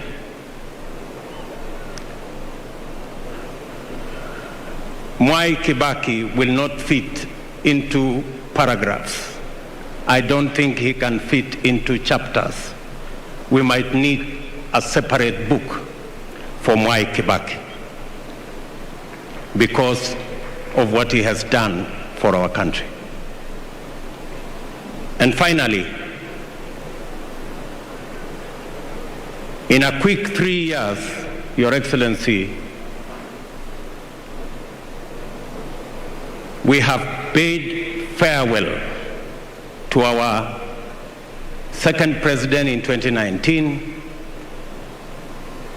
and to our third president now. It is a solemn, it is a heavy moment, but I take pride in the heritage that we have built as a nation of respecting and honoring our leaders in office and protecting and caring our leaders in retirement and in death. And therefore, I am confident that together as a nation, we can stride into the future with a confidence and on the foundation that our forefathers, including Mwai Kibaki, that we rest his soul at this moment.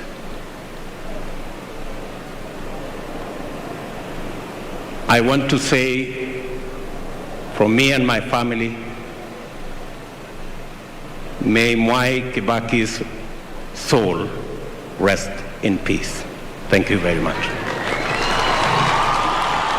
Thank you, our Deputy President, Honorable William Ruto, for your tribute. At this juncture, it has been the request of the family at this moment, in the presence of the remains of this great statesman, to receive a special blessing.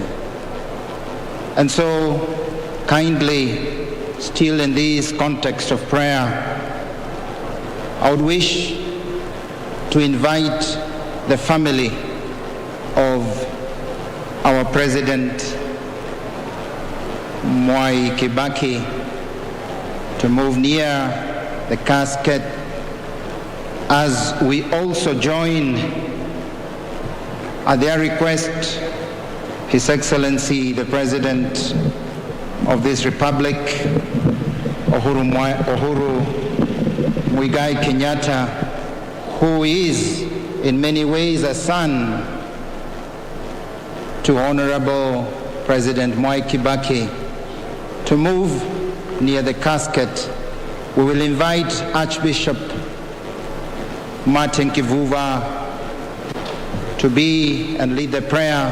And at the same time, we request all the religious leaders here present of all denominations, once the family is ready, to stand where you are, extend your hand, so that all of us from all our faiths can pray for this dear family and also for the soul of our former president. May I invite the choir to sing a song while we prepare for this special moment at the request of the family. Kindly, the family of our former president.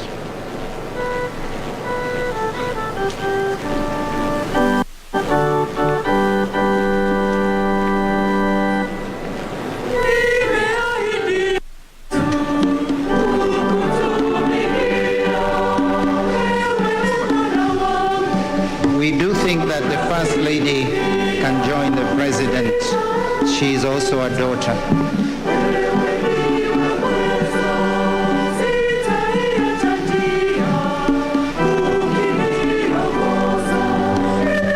May I invite also Archbishop Martin Kivuva to move near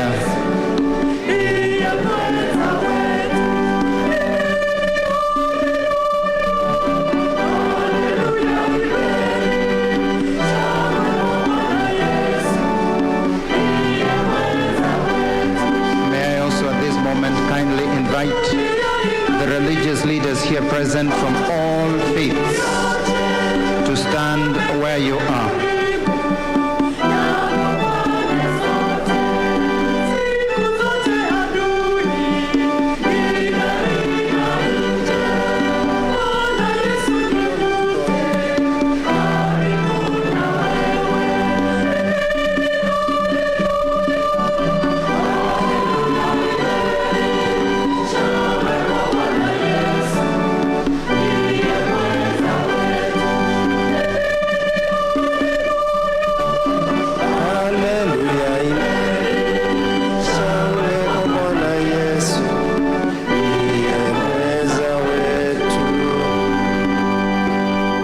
May I kindly invite the religious leaders here present of all faiths, wherever you are, to kindly stretch your hand as a prayer is said over the family and over our president.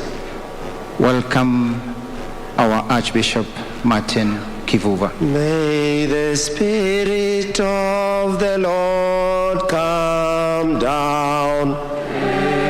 Amen. May the Spirit of the Lord come down. May the Spirit of the Lord from heavens come down. May the Spirit of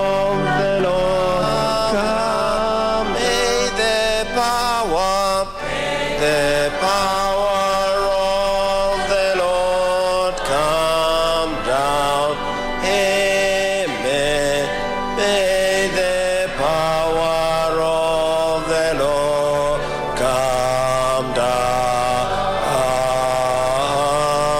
May the power of the Lord from heavens come down.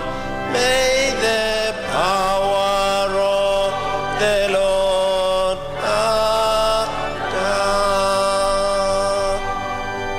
Heavenly Father, we gather in this special stadium as we pray and ask your blessing upon the family of the late Emilio Mwai Kibaki. You have called him to yourself. We pray for the whole family remaining behind and the family of Kenya at large for all that he wished for as a man, as a president, and as a father of a family, that unity may prevail, that love may prevail, that Lord, you bless every family in the country as we all today pray for this family and the family of our dear President, Uhuru Kenyatta. We want to pray for peace. We want to pray for understanding. We want to pray for harmony in our families. And we want to pray for that unity in all ways, at family level, religious level, and even at political level. You're a God who comes to us and walks with us like you did with the sons and daughters of Israel, in good moments and in tough moments. We want to thank you for all the families you have given us as we all stand here, and those who join us wherever they are, in abroad, in our country and beyond, that they also be part of this wishing this country well as we go through ahead and prepare for the final elections of our August general elections. Bless the work of our hands, and especially for our young people who are now engaging in meaningful work and are working hard to make this country even greater in times to come. For our religious men and women of the different faiths, unity. For all our families, young and old, unity and peace. For all the country we belong, from border to border, peace. And as we pray this day, continue to especially reach out to those who are in difficulty, those who are in far countries like Ukraine and Russia, going through very difficult moments, countries of our neighbors, Sudan, countries of our neighbors, Somalia, country of our neighbors, DRC, Congo, and others that are going through difficult moments. We walk with you day by day as we ask for those who are facing challenging moments like hunger in areas of Lodwar, areas of Marsabit, areas of Isiolo. Bring us rain, enough rain to raise food. And as we end our day today to journey with this great man to a place of burial, protect us from evil day and night. May your country's peace. And all those members of our excellencies who have come from our neighborhood and our friends, peace to them. We want to remember in particular way also Ethiopia and Eritrea, that peace may prevail. This we ask and pray, for you are our Father, as we call you Father once again and say, our Father, who art in heaven, hallowed be thy name, thy kingdom come, thy will be done on earth as it is in heaven. Give us this day our daily bread, and forgive us our trespasses, as we forgive those who trespass against us. And lead us not into temptation, but deliver us from every evil. Amen. And the Almighty God bless our country and bless the journey of our faith through Christ our Lord. Amen. Thank you, Archbishop Martin Kivuva. Thank you, the family of our dear former President Emilio Stanley Mwai Kibaki. Thank you, Your Excellency, for joining the family. And thank you, the religious leaders, for this kind prayer. We'd like to invite the choir to sing a song as we return to our places and asking kindly and respectfully His Excellency as he returns to the podium. Let us remember to pray for this family. We may be seated, religious leaders. Let us remember to pray for this family as we leave. Let us remember to, through solidarity, support them. Choir.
And now, with humility and great respect, may I kindly invite His Excellency the President of the Republic of Kenya, Honorable Uhuru Muigai Kenyatta, to convey to our nation his message of condolences and the family and give his tribute.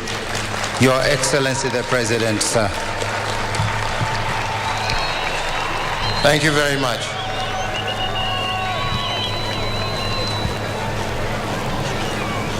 The family of our late father and President Emilio Mwai Kibaki, our clergy led by His Grace Archbishop Anyolo, our visiting heads of state and government, heads of delegations, fellow Kenyans, ladies and gentlemen, before I give my tribute, I would like at the very onset, on behalf of the people of Kenya, to thank our visitors who have traveled from various parts of our continent and the world to join us in mourning, but also in celebration of the life of one of Kenya's greatest statesmen. So before I give my tribute, I would like, on behalf of everybody else, to invite three of our visitors, and I would like to begin by inviting His Excellency President Cyril Ramaphosa, President of the Republic of South Africa. Welcome, Your Excellency.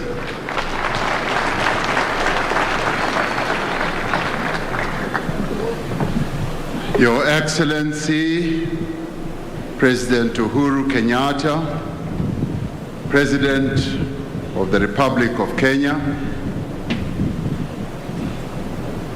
and the First Lady, Your Excellency, Deputy President William Ruto, the Deputy President of the Republic of Kenya,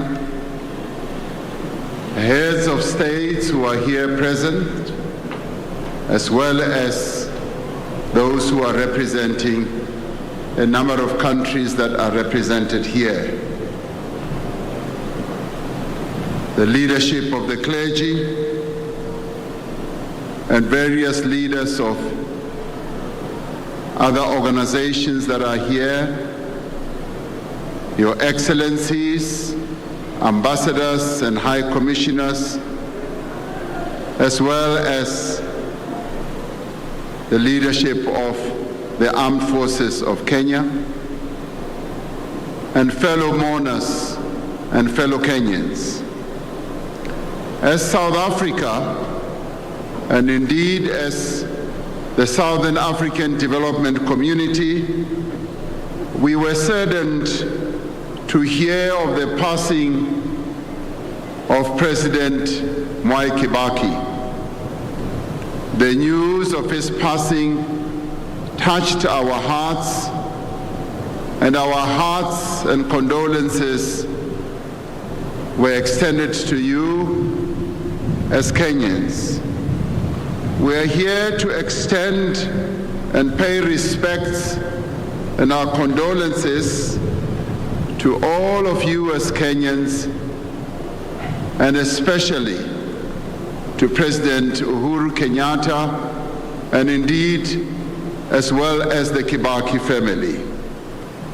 We feel the pain and anguish that you are all going through, but at the same time, we also believe that you are all collectively here to celebrate a life of a great statesman. And we wish you strength as you go through this moment, but we also wish that you could remember President Kibaki for what he stood for and for what he did for this great nation. My presence here is also to come and comfort my brother, President Uhuru Kenyatta, and also to say that the relations between South Africa and Kenya continue to be strengthened in moments of celebration and in moments of sadness. And I want to thank you, President, for having extended your own condolences to us as South Africans, as we recently lost more than 435 people in the floods that engulfed our country. We wish to join you as Kenyans as you remember your dear and beloved departed president. We remember President Kibaki for the leadership that he demonstrated, not only to Kenya, but also to the African continent. We remember him for his commitment to the people of Kenya, and indeed to all of us as Africans. But we especially remember him for his leadership in uniting the people of Kenya. And for us as South Africans, we saw him in the mold in which we saw our own first president, President Nelson Mandela, who sought to unite our nation and who planted the seeds of the development of South Africa. And you too have had a great president in President Kibaki, who has developed your country and who has also helped to unite the people of Kenya. May you continue remember him with kindness and fondness because indeed he was a great statesman. And we drew a lot of lessons for the way in which he led the people of Kenya, and we will forever remember how great he was. May his soul forever rest in peace, and we thank you.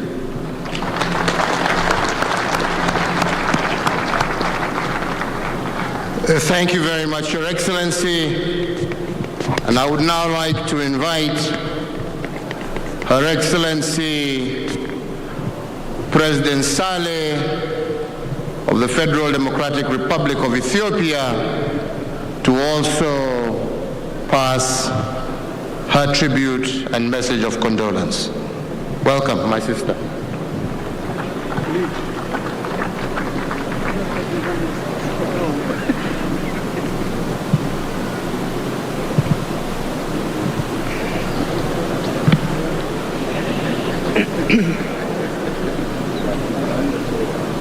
Yeah. Excellency President Uhuru Kenyatta, Excellency First Lady Margaret Kenyatta, Excellencies Heads of States present here, Your Excellency Deputy President William Ruto, the family of former President Mwai Kibaki, our Kenyan brothers and sisters. I'm here today to share the deep grief of our brothers and sisters in Kenya following the passing of former President Mwai Kibaki, and convey the heartfelt condolences of the people and government of Ethiopia and of my own to President Uhuru Kenyatta, his government, the bereaved family of late Mwai Kibaki, and to the people of Kenya. President Mwai Kibaki was a true friend of Ethiopia before and after assumption to the presidency, his assumption to the presidency. During his tenure, Ethiopia and Kenya made tremendous strides in elevating our long-standing relations. This was seen through the achievement that we have jointly registered both at the national and regional levels. During his tenure, our two countries signed the Special Status Agreement, laying the foundation for the Lamu Port South Sudan-Ethiopia Corridor project, known as LAPSET, as well as the Moyale One-Stop Border Post.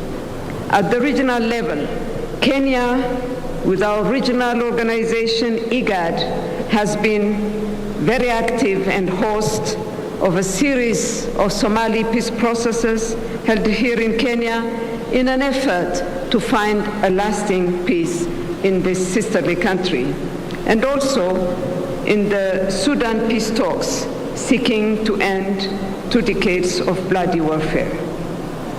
I would also like to recognize former President Kibaki and his government's commitment to multilateralism that I have been able to witness firsthand.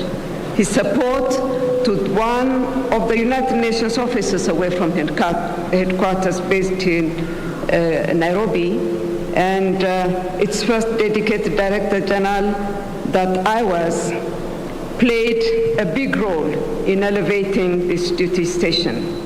Following in his footsteps, His Excellency President Uhuru Kenyatta took this commitment to a higher level. In the spirit of the remarkable ties that our two countries have built over the years, we will continue to sustain and strengthen the excellent relations that has lived to this day in order to fulfill the aspirations of our respective populations. As we gather here to pay our last respect to the third president of Kenya, it should not be to mourn, but to celebrate a life dedicated to serving his nation. And it has been so eloquently expressed by previous speakers. May his soul stay in eternal peace. I thank you.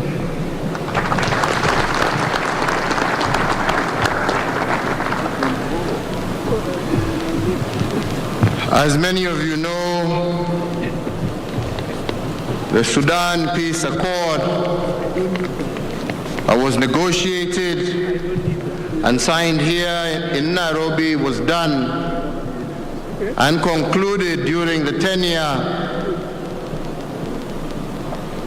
of the late President Mwai Kibaki, a peace accord that saw the birth of Africa's youngest nation, that of South Sudan. We have with us today His Excellency President Salva Kiir Mayardit, President of the Republic of South Sudan, but because he has a problem with his vocal cords, we will have his Minister of State in the presidency read his tribute on his behalf. Welcome.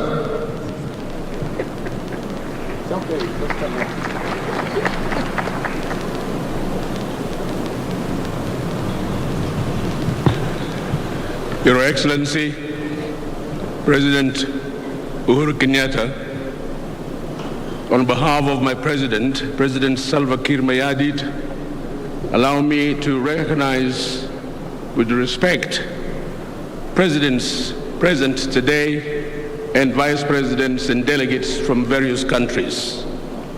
Mr. President, the people of Kenya, when the sad news of the death of our beloved leader Mwai Kibaki came, my president was on a foreign trip. He decided to cut short his trip and return back in honor of President Mwai Kibaki. And as we speak, the Republic of South Sudan is bereaved, and the flag of the Republic of South Sudan is running at half-mast. Mr. President, the people of Kenya, when President Mwai Kibaki took over from Daniel Arap Moi, he ensured that the peace process that led to the signing of the comprehensive peace agreement in 2005 secured the right of self-determination for the people of South Sudan. It is through the right of self-determination that today you see our first president of the independent, free Republic of South Sudan. We can say with confidence that we owe President Mwai Kibaki special gratitude for giving us the freedom and the independence we enjoy today. Mr. President, we are aware also that President Mwai Kibaki ensured that our cadres were trained here in Kenya, in the Kenyan School of Government, and took some of us to Mombasa for training. And so he's a dear man to our heart. And we know that all the leaders of Kenya have always been supportive of us as the people of Kenya from one generation to another. We owe this to you, the people of Kenya, for electing capable leaders of the region. My president appreciates the relationship between us and Kenya, and it is through this relationship that we are here today to share with the people of Kenya the gravity of the shock that has come as the result of the passing on of President Mwai Kibaki. With these few remarks on behalf of my president, I want to thank you for giving us the opportunity, and may God bless you and raise the soul of Mwai Kibaki in eternal peace. I thank you.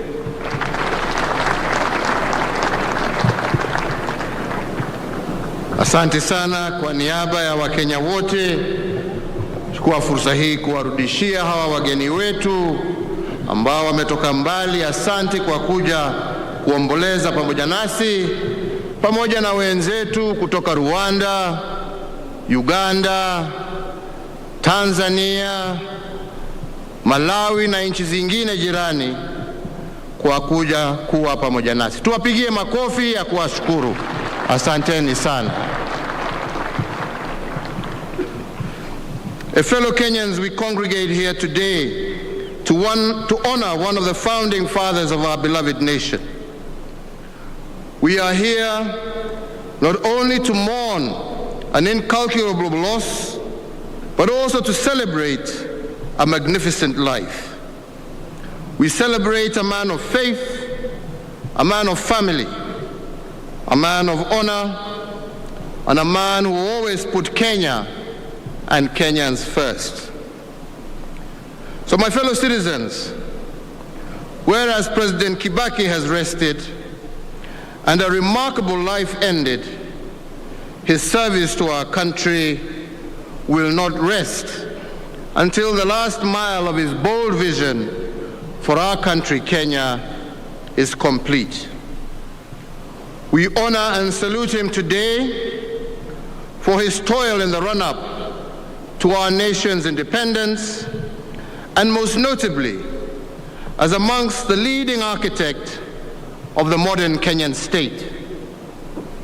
As one of the last standing heroes of our independence struggle, he had a special calling to execute the last chapters of the vision of our founding fathers, and he did this with surgical precision and a total disregard for what the naysayers thought of him. He finished the last mile of our founding vision as a nation, but he did not stop there. He helped us lay the foundation upon which future generations shall also build. But to this, I must add one more thing. President Kibaki was by all means a modest man and did not believe in loud shouting. When the limelight was shone on him, he tended to coy and hide. And this is because he found virtue and joy by doing the ordinary things that fulfilled his promise and purpose. He knew that he could not fulfill his purpose in the presence of cheering crowds, and he had to do this in the privacy of his space. And his desire to contribute to transform our country, Kenya, in his quiet and secluded space with no one watching is what makes him a legend and a man of purpose. Fellow Kenyans, ladies and gentlemen, allow me to celebrate the man lying before us using three frames: Kibaki the man, Kibaki the leader, and Kibaki the visionary. I begin with Kibaki the man, and in celebrating his humanity, I want to pose an age-old question about our existence, and that is, what is the true measure of a man? How do you judge a man after he has served God, his generation, and country? Do you measure a man by his financial exploits or by how many lives he touched? Do you measure a man by the victories he gained or how he dealt with those he vanquished? Do you measure a man by how he handles losses, failings, and tragedies, or how magnanimous he is when he bags a win? Do you measure a man by how he treats his peers and equals, or how he treats his subordinates? Do you measure a man by what he started or by what he finished? Do you measure a man by how he handled his finest moments or by how he handled his lowest moments? If you want to know the true measure of a man, watch what he does with power, how he handles his opponents, how he treats his wife and family, and what he does with his influence.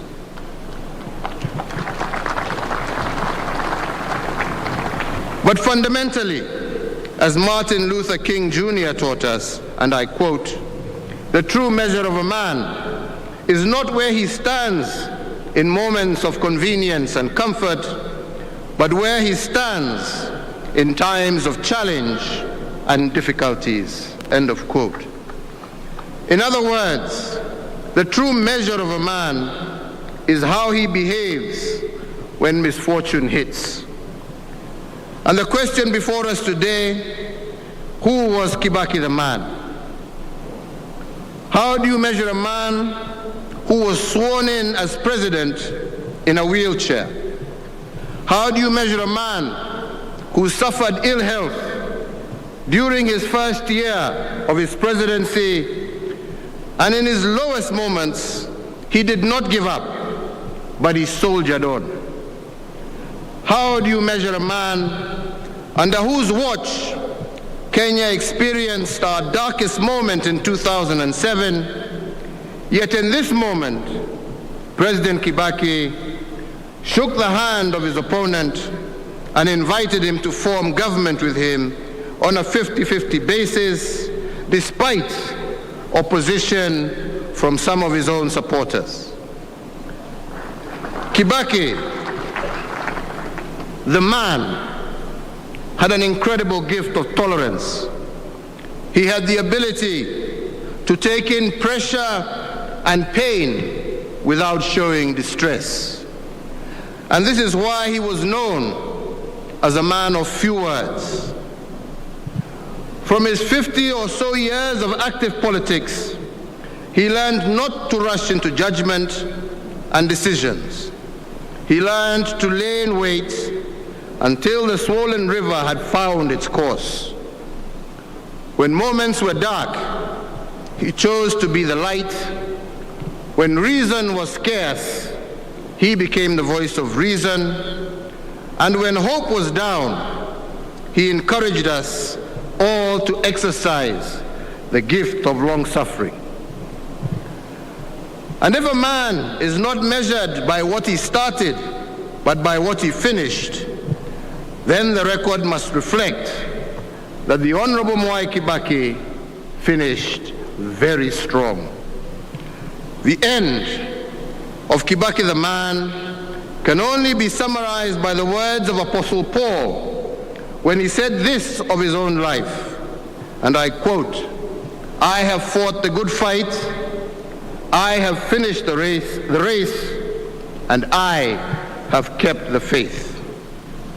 This too must be recorded in our books of history as the finishing line of the Honorable Mwai Kibaki. He fought the good fight, finished the race, and he without doubt kept the faith. So, Your Excellencies, fellow Kenyans, ladies and gentlemen, turning to Kibaki the leader, as we have heard from the story of his life and times, as far back as July of 1974, the Honorable Mwai Kibaki was named by Time magazine as one of the 150 men and women who would become new world leaders. 6 years later, in 1997, and 9 years later, in 1981, the same magazine named him as one amongst 100 people with remarkable leadership qualities. So the world had noticed his leadership promise. But his leadership abilities were not only obvious to the editors of Time magazine and the world at large, they were also noticed by those close to him as well. His professor at Makerere University in the 1950s, Professor Keith Ingram, noted, if Honorable Mwai Kibaki had not joined politics, he was destined to become the first African president of the World Bank. A similar observation was made by the former World Bank president, Mr. Robert McNamara, who noted that President Kibaki was one of the greatest economic brains produced by Africa. And this is not a wonder, because President Kibaki was also the first African to attain a first-class honors degree from the prestigious London School of Economics and Political Science. But how did his leadership abilities, celebrated by the world, translate at home? How do we measure Kibaki the leader during his 50 years of service to our country? At a very early age, the Honorable Mwai Kibaki knew that the biggest challenge of a leader is leading yourself. And to lead yourself, you have to be measured. You have to be disciplined and unwavering. He understood that a leader who does not lead himself will be driven by his difficulties rather than his vision. He will give in to pressure of crowds rather than the chosen path appointed for him. Such a leader will be pushed to make popular choices that please crowds, as opposed to bold choices that are good for country but may be unpopular at the moment. This ability to lead himself against the noise and buzz is what brought Mzee Kibaki this far. His ability to lean in and deal with his most darkest and difficult moments, not in public, but in seclusion, is what distinguishes him as a great leader. And if the true measure of a man is determined by how he stands in a moment of challenge and difficulties, President Kibaki handled his political misfortunes with unparalleled grace. In every low moment, he acknowledged the impending danger, but chose to focus on the attendant opportunities. And two examples will support my observation here. The first happened in 1988, after the infamous Mlolongo election. During this election, the Honorable Mwai Kibaki had served as Vice President and Minister of Finance for 10 years under President Mwai. When the new government was formed after the election, the Honorable Mwai Kibaki was demoted from his position as Vice President and made the Minister for Health. At that time, popular voices countrywide wanted him to reject what they saw as a humiliation and resign from government altogether. But he shunned the voices of the crowds and opted for the lonely and unpopular path then. To the shock of the nation, he embraced his demotion with grace and continued to serve the country in a lesser capacity. But his superior reasoning was that leadership is not a position, it is a service. And he was ready to serve the country in any position the people summoned him to. With this reasoning, the demands for his resignation were put to rest. The second demotion of his leadership came at the darkest hour in our history as a nation. This was the post-election violence of the year 2007. President Kibaki admitted to all of us that this was one of the lowest moments in his career as a political leader. But turning inwards, he converted this political misfortune into a constitutional moment. You cannot talk about the 2007 crisis without going back to the 2005 constitutional referendum. During this referendum, President Kibaki and his team that were called Banana Team suffered a resounding defeat in the hands of the Orange Team.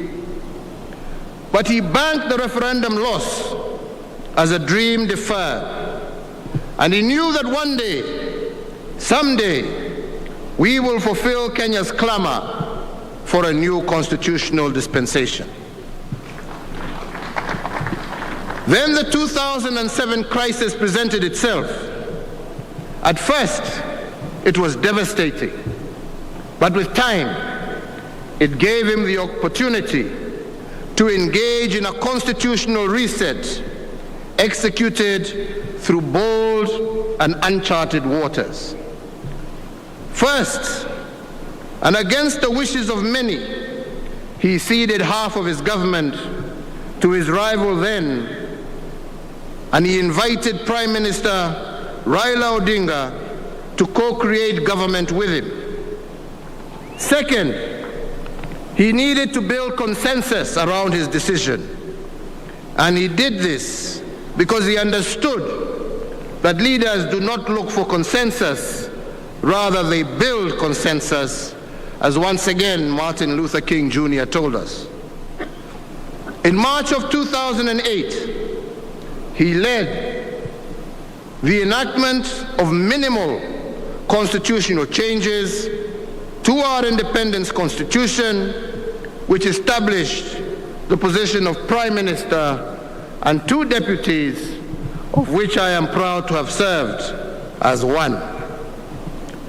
With the 2008 consensus in place and an inclusive government formed, the crisis of 2007 was resolved and spirited away. And in June of that year, our Vision 2030 was launched, setting the stage for better planning and the highest economic growth ever recorded in Kenya. The other notable achievement, which is also the third reset to our constitutional order, was the 2010 referendum. This referendum was meant to retire our independence constitution and align our supreme law to the aspirations of a new republic. And in August of 2010, the deferred dream in 2005 became a reality, and apart from Vision 2030, the challenges of 2007 had gifted our country a new supreme law, the Kenya Constitution 2010. If the true measure of a man, therefore, is how he stands in times of challenge and difficulties, from the 2007 dark moment of our nation, President Kibaki stood tall and turned misfortune into positive change. These examples affirm that dreams deferred can never wilt away. Finally, fellow Kenyans, I will end my brief reflections with Kibaki the visionary. At the age of 29, the Honorable Mwai Kibaki was persuaded by Mzee Jaramogi Oginga Odinga to quit a well-paying job as a lecturer at Makerere University in Uganda and to take up a job that offered nothing but a promise. If this professor at Makerere University was right, Honorable Mwai Kibaki had the hope of becoming the first African president of the World Bank, a much safer and a much more assured path. But he rejected this dream in pursuit of a more challenging vision. He took on the job as the executive officer of KANU, then a little-known entity where he would survive on nothing but stipends. For him to make this decision, he must have been propelled by a vision that loved country more than self.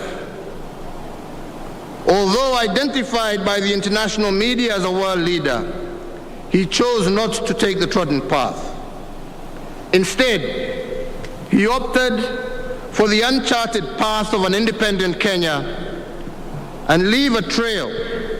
And this is what the 29-year-old Kibaki did. But to follow such a hazy path, he must have listened to an inner voice, a voice that led him to what the heart sees, but not what the eye sees. A voice that took him to the path of faith. And because of this walk of faith, the Honorable Mwai Kibaki must go down on record as a guardian visionary of our republic. Armed with faith and vision, the young Kibaki, alongside the likes of T.J. Mboya, drafted the founding instruments of our economy. Indeed, sessional paper number 10 of 1965 on African socialism and its application to planning in Kenya, drafted by him and Mboya, remains the guiding light of our economic transformation. When he became president in 2002, he went back to this original blueprint and upgraded it to the Vision 2030 that now guides our country forward. And using this document, he encouraged us not to be intimidated by bold projects. And that is why my administration, inspired by this thinking, has accelerated what I call the big push investments, especially in the area of infrastructure. And if President Kibaki authored Vision 2030, the next administration must take us to a bolder plan. They must give us Vision 2063, a blueprint for Kenya at 100 years and beyond. So, Your Excellencies, fellow Kenyans, ladies and gentlemen, the man lying before us today was a gentleman, a measured man, a man of few words, but a man of decisive action. If he was with us here today, he would have instructed us to choose leadership over politics. He would have told us that leadership is about vision, politics is about positions, and that nations are founded on visions. President Mwai Kibaki epitomized the quote that life is no brief candle. It is a sort of splendid torch which holds bold for a moment and a desire to make it burn as brightly as possible before handing it on to future generations. The light President Kibaki lit will never flicker out because his torch continues in the lives of millions. Therefore, as we mourn his passing, we are reminded that it would be a tragedy if we let die what he left alive in our hearts and memories.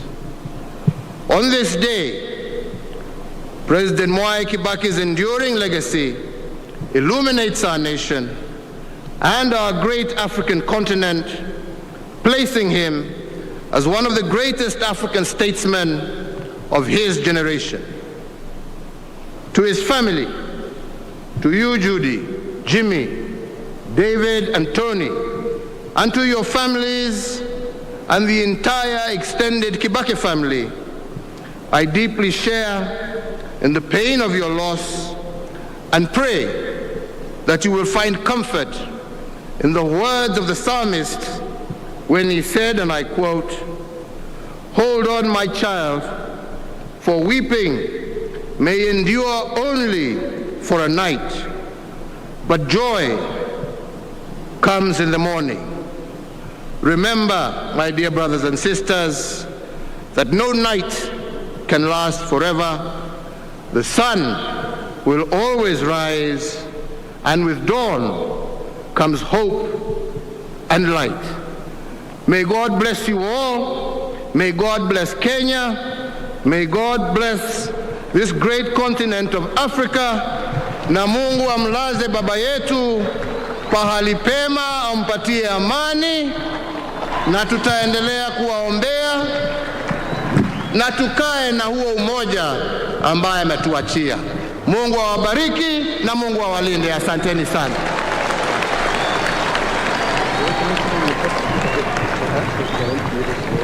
Your Excellency, the President Uhuru Muigai Kenyatta, Your Excellencies, all Kenyans, our dear family of President Mwai Kibaki, allow us now to conclude this time of prayer. Allow me just 2 minutes to make a few remarks. Allow me just 2 minutes to make a few remarks.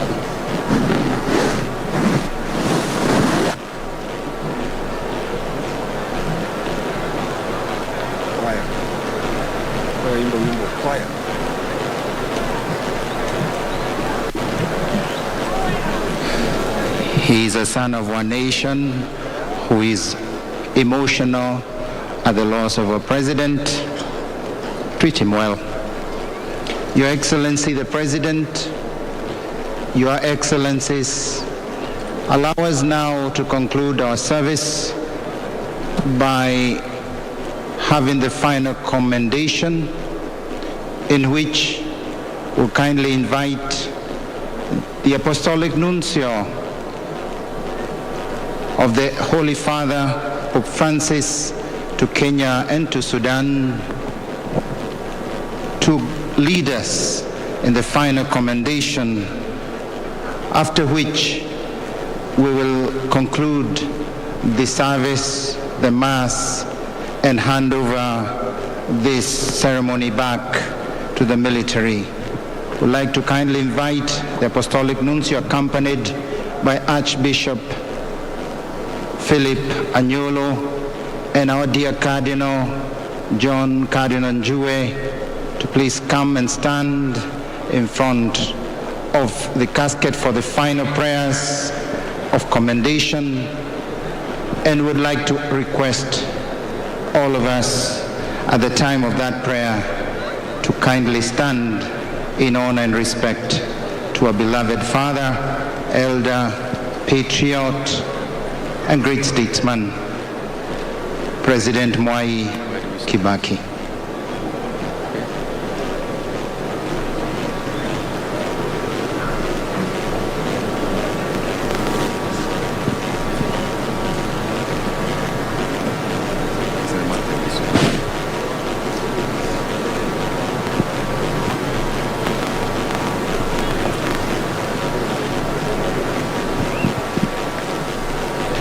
Your Excellency Apostolic Nuncio Bad Van Meegen.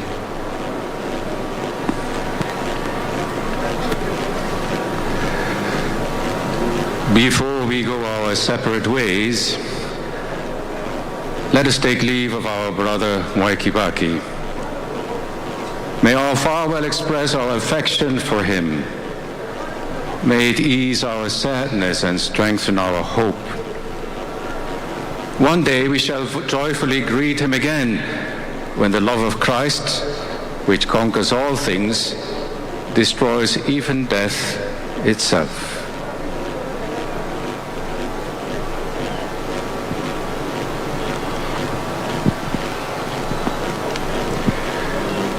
We will now sprinkle again the body with holy water in remembrance of his baptism 91 years ago, with which he received access to the kingdom of heaven.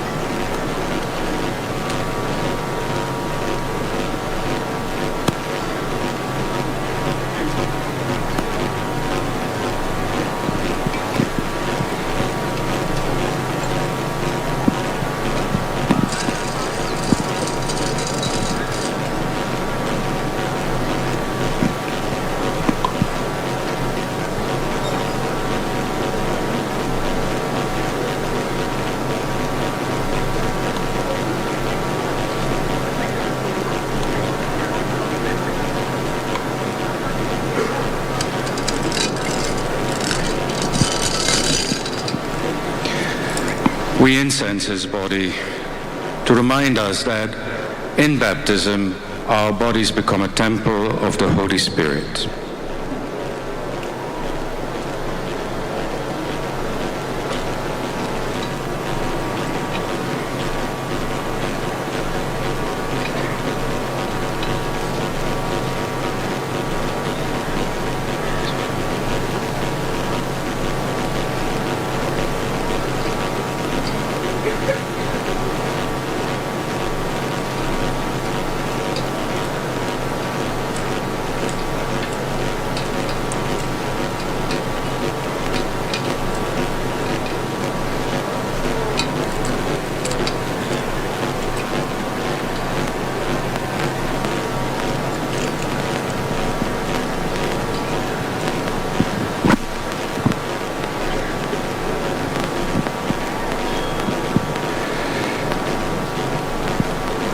Into your hands, Father of mercies, we commend our brother Mwai Kibaki in the sure and certain hope that together with all who have died in Christ, he will rise with him on the last day. We give you thanks for the blessings which you have bestowed upon Mwai Kibaki in this life. They are signs to us of your goodness and of our fellowship with the saints in Christ. Merciful Lord, turn towards us and listen to our prayers. Open the gates of paradise to your servant and help us who remain to comfort one another with assurances of faith until we all meet in Christ and are with you and with our brother forever. We ask this through Christ our Lord. Amen. We invite the choir just one stanza, so that then at this juncture we may be seated, please. We may be kindly be seated. At this juncture, we will invite the choir to sing a short song, from when we will then hand over back the Master of Ceremonies for the military to continue with the final rite. Thank you.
Basi naomba kwa heshima wananchi wapendwa wa Jamhuri ama taifa letu la Kenya tuweze kutulia hadi tutakapomaliza ratiba hii. Kinafuata kipindi kingine, kipindi ambacho kinaongozwa na Brigedia Jeff Mungai Nyaga.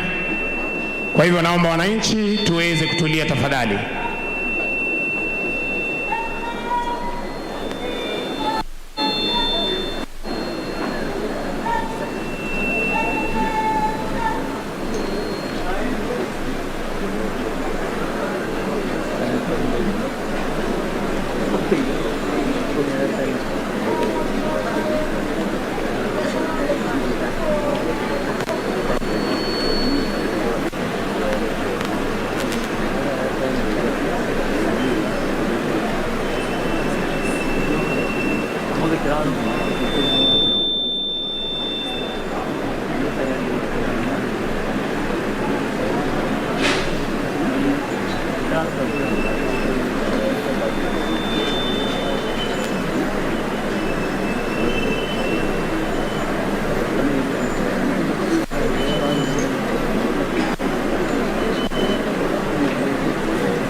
Kwa heshima naomba sote tuweze kusimama tafadhali.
Tutasalia hivyo hivyo tukiwa tumesimama wima kwa wimbo wa taifa na wimbo wa Jumuiya ya Afrika Mashariki. Punde tu maafisa wetu watakwisha ama wakiweza kumaliza shughuli yao.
request their excellencies to take their seat and also the government representatives as we announce the exit protocol. Niombe tena viongozi marais wetu waweze kuketi na wawakilishi wa serikali mbalimbali ili tuweze kuelekezwa na itifaki ya kuondoka.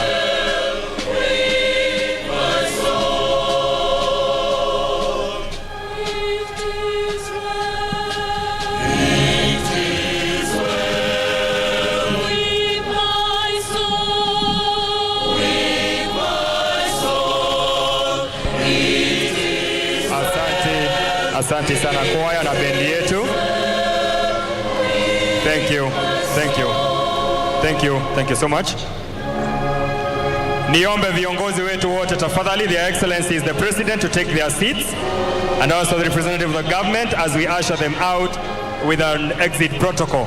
May their excellencies take their seat kindly. We'll be guiding them on the exit protocol. I wish to announce that His Excellency the President Honorable Uhuru Kenyatta, the President of the Republic of Kenya and the Commander-in-Chief of the Defense Forces, Her Excellency the First Lady Mama Margaret Kenyatta, escorted by the Chief of Defense Forces, General Robert Kibaki, will now leave. Nafasi hii nitampa nafasi Mheshimiwa Uhuru Kenyatta, Rais wa Jamhuri ya Kenya na Amiri Jeshi Mkuu wa Majeshi ya Ulinzi, Mheshimiwa Mama Taifa Bi Margaret Kenyatta, akisindikishwa na Mkuu wa Majeshi ya Ulinzi Generali Robert Kibaki, waweze kuondoka. Wale wengine wote tuwe watulivu so that we can have an orderly exit. Kwa hivyo kwa sasa naondoka Mheshimiwa Uhuru Kenyatta,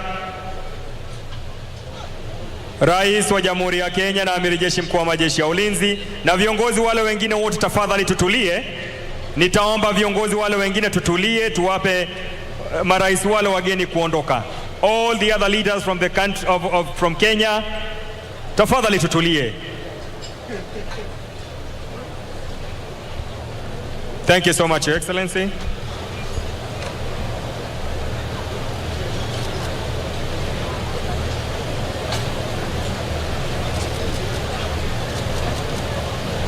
Baada ya Mheshimiwa Uhuru Kenyatta kuondoka na Mama Taifa akisindikishwa na Mkuu wa Majeshi Jenerali Robert Kibaki, itakuwa ni zamu ya Mheshimiwa Salva Kiir, Rais wa Jamhuri ya Sudani ya Kusini, kuweza kuondoka. The escort of honor and the protocol team, kindly can we guide the South Sudan, His Excellency. Baada ya Mheshimiwa Uhuru Kenyatta kuondoka, itakuwa zamu ya Mheshimiwa Salva Kiir, Rais wa Jamhuri ya Sudani ya Kusini, na tutampisha kuweza kuondoka. Wale wengine tafadhali tuwe watulivu hadi nafasi yetu ikaweza kufika.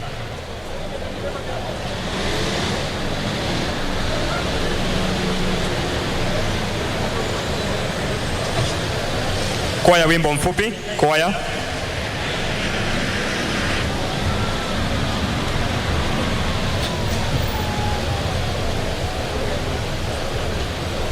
Zamu hii sasa ni yake Mheshimiwa Rais Salva Kiir, Rais wa Jamhuri ya Sudani ya Kusini, kuweza kuondoka, na anapoteremka kwenye jukwaa nitapisha kwaya watupe wimbo mfupi. State House Choir.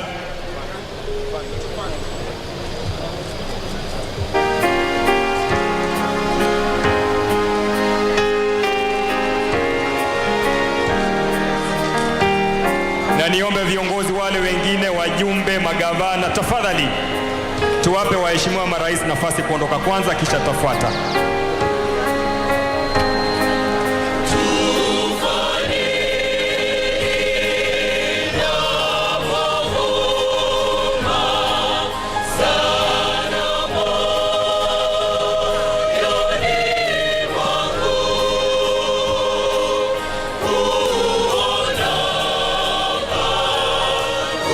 Anaondoka sasa Mheshimiwa Salva Kiir, Rais wa Jamhuri ya Sudani ya Kusini.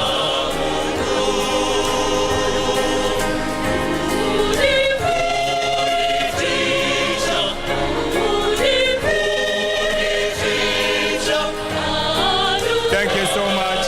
Thank you much, Your Excellency Salva Kiir, the President of the Republic of Southern Sudan.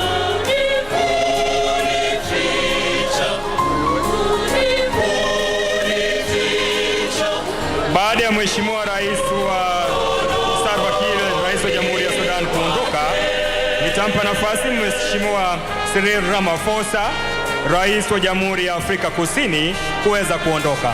Mheshimiwa Cyril Ramaphosa, Rais wa Jamhuri ya Afrika Kusini, ni zamu yako kuondoka Mheshimiwa Rais.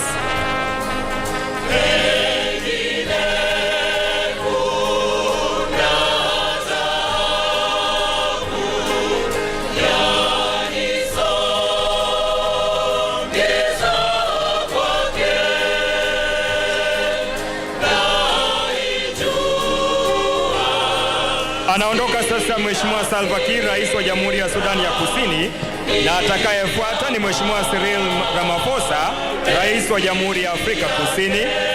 Mheshimiwa Rais.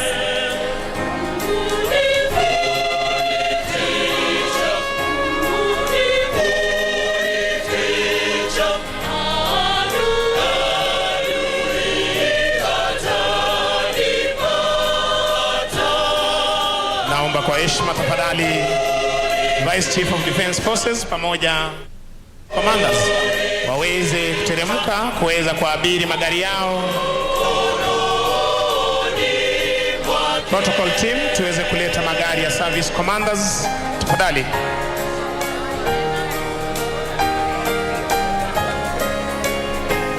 Anaondoka Mheshimiwa Naibu wa Rais Daktari William Ruto na Mheshimiwa Bi Rachel Ruto. Thank you so much, Your Excellency the Deputy President.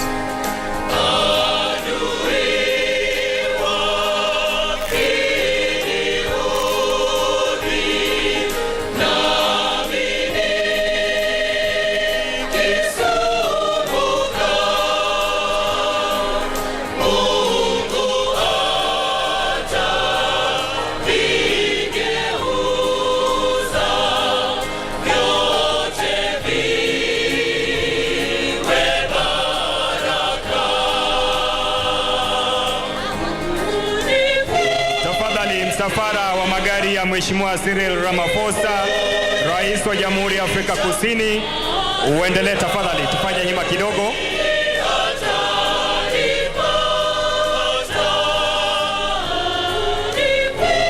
Msafara wa magari ya Mheshimiwa Cyril Ramaphosa, Rais wa Jamhuri ya Afrika Kusini. Asante sana Mheshimiwa Rais. Shukrani unapoondoka. Baada ya Mheshimiwa Cyril Ramaphosa, Rais wa Jamhuri ya Afrika Kusini kuondoka, itakuwa ni zamu yake Mheshimiwa Sare Wagzedwe, Rais wa Shirikisho la Kidemokrasia ya Jamhuri ya Ethiopia kuweza kuondoka.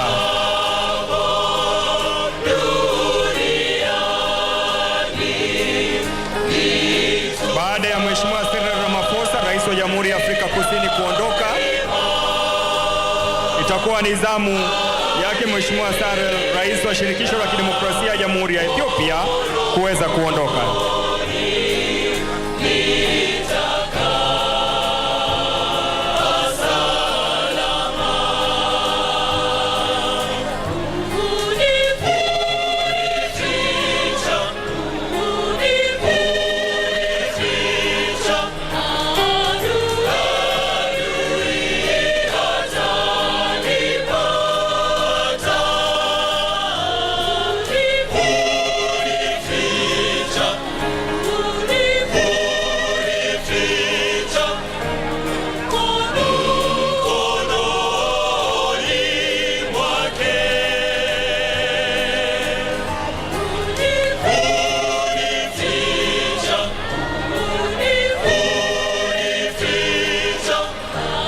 Anaondoka aliyekuwa Waziri Mkuu Mheshimiwa Raila Odinga.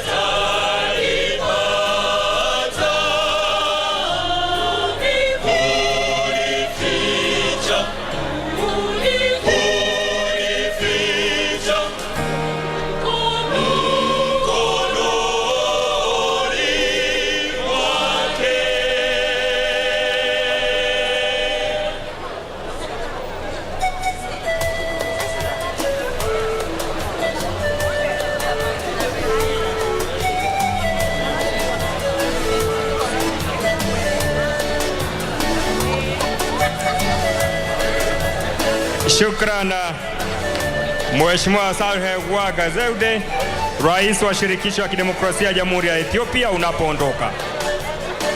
Ataondoka ni Mheshimiwa Waziri Mkuu, Mheshimiwa Daktari Edward, Waziri Mkuu wa Jamhuri ya Rwanda. Ndio maisha yetu sisi yanavyopita kwa haraka, tunatembea na kuringa, lakini tunajisahau. Ataondoka Mheshimiwa Waziri Mkuu, Mheshimiwa Daktari Edward, Waziri Mkuu wa Jamhuri ya Rwanda. Uhai wetu sisi uko mikononi mwa Mungu.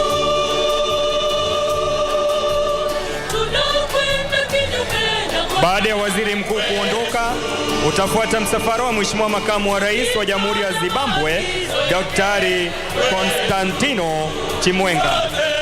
Hukumu ya Bwana nayo yaja kwetu, lakini bado anatupenda sana. Anaondoka sasa Mheshimiwa Naibu wa Rais Daktari William Ruto na Mheshimiwa Birecho Ruto. Shukran Naibu wa Rais kwa kushinda nasi.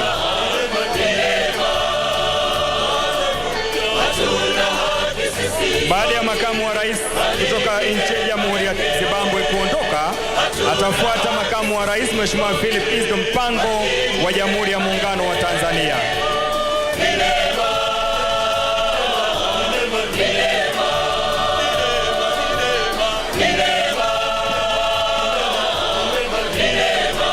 Baada ya Makamu wa Rais Mheshimiwa Philip wa Jamhuri ya Muungano wa Tanzania, itakuwa zamu ya Mheshimiwa Jessica Alup, Makamu wa Rais wa Jamhuri ya Uganda.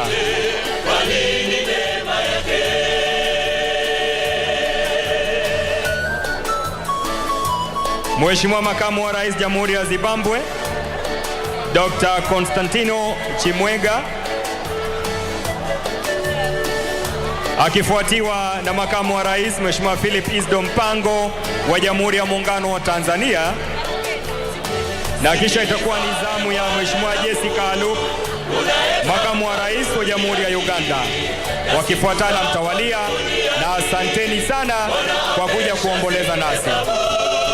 Jitoelea kwa Yesu, upate neema yake Bwana, nayo hukumu ikifika utaingia furani, nayo hukumu. Mheshimiwa Makamu wa Rais Jamhuri ya Zimbabwe Daktari Konstantino Chimwenga, msafara wake ukifuatwa na msafara wa Makamu wa Rais Mheshimiwa Philip Isdor wa Jamhuri ya Muungano wa Tanzania. Kisha itakuwa ni zamu yake Mheshimiwa Jessica Alup, Makamu wa Rais wa Jamhuri ya Uganda, kuondoka. Lakini bado anatupenda sana.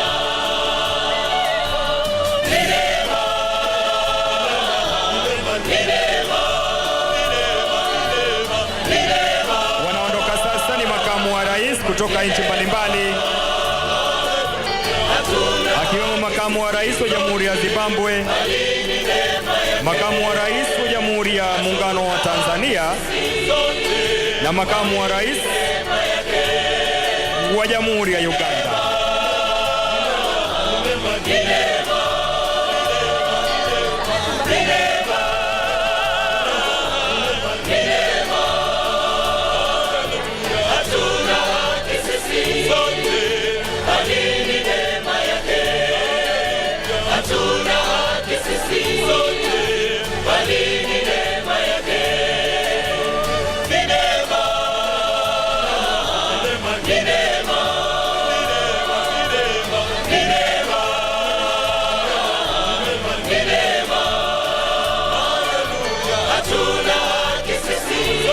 Shukran. Anaondoka sasa zamu yake Mheshimiwa Jessica Alup, Makamu wa Rais wa Jamhuri ya Uganda, ikiwa ni furaha yetu kuweza kuwa tumeshinda nao wote, kwaya yetu ya Ikulu wakisema ni neema. Kwake mwenzangu Koplo Misango.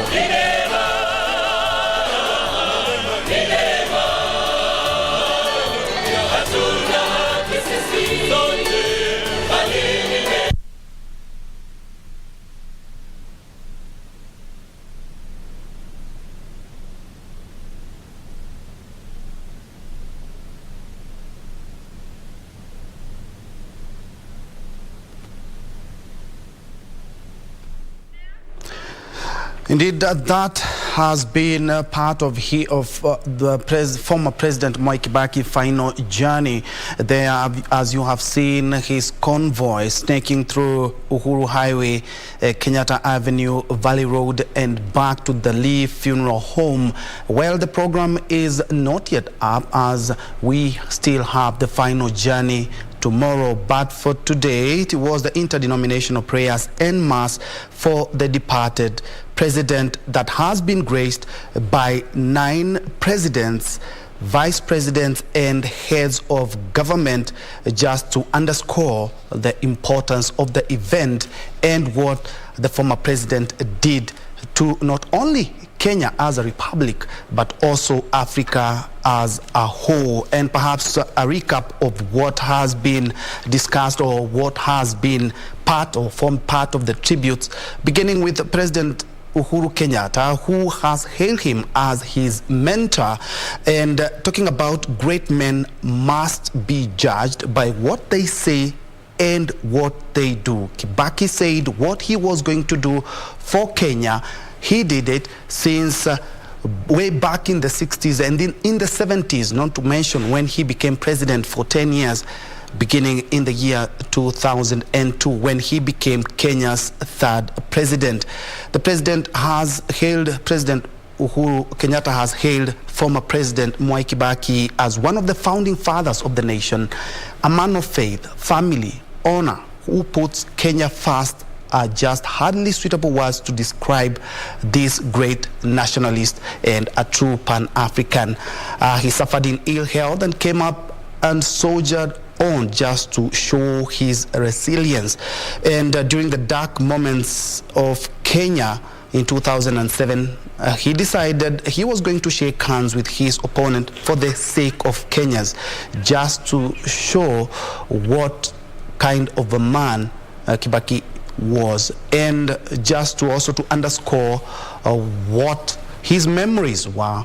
There are some pictorials which we can just have a glimpse to see and fortify what this great man has been hailed as a true Kenyan citizen. The photos will be on your screen any moment now. You do remember also there had been a photo gallery mounted by the Kenya Defense Forces in his honor of 227 photos, just to show Kibaki the man, Kibaki the politician. You do remember he was the member of parliament for Donholm back in the days, and went on to become the longest serving legislators in the country. Let's first of all have a glimpse of the journey of the 3rd president of the Republic of Kenya.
A true Kenyan, and it's evident in that pictorial that he was truly a Kenyan hero.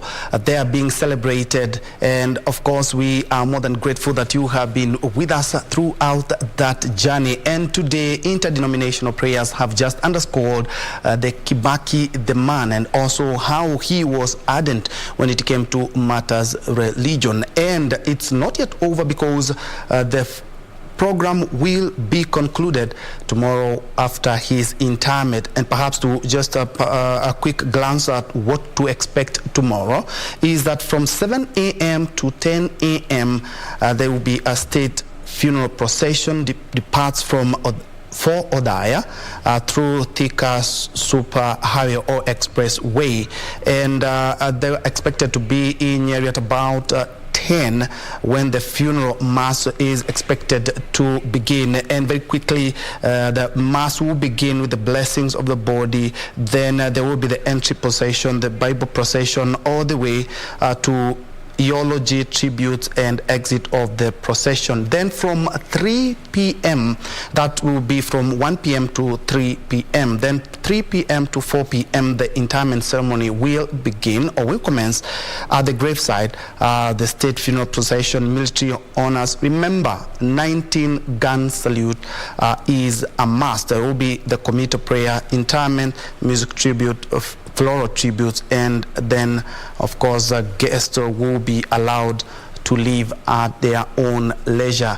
Just listening to what some of the president and head of state talked about, just underscoring some of the things that many Kenyans might not know Kibaki was doing behind the scenes when it came to African peace and the region peace, and when it came to Horn of Africa. A very interesting tribute by President Saleh of Ethiopia. He talked about IGAD and being very active, especially in the peacekeeping efforts in Somalia, and not to mention Southern Sudan. Salva Kiir, in his speech read on his behalf by one of his ministers, he talked about their country, Southern Sudan, owe a lot to President Mwai Kibaki, and talking about how they owe independence and their freedom, because the government was formed here, and the former president was ardent to ensure that the region is free from war, and especially civil war that had dogged that country.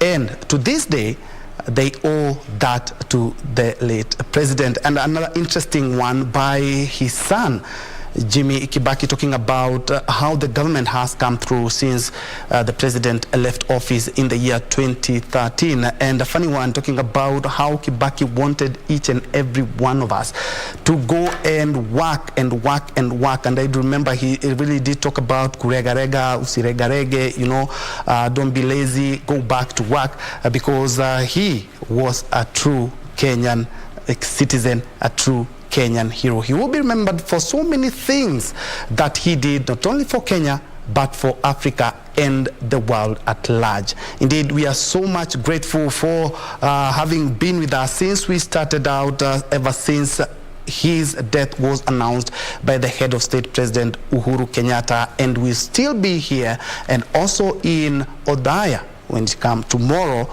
actually very early in the morning, we will be having the live proceedings right here and also in Odaya. Thank you so much for watching and keeping us company. Always a pleasure having you, and we wish you a pleasant viewing, and also remembering to say rest in peace, great former President Emilio Stanley Mwai Kibaki.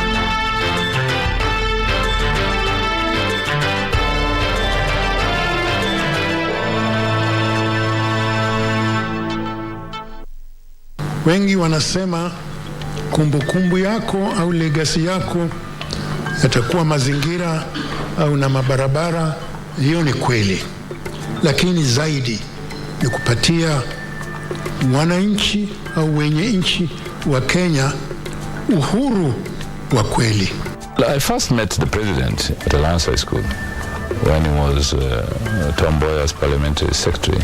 When he came to talk about sessional paper number 10, I think it was a very professorial presentation on sessional paper number 10, which we really appreciated. So we always regarded him as students as one of those icons in Parliament. Brilliant, suave, very articulate. He delivered his talks, opening addresses, keynote addresses from his head. For me, that was very impressive, very, very, very impressive.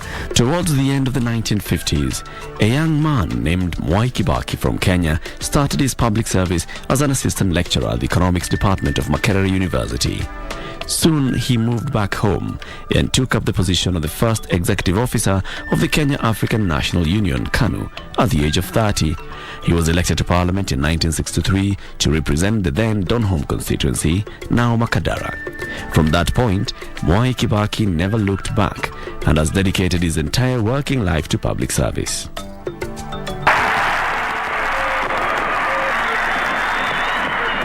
His story is symbolic in many ways. The conclusion of his 50 years in public service coincides with Kenya's own existence as an independent country for the last 50 years. It provides a good opportunity to take stock of his contribution as a leader, among others, to this great nation.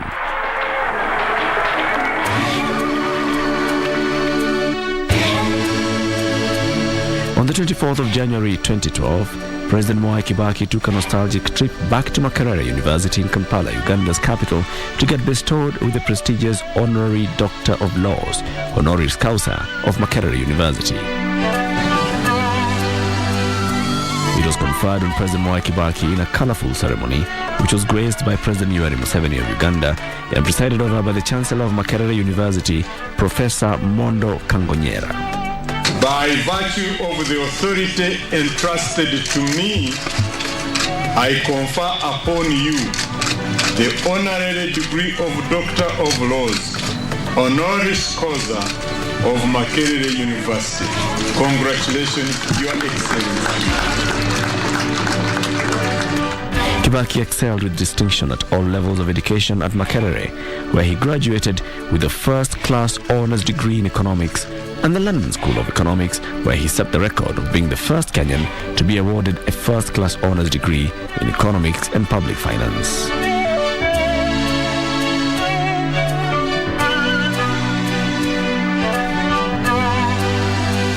Many of my leadership skills were developed and nurtured here.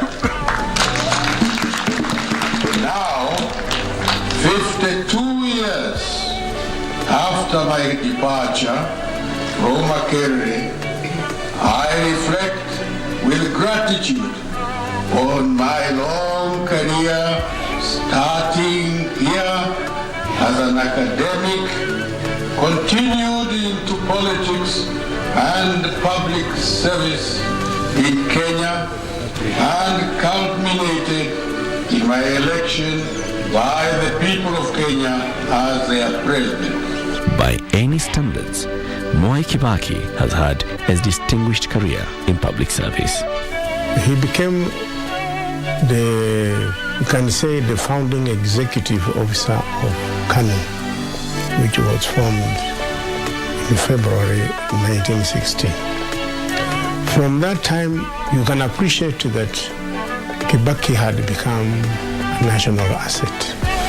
He had been an assistant minister, and then he became Minister for Finance.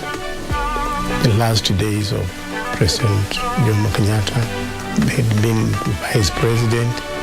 He joined the reform movement at the end of the 1980s for an amendment of the Constitution to reduce the powers of the presidency.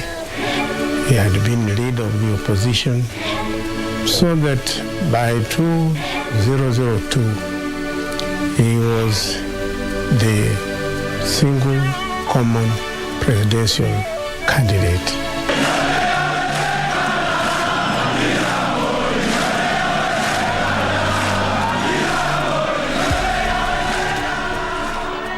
President Kibaki came to power on a popular vote after networking with his peers for a long period of time. An injured President Kibaki took his oath in a wheelchair. His spirit and optimism never faded. Mimi Mwai Kibaki naapa kwamba nitakuwa mwaminifu wa Jamhuri ya Kenya. The mood was emotional and urgent. Kenyans were keen to move on as much time had been lost over the 40 or so years since independence. In his maiden speech, President Kibaki vowed to make Kenya a prosperous and working nation. He rallied all Kenyans to play a role in this noble task.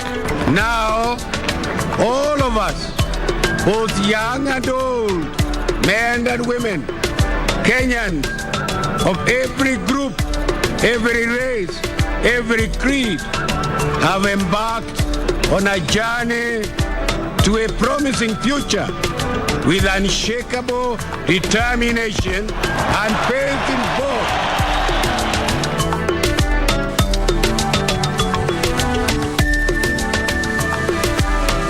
Kenya was the new constituency President Kibaki had yearned to serve. As he took his oath of office, he understood what the people wanted, and he knew that he had what it takes to deliver their cherished dreams. It was possible to give Kenyan children a healthy life, a decent education, a rewarding job, and dignified home. It was possible to give Kenyan women proper and safe motherhood, access to financial support, whatever their station in life. It was possible to help Juakali artisans access cheap credit so that they too could build their dreams. It was possible to build better infrastructure so that Kenyans could move their produce efficiently to the markets. It was possible to build new cities which would absorb the highly educated Kenyan workforce and share in the global pie rather than watch dejectedly from the sidelines. It was possible to give each young entrepreneur an opportunity in the global ICT industry and an opportunity to become prosperous right here at home. Above all, it was possible to achieve a new Kenya, where people are rewarded for the work they arduously performed.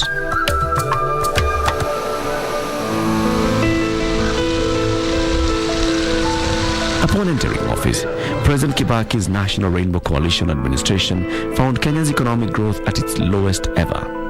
Kenya's growth, hampered by poor infrastructure, a general lack of direction and political apathy, had slumped to less than 0.6%. The country was on its knees as far as economic and social development were concerned.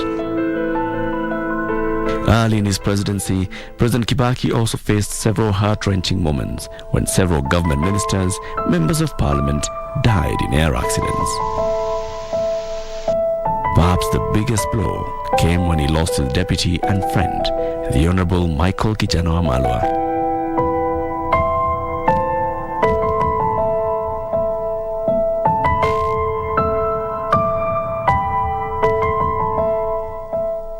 The path to reform started in 2003 with the launch of the 5-year economic recovery strategy for wealth creation and employment. We wanted to expand the democratic space and institutionalize good governance in this country. The reforms touched virtually every aspect of public life. And that is your economic recovery strategy for wealth and employment. Led by President Kibaki, the National Rainbow Coalition government's economic recovery strategy produced the most sustained period of growth for all key economic sectors in the country's history. When I joined the ministry way back in 2005, the first thing I was told was that Kibaki believes in planning. Once the economic reform strategy reached a conclusion on how to move forward, several other strategies were put in place in order to allow the implementation of the lofty goals set by this conference. During this same period of rapid economic growth in 2005, work started on a strategy that would transform Kenya into a globally competitive, rapidly industrializing middle-income nation by 2030. We started saying, after 5 years of the ERS, where do we go? So we started discussion on Vision 2030. And indeed, we also established the National Economic and Social Council, which really was a body that was consultative and advisory to the government. This brought a very unique gathering together that had rarely had regular meetings before.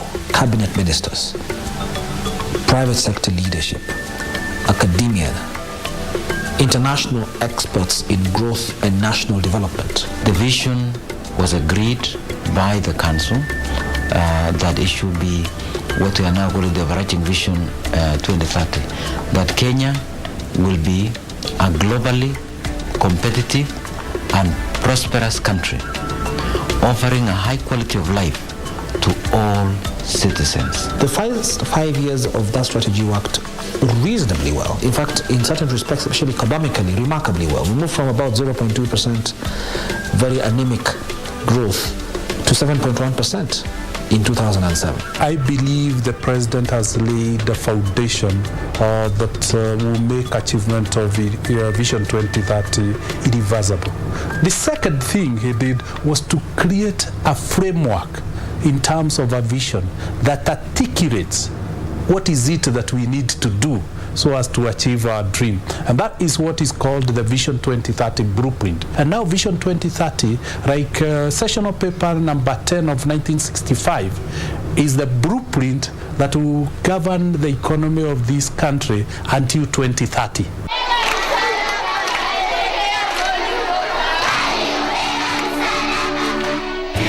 One of the first issues President Kibaki addressed was access to free and compulsory primary education.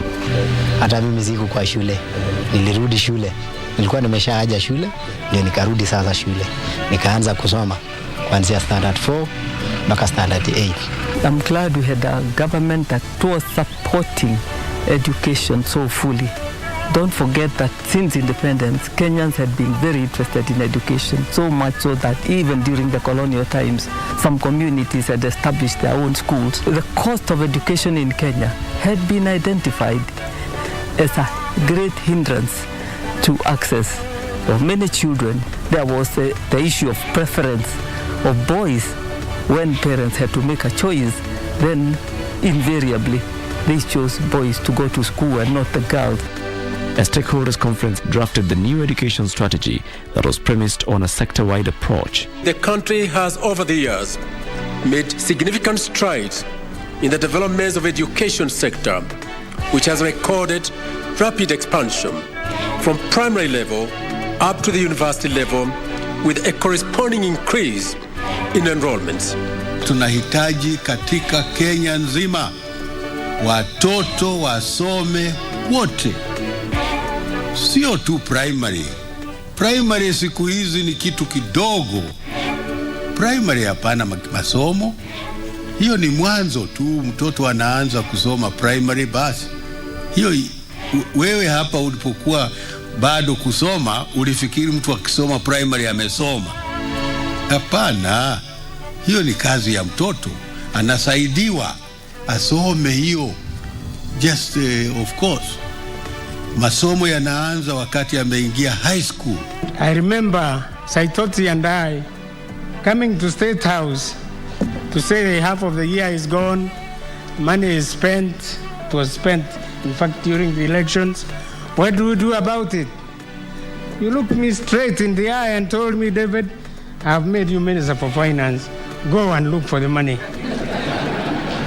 By the time the first group of primary school graduates were finishing school, already the government had started a program on subsidized secondary education. With the introduction of subsidized secondary education in 2009, enrollment has risen to 1.3 million in 2011, up from 700,000 in 2006. The fact that he allowed the universities to run as academic institutions, having been a lecturer himself. Perhaps is the single most important thing that has led us to increase numbers. There are currently 7 public universities with 15 constituent colleges and 33 private universities, 8 of which are fully chartered. These university colleges are spread all over Kenya. He has also taken into account the marginalized areas which had been forgotten before. Universities and higher education in general cannot excel and go far without research. It's really the key component of higher education. And the president knows this, and one way that he has supported this is the support the government has given to the National Council for Science and Technology. They have been given more money, and as a result, we are able to see more publications, among the lecturers. We are able to see more funded research proposals. And this is what is going to drive higher education and hence the economy. In order to finance these projects, there was need for increased revenue. President Kibaki's years as finance minister and one of Africa's top economists helped him demystify the relationship between taxation and prudent use of tax revenues in economic development. Indeed, among the important economic transformation President Kibaki will be remembered for is the weaning of Kenya from dependence on foreign aid. A lot of people, a lot of institutions were not paying taxes.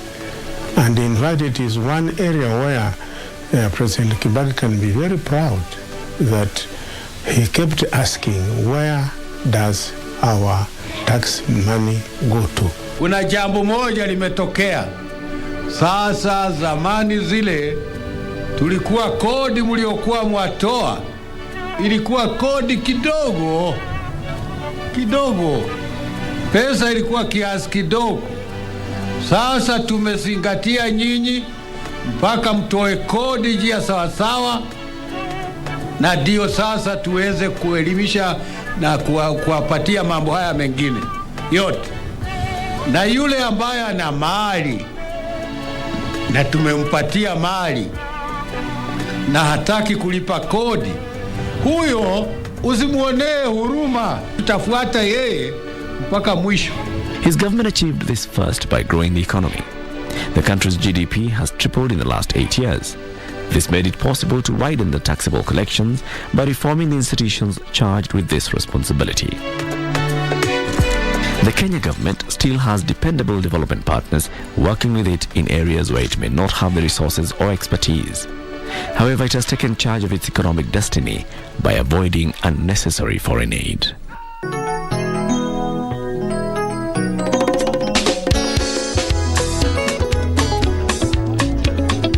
President Kibaki's administration places the concerns of Kenyan youth at the heart of its development agenda. 60% of Kenyans are youth. And if we are going to develop, that is a body that we must develop. Ameleta kazi kwa vijana. Kama sisi vijana, unajua kabla si uongozi wake hatukuwa na hizi bodaboda. Sasa zimeingia.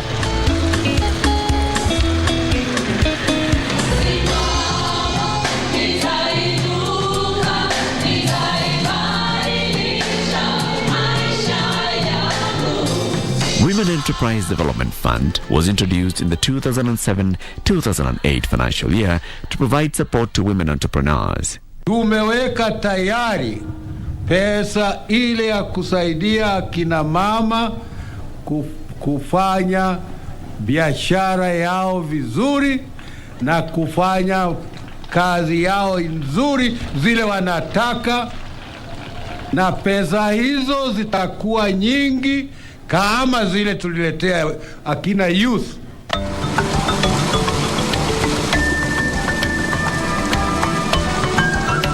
In the water sector, the government has reformed the management of water and sanitation services. Today, 65% of the Kenyan people have access to piped water compared to 38% 10 years ago. Major efforts have also been made in water conservation. The major water towers are being rehabilitated and future generations are assured of this valuable resource. Tree cover has improved from 2% to 6% in 2012.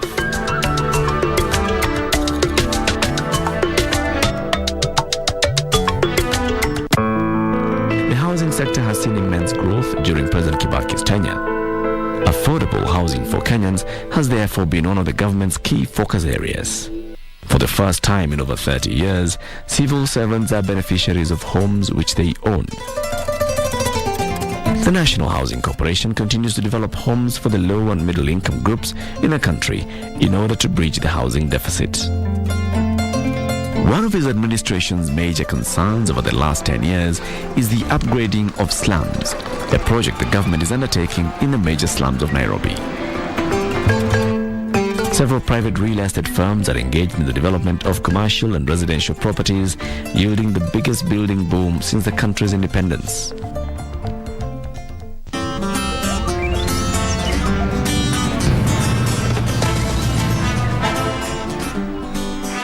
Kenya's Vision 2030 clearly defines the new framework and policy directions towards achieving a food secure and prosperous nation. Agriculture is the backbone of our economy.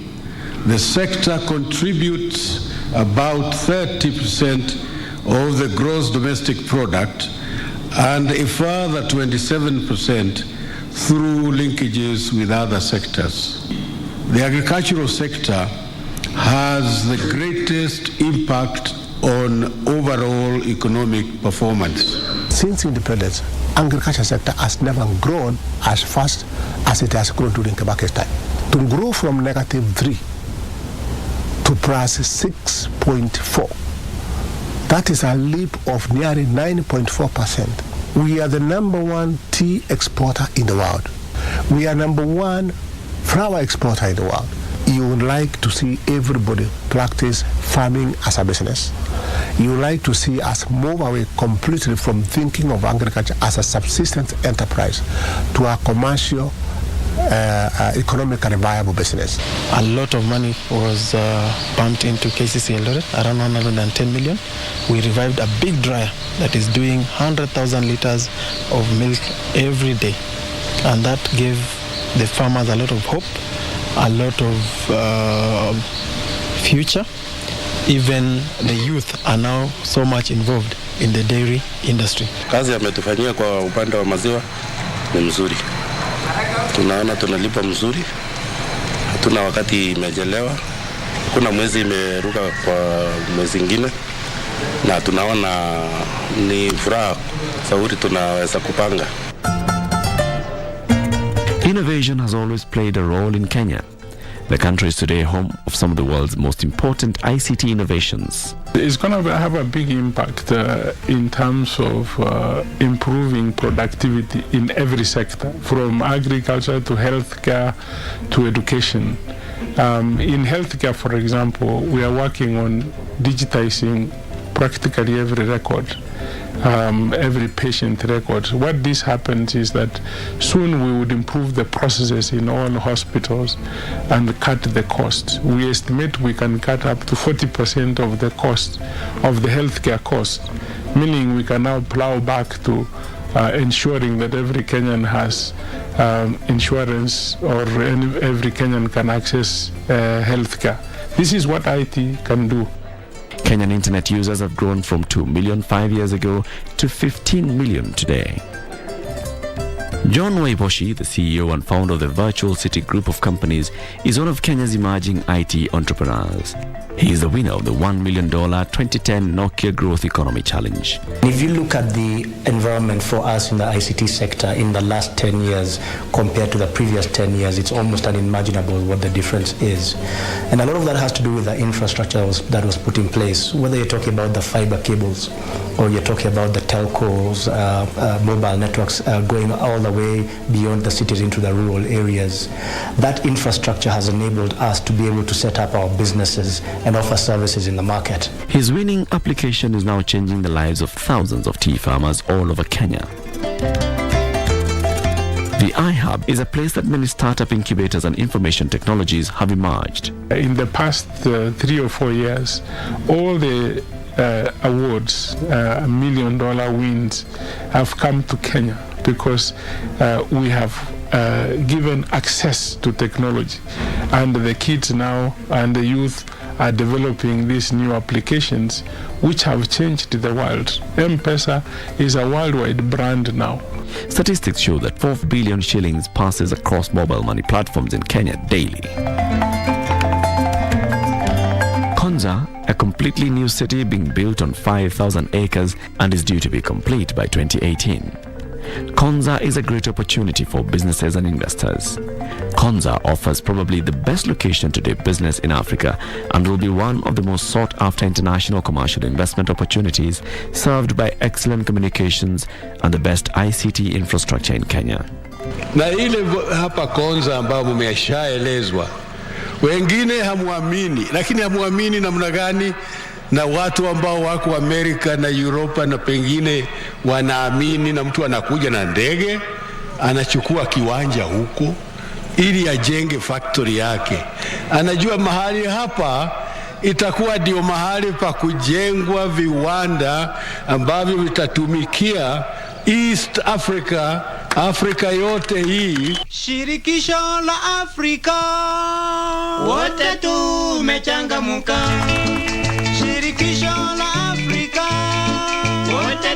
President Kibaki's commitment to the growth of the East African community has been steadfast. The East African community's 5 governments, that's Burundi, Kenya, Rwanda, Tanzania and Uganda, agreed on a protocol providing for the free movement of labor, goods, capital and services.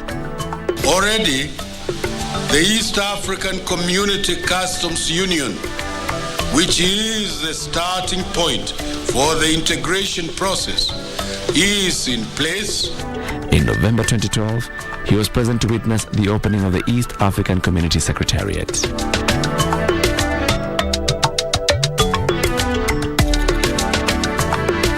In the health sector, the government continues to enhance health services.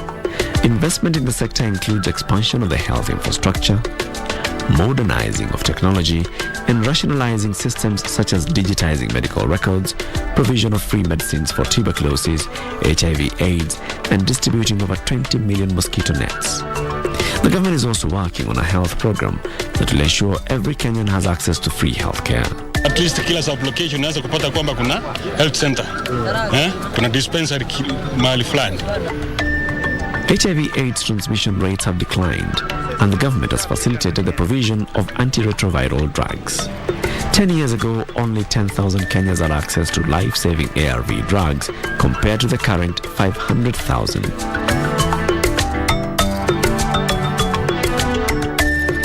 Great leadership inspires, galvanizes, creates, uplifts, and transforms. Leadership is passion, the capacity to ride the highs and lows. Leadership is knowledge, to understand what's required and provide options that are tangible. What you measure a leader with is a capacity to inspire.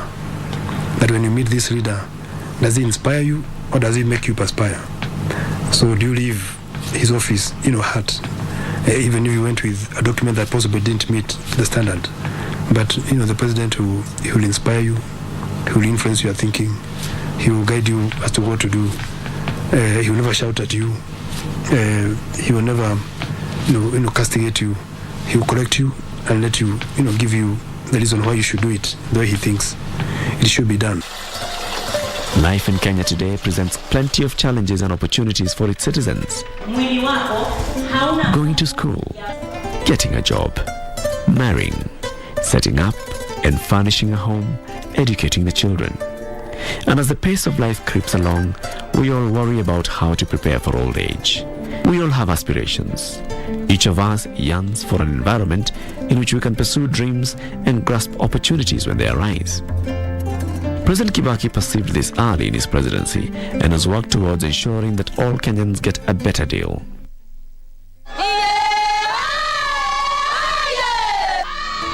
Mama Lucy Kibaki has played the role of mother of the nation, traveling through rural Kenya, listening, empathizing, encouraging, and acting on issues affecting women and children and communities.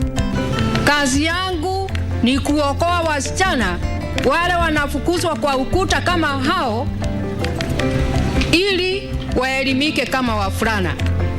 Mizizi ya elimu ni michungu, lakini matunda yake ni matamu.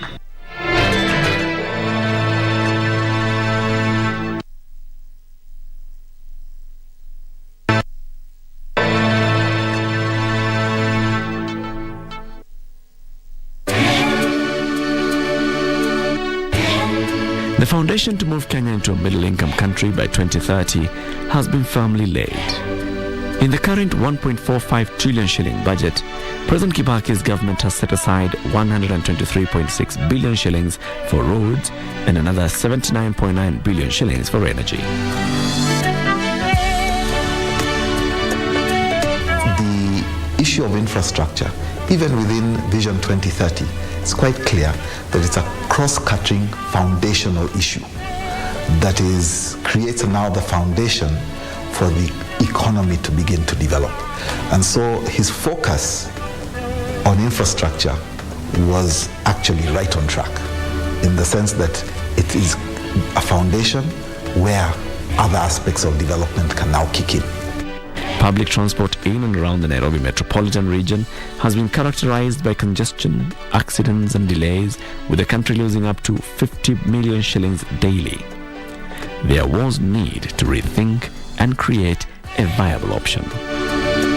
The mass transit system comprises of bus rapid transport and light rail. The implementation of the mass transit system has started with the development of the Jomo Kenyatta International Airport Syokimau City Center light rail line. This project is about changing that, transforming that. And so with the other stations coming around the city of Nairobi, more and more citizens will be able to access rail transport, providing them with an alternative that is, in my view, more cost-effective and time-effective, comfortable, safe and reliable.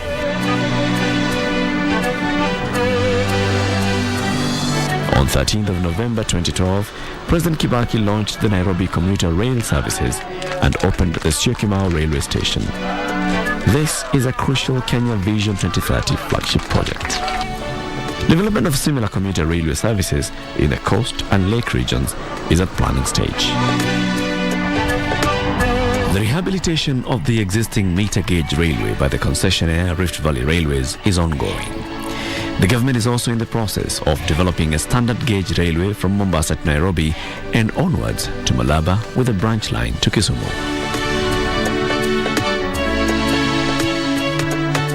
The economic growth of any country is largely influenced by the status of its road infrastructure.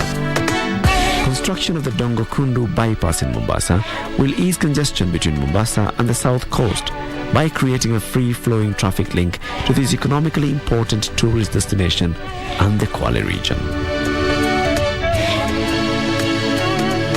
Thika Superhighway, the 10-lane, 50-kilometer stretch of road from Nairobi to Thika, is one of Kenya Vision 2030's flagship projects. This road links the main commercial centers of Isiolo, Marsabit, Moyale, and Mandera to Nairobi. Thika Road was a game changer in this ministry, and I believe for this government.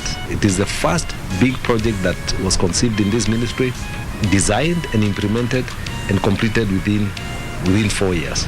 It was a transformational project.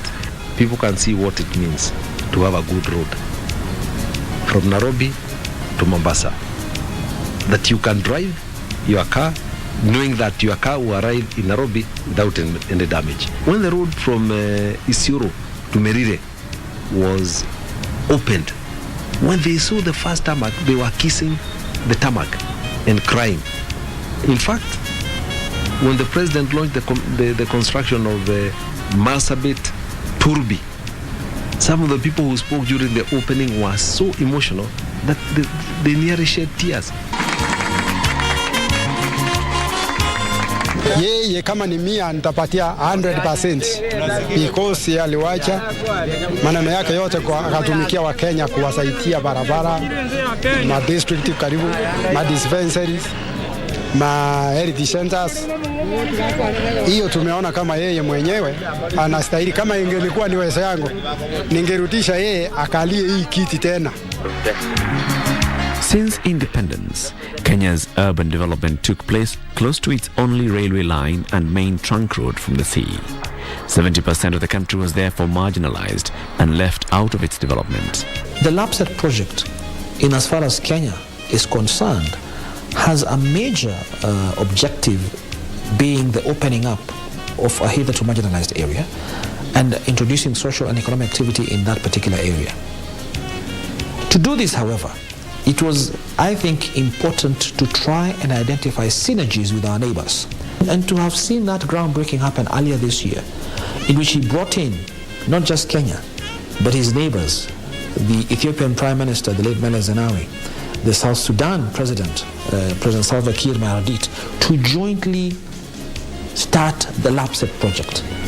I think we'll see in the next 5, 10, 15 years a significant and dramatic change in what was hitherto a marginalized part of this country. Once the project is fully operational, it will open Kenya's second gateway to the Eastern African and Great Lakes region, establish a reliable access to the sea for northeastern parts of Kenya, South Sudan and Ethiopia. The role of the railways is actually to provide that efficient connection from the port of Lamu all the way until Moyale, Addis Ababa, and then crossing into South Sudan.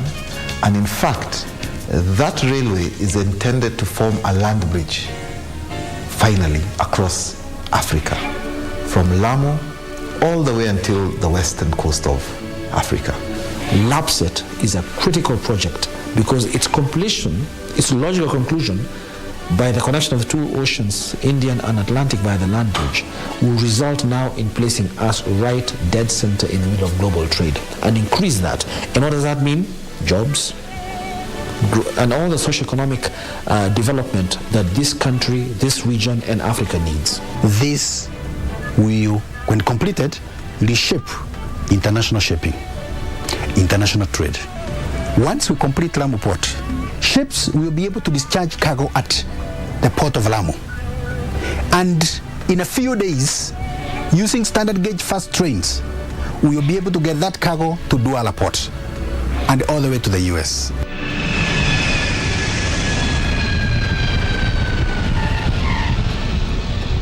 Work on Terminal 4 at Jomo Kenyatta International Airport is at an advanced stage and is due for completion by August 2013 at a total cost of 9.3 billion Kenya shillings.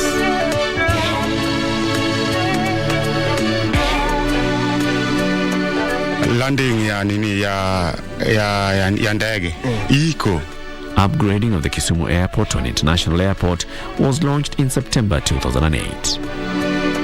This project entailed the extension of the existing runway, taxiway and construction of an apron, new terminal building and associated facilities. Could not imagine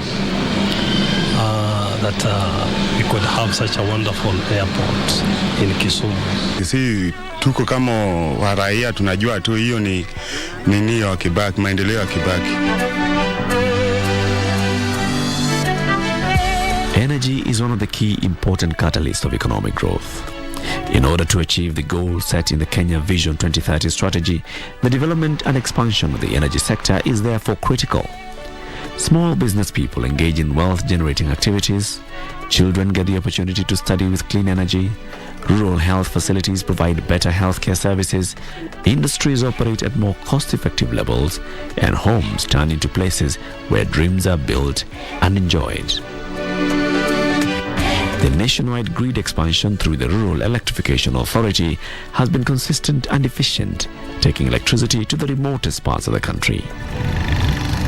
Rural areas, mahali stima zingeweza kuingia. Wakati tunaongea mtu ni kukosa pesa za kuingiza, lakini stima zimeingia mpaka kule rural areas. Kenya's national power grid is now 115 megawatts richer, following the completion of the electricity generation plant at Kipebu in Mombasa. The Olkaria project will be the largest geothermal power plant in Africa. The Lake Turkana wind power project located near Lake Turkana, will add an additional 30% to Kenya's current total installed power. Kenya is on the verge of joining the League of Oil-Producing Countries. In March 2012, the United Kingdom oil explorer Tullow Oil PLC found substantial oil deposits in Turkana County at a well named Ngamia 1. There have also been discoveries of natural gas in the Lamu Basin. These discoveries will ease the current fuel inflation that has thrived as a result of a huge oil import bill. Kenyan people look forward to the forecasted leaps and bounds towards enjoying life in a middle-income economy.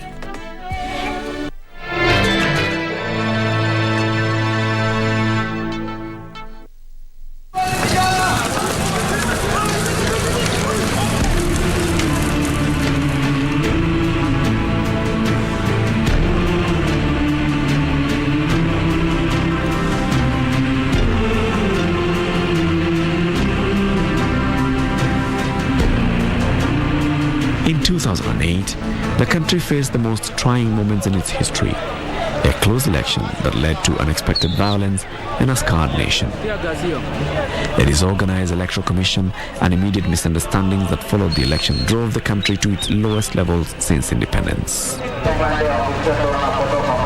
In spite of the difficulties experienced, Kenya as a nation and its leaders were determined to move forward.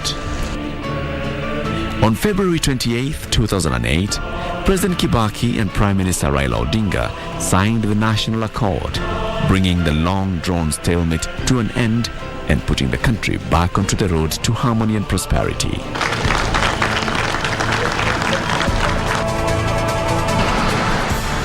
The positive growth path continues as a result of a consistent drive on the part of the government to deliver the Kenya Vision 2030 objectives, and also as a result of the hard-working citizens keen to see their country flourish. He has been the central figure, the central inspiration of whatever we have achieved in the last 10 years under his presidency. Hata kama yuko kazini na staff, tunaendelea kumshukuru na tunaiga mfano wake. Tungemwongezea muda, lakini kwa vile katiba haituruhusu sisi, ndio sababu tunasema kwa kazi yake kwa miaka 5 imetufanya sisi vijana kupata at least risk ya kuchumutu kimaisha. Let him pray for us so that whoever succeed follows his shoes. The struggle for constitutional reforms had its roots in the desire to correct the deficiencies in the governance framework of the country. Mr. Kibaki had told Kenyans that he was going to give them a constitution. We would get a new constitution on his watch. He was not going to go back on his word. The process began afresh, and now we had the committee of experts. Unlike the bombers grouping, this was now a grouping of experts. Against a lot of pressure, particularly from the church, saying that we needed to slow down the process of the referendum so that some issues could be resolved. And he said that moment could not be lost, because once we lost it, there was no guarantee that we would ever regain that moment. So his personal leadership really is what gave us the constitution.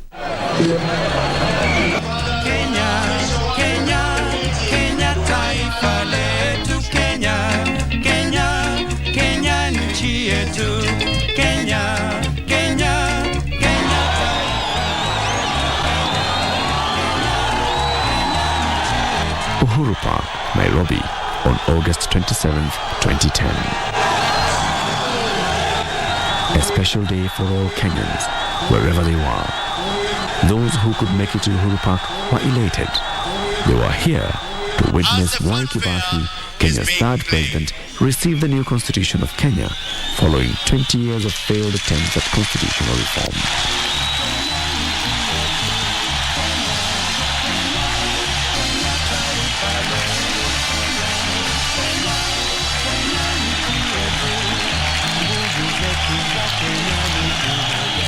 The new constitution gives us renewed optimism about our country and its future. This new beginning must mark the end of shallow political partisanship and herald the start of mature competition among political parties. In presenting the new constitution to the country, President Kibaki appreciated the cultural mix of people that make up Kenya, noting that Kenya was a land of many and various peoples bound together by one flag, and that its diversity was its strength. Kenya would always be multi-ethnic and multiracial, he noted, and every individual's rights and privileges as a citizen would be respected and protected. We all know the constitution which we have today is one which has totally transformed the architecture of the Kenyan nation, and the people actually is people's constitution. We facilitated that process, which he accomplished with, I would say, with distinction. Under President Kibaki's tenure, the Kenya judiciary has undergone a radical overhaul. I, William Nyoki Mutunga, Chief Justice of Kenya, do swear in the name of the Almighty God to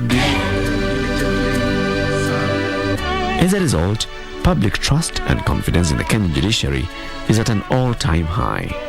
One of the most important things that the president has achieved is just doing away with state-accommodated or endorsed corruption. Corruption may not have gone down the way we all want, mostly because of the weaknesses of various institutions that are supposed to enforce the law.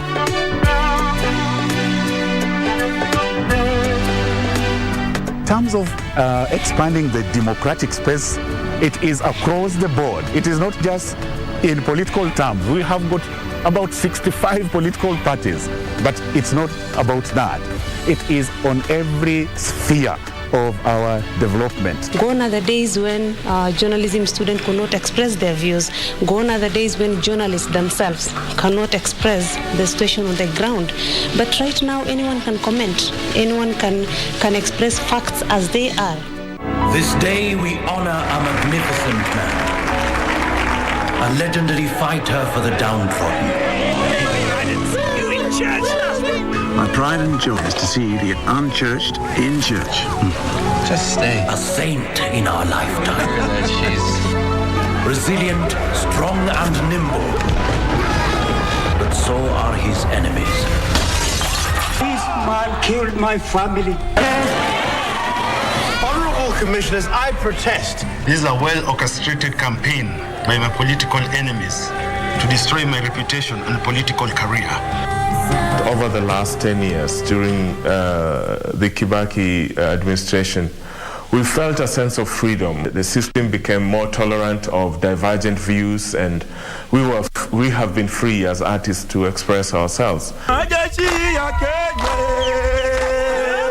Majeshi ya Kenya, Uropa walikuweko, hata ilitia wako, oho, amani kote, amani duniani. In the recent past, Kenya has faced security challenges from hostile elements who are agents of the international terrorist networks. In his capacity as Commander-in-Chief of the Kenya Defence Forces, President Kibaki ordered a military campaign with a specific task to pursue elements of the Al-Shabaab militia who are increasingly launching attacks on Kenya, seriously damaging the country's standing that has cherished peaceful coexistence with its neighbors over the years. Kenya Defence Forces are now embedded with the African Union team that continues to secure several towns of Somalia, training the police and providing humanitarian assistance as order returns through efforts led by the Somali people themselves. Once that country is stabilized by AMISOM and the international community, it will be possible to secure the countries in the region. The issue of IEDs and grenades that are coming all the way from Somalia will be a thing of the past. President Kibaki's administration is also undertaking reforms in the security sector, which will enhance the capacity of the country's security forces to provide swift and adequate services to the people. Kenyans now know how they want to be governed. They want to be part and parcel of managing security. They may not manage certain specialized aspects, but in terms of defining their priorities in their locations, down to the grassroots, Kenyans now want to get involved in the management of their security.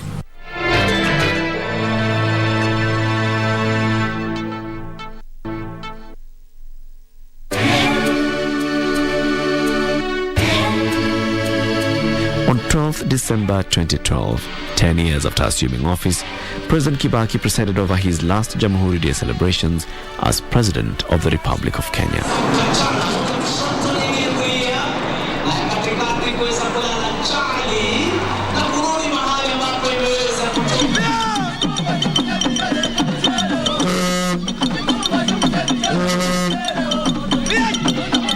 Kenya is now at the edge of a takeoff to greater prosperity, equity, and unity.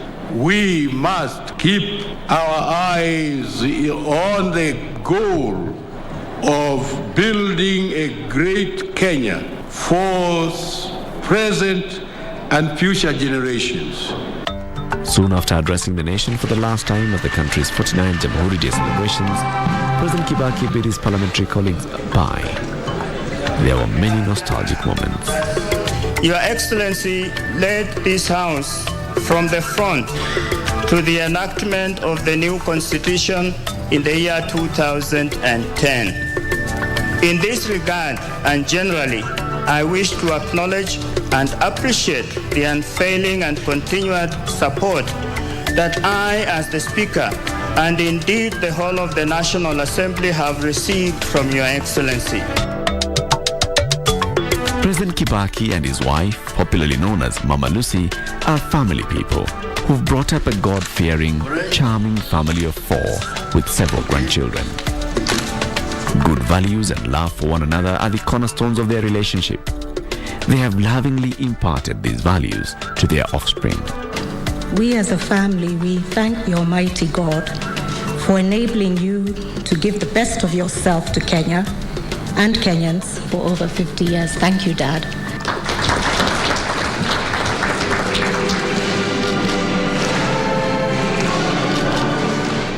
President Kibaki is a man of faith.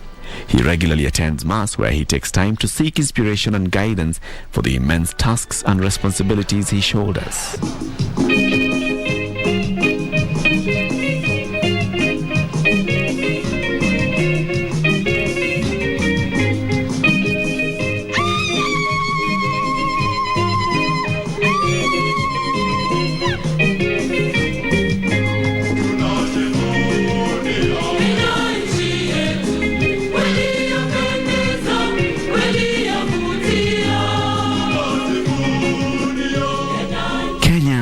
A beautiful country. There are few countries in the world endowed with such a wealthy natural heritage.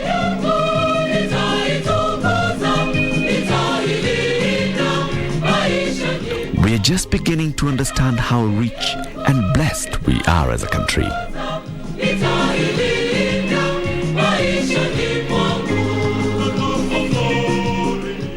The President has been very supportive of higher education. And this can be seen from the way the number of universities have increased since the President took over.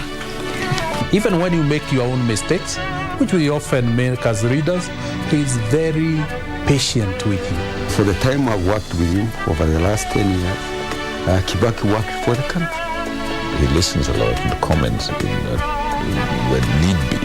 President Kibaki's presidency would go down in history as transformative because he gave us space to do work.